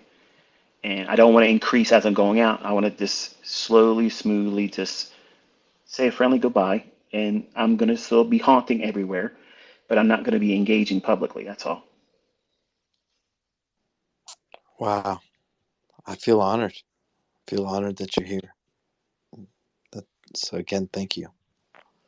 Thank you for coming in and doing this today. Very privileged. So, yeah, man, I want to leave you with any final thoughts on that note, with, our time kind of wrapping up. Knowing that this is a very unique opportunity and a closeness that the community gets with you that otherwise is going to be limited. I mean, we're in October. We're less than a month away, winding down. The very first bucket list item that you want to do, that you're willing to make public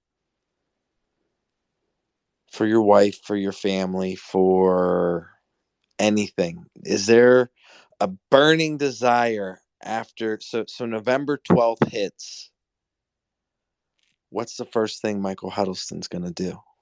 I realize the cleats are getting hung up, but the man, not ICT, the man, what's on that list?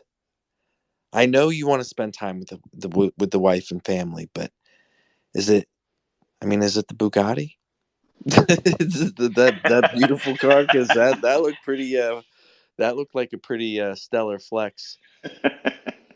Uh, that's me trolling. I'm trying to be funny because I was just reacting to somebody else saying something to the effect of, I don't know if they were being mean spirited or if they're just teasing with me. So I like to do those types of things. And unless you know me and you don't know my sense of humor, you won't pick up on sarcasm or things like that. That's not me. I would never do that.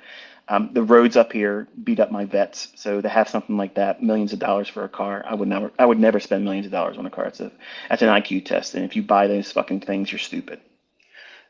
But I think that my wife wants to go to the Grand Canyon, and we've had things so many times in the last 2 months, 2.5 months, come up that prevented that trip. And we were going to take the RV out, but now the weather's starting to change, so those things have to be winterized because if they freeze, it causes all kinds of problems, plumbing.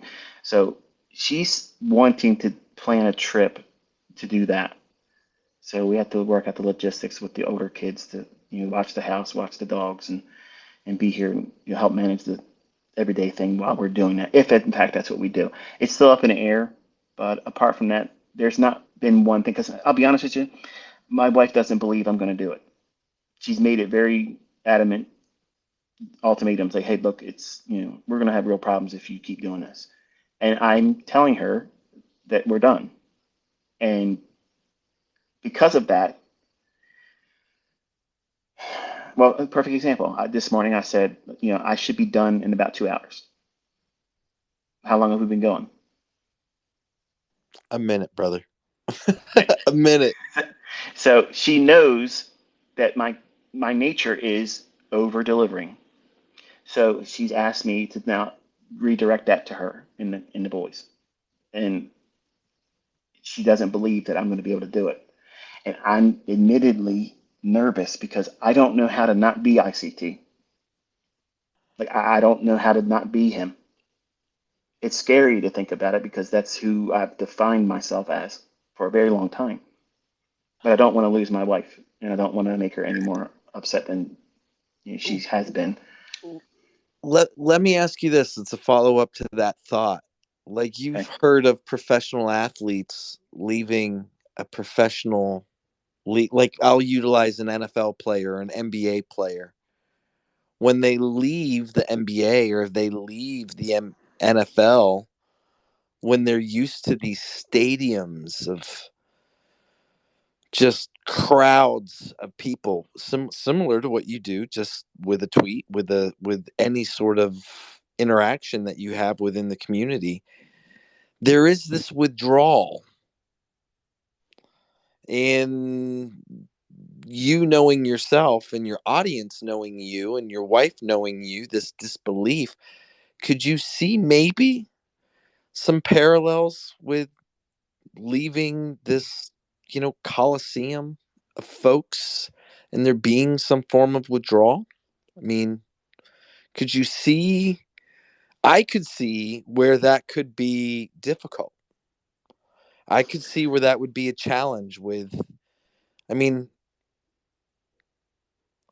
I don't want to say it's a dopamine thing but there's almost like an adrenaline rush. I mean, I don't know, man. I don't know. I'm just curious. Like, your wife has voiced skepticism, but if you were to utilize it in the terms of being like a professional athlete, leaving or retiring, I at least have read and heard and studied others' accounts in saying that there is this withdrawal, that it is I, really difficult.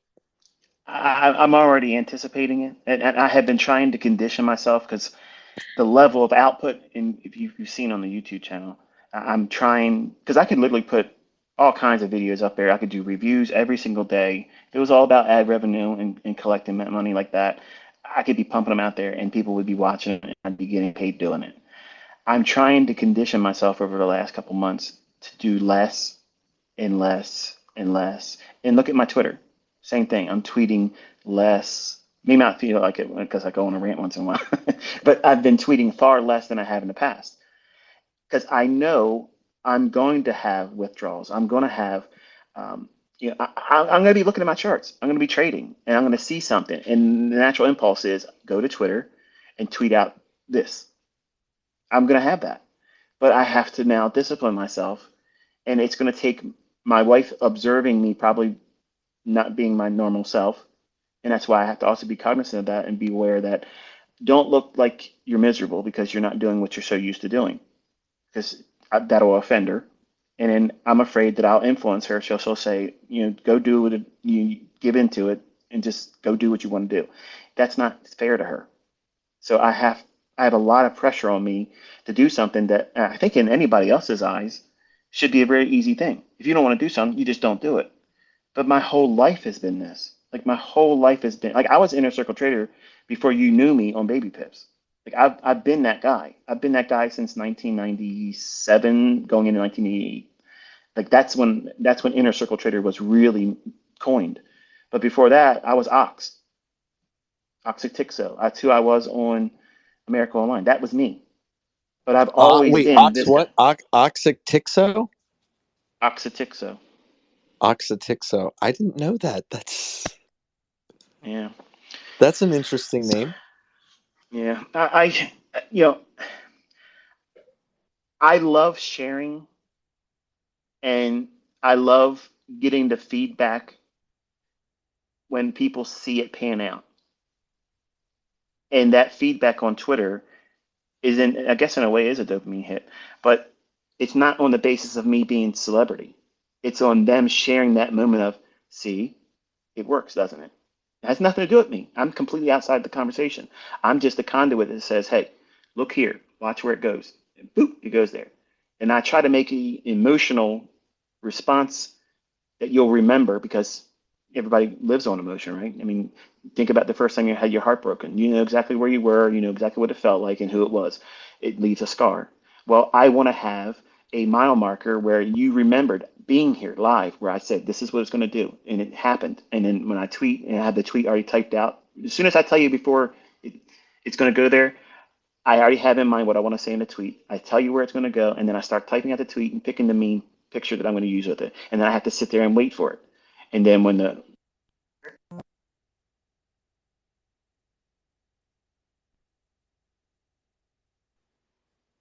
to the Buddy. person trying to call me from Germany, don't do that. Hold on 1 second. Hang on.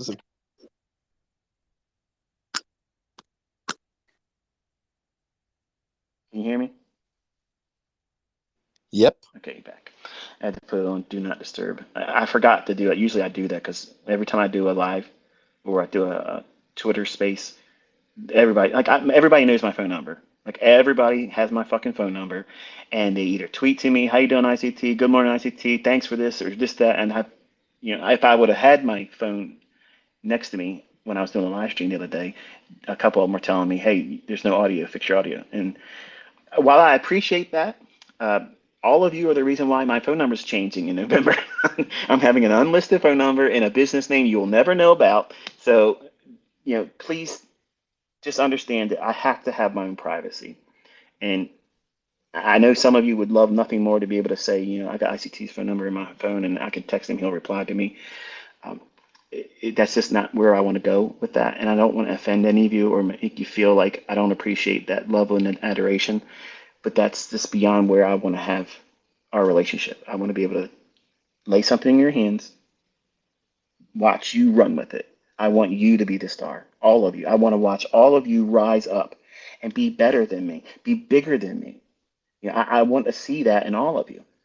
And not all of you are going to be able to do that. But if some of you do, that's going to entertain me the rest of my days. And I can't wait to see that.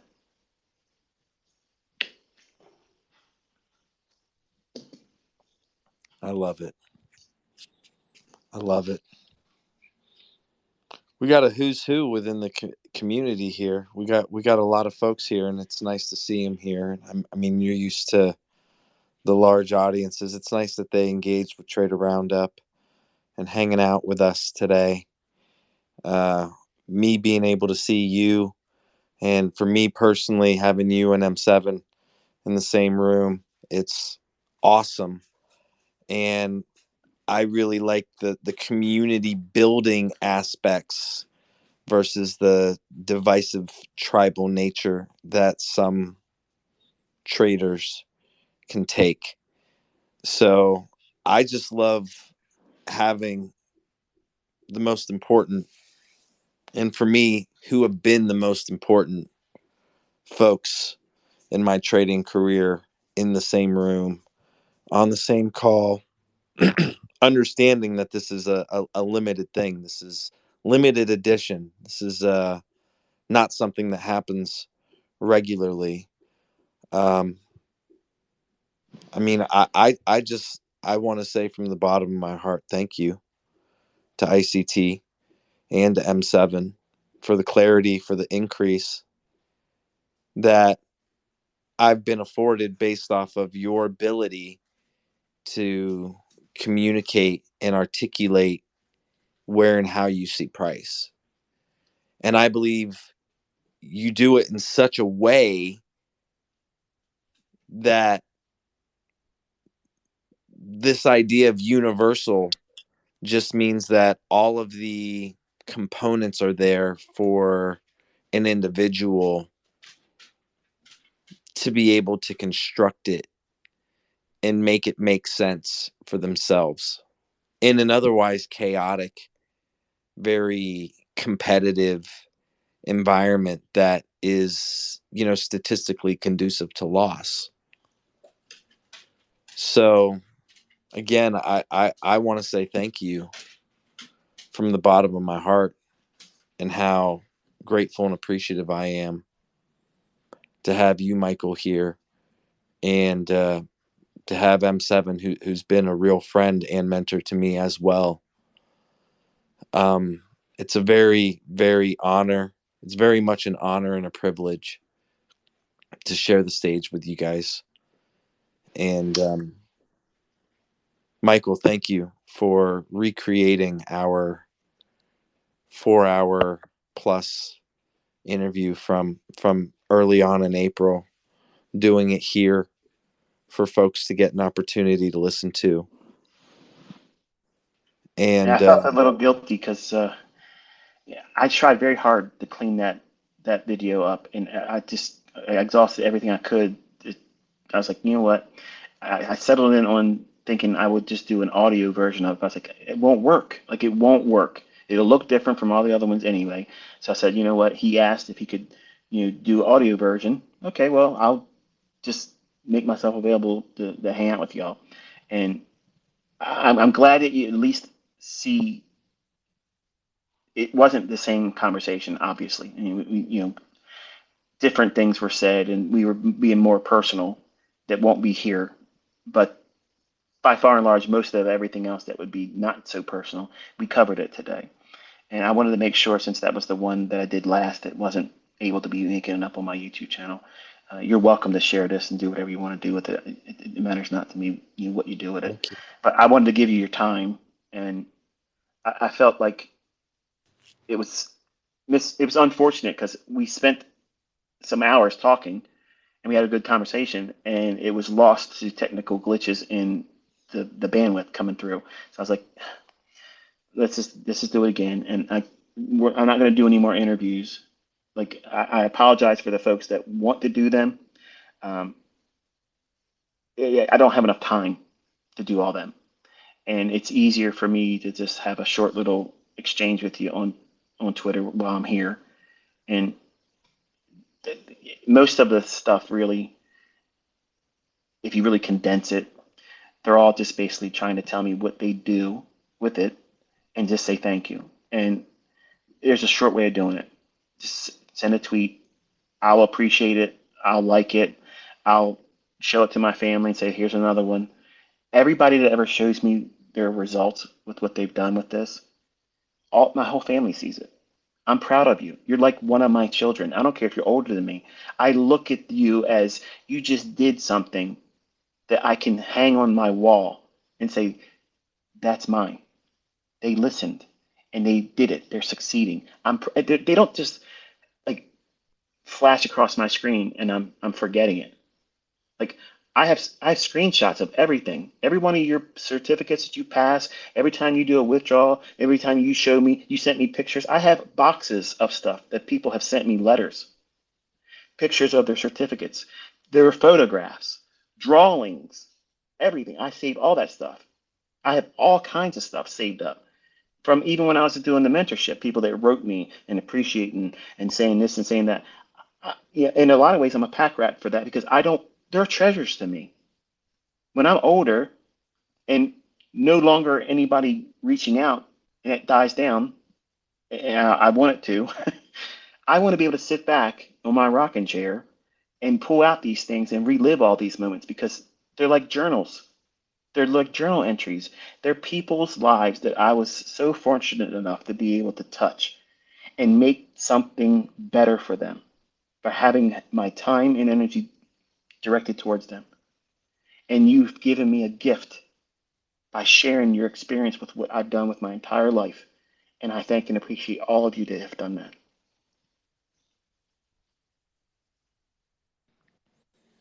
One more question I just thought of, and it has to do with your boys. Mm-hmm. I utilize the analogy of a professional ball player retiring or exiting the league, we'll say. Do you think you'll live vicariously through your boys? I mean, do you think any one of them, either Caleb or Cody, are going to step up into an ICT junior role? I mean, because I'm pretty sure the community would embrace them. And even if you're not engaged so much with it, I mean, you are creating a monster in your kids. I mean, that I guess that would be one of like my last questions, I think, for you is it's like where do you see? I see Cameron definitely on YouTube. He wants to do it. That's his character. He wants to be out there doing it. Like he wants to show it off. He wants to be that person. But he doesn't have the discipline to use my highest forms of models. And if he can't do what he's expected to do with these lower form models, he's not going to be able to do it with my Enigma, my algorithm, the real thing. He's going to have discipline sticking to these rules. And he's not showing that yet. So when I'm away from social media, I'm going to be driving him to the point at which, or he will be much more open than I am. It's his personality. It's not my personality. He wants to show off. He really wants to be out there doing it live. He really wants to do all those types of things. And if he learns how to do it well, he didn't say so, but I honestly believe he would make it available either by learning it from him doing it or just openly teaching it. And it's his to do that with. I don't care. Like once they have it, it's theirs. Caleb has flirted with the idea of, I thought about it, but I think I would be nervous in front of other people because if they ask me questions and if I don't have the experience yet to answer it, I would feel uncomfortable being in a position where I can't answer the question. And like he doesn't want to be trolled. He's a very laid back, passive person, like my son Cody. He's not one of those people that would be adversarial. Cameron, absolutely a fucking savage. He wants to get out there. He's wanting it to happen. He's inviting it, but he's in a hurry to get to doing it without having the skill set yet. So it's this youth that's in the way right now. So while I'm away, I'm turning them into freaks. My name ain't gonna come up so much, but those are. If not any other, it'll be Cameron. Interesting. So Cameron, Caleb, and Cody. Cameron's the one that is. I mean, would he go with that? Do you know what he might have a social media persona as? I mean, is that?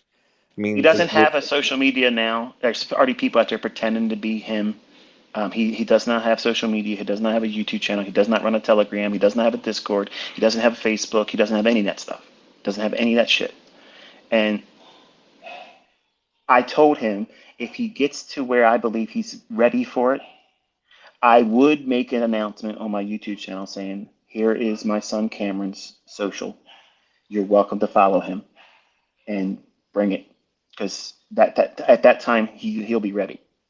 Because he wants that. He wants all that smoke. All of it. Don't pass it. He wants all of it. All of it, huh? Yep. That's what he wants. Ooh, I love that, man. I wow. I'm excited. I'm excited for that day to come, and I think as a dad, you'll live very vicariously through them. I will make picking them up. appearances. If he has a social media and he has a YouTube channel, I will show up periodically, sparingly. If he has that, I'll show up there. But anywhere else, I won't do it.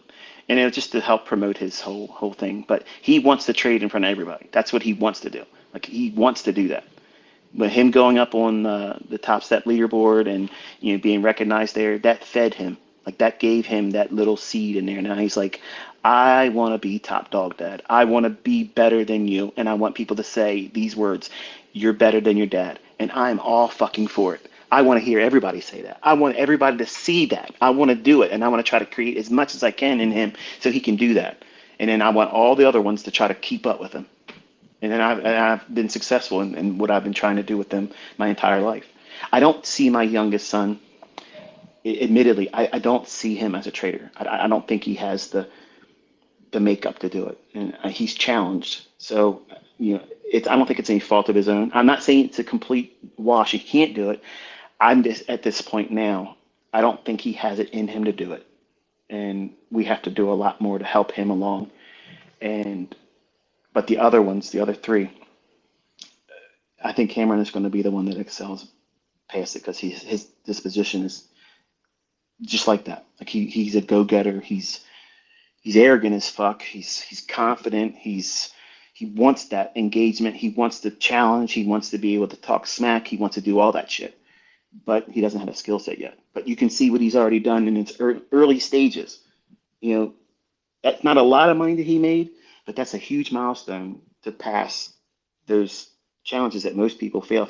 If those numbers are correct, and a lot of the companies are coming out and being forthcoming with the information saying that like 1% ever get to being funded, and even there they don't even get a payout.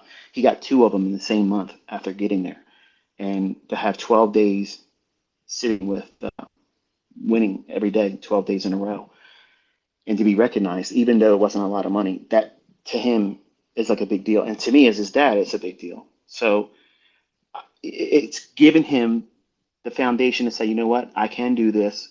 And if I can do this early on, where am I going to be at 2 years from now? Where am I going to be at 5 years from now? And if he wants to start, teaching this stuff on a YouTube channel, that's his business. Who's going to say he shouldn't do it? I'm not going to say don't do that. I'm all for it. Like I want to see what all of you want to do, and even more, I want to see what my own kids do. And I think he would enjoy seeing it. Whatever comes from it, whether he gets better than me or not, I don't know. I want it to happen, but even if he doesn't, and he just is consistent, I think my audience would just segue right over to see by morbid curiosity. What's his son doing today? And there it is. Ooh, I love it. I have a feeling you got some monsters coming out of that. I have a feeling Cameron is freak. It sounds like he's going to be the one.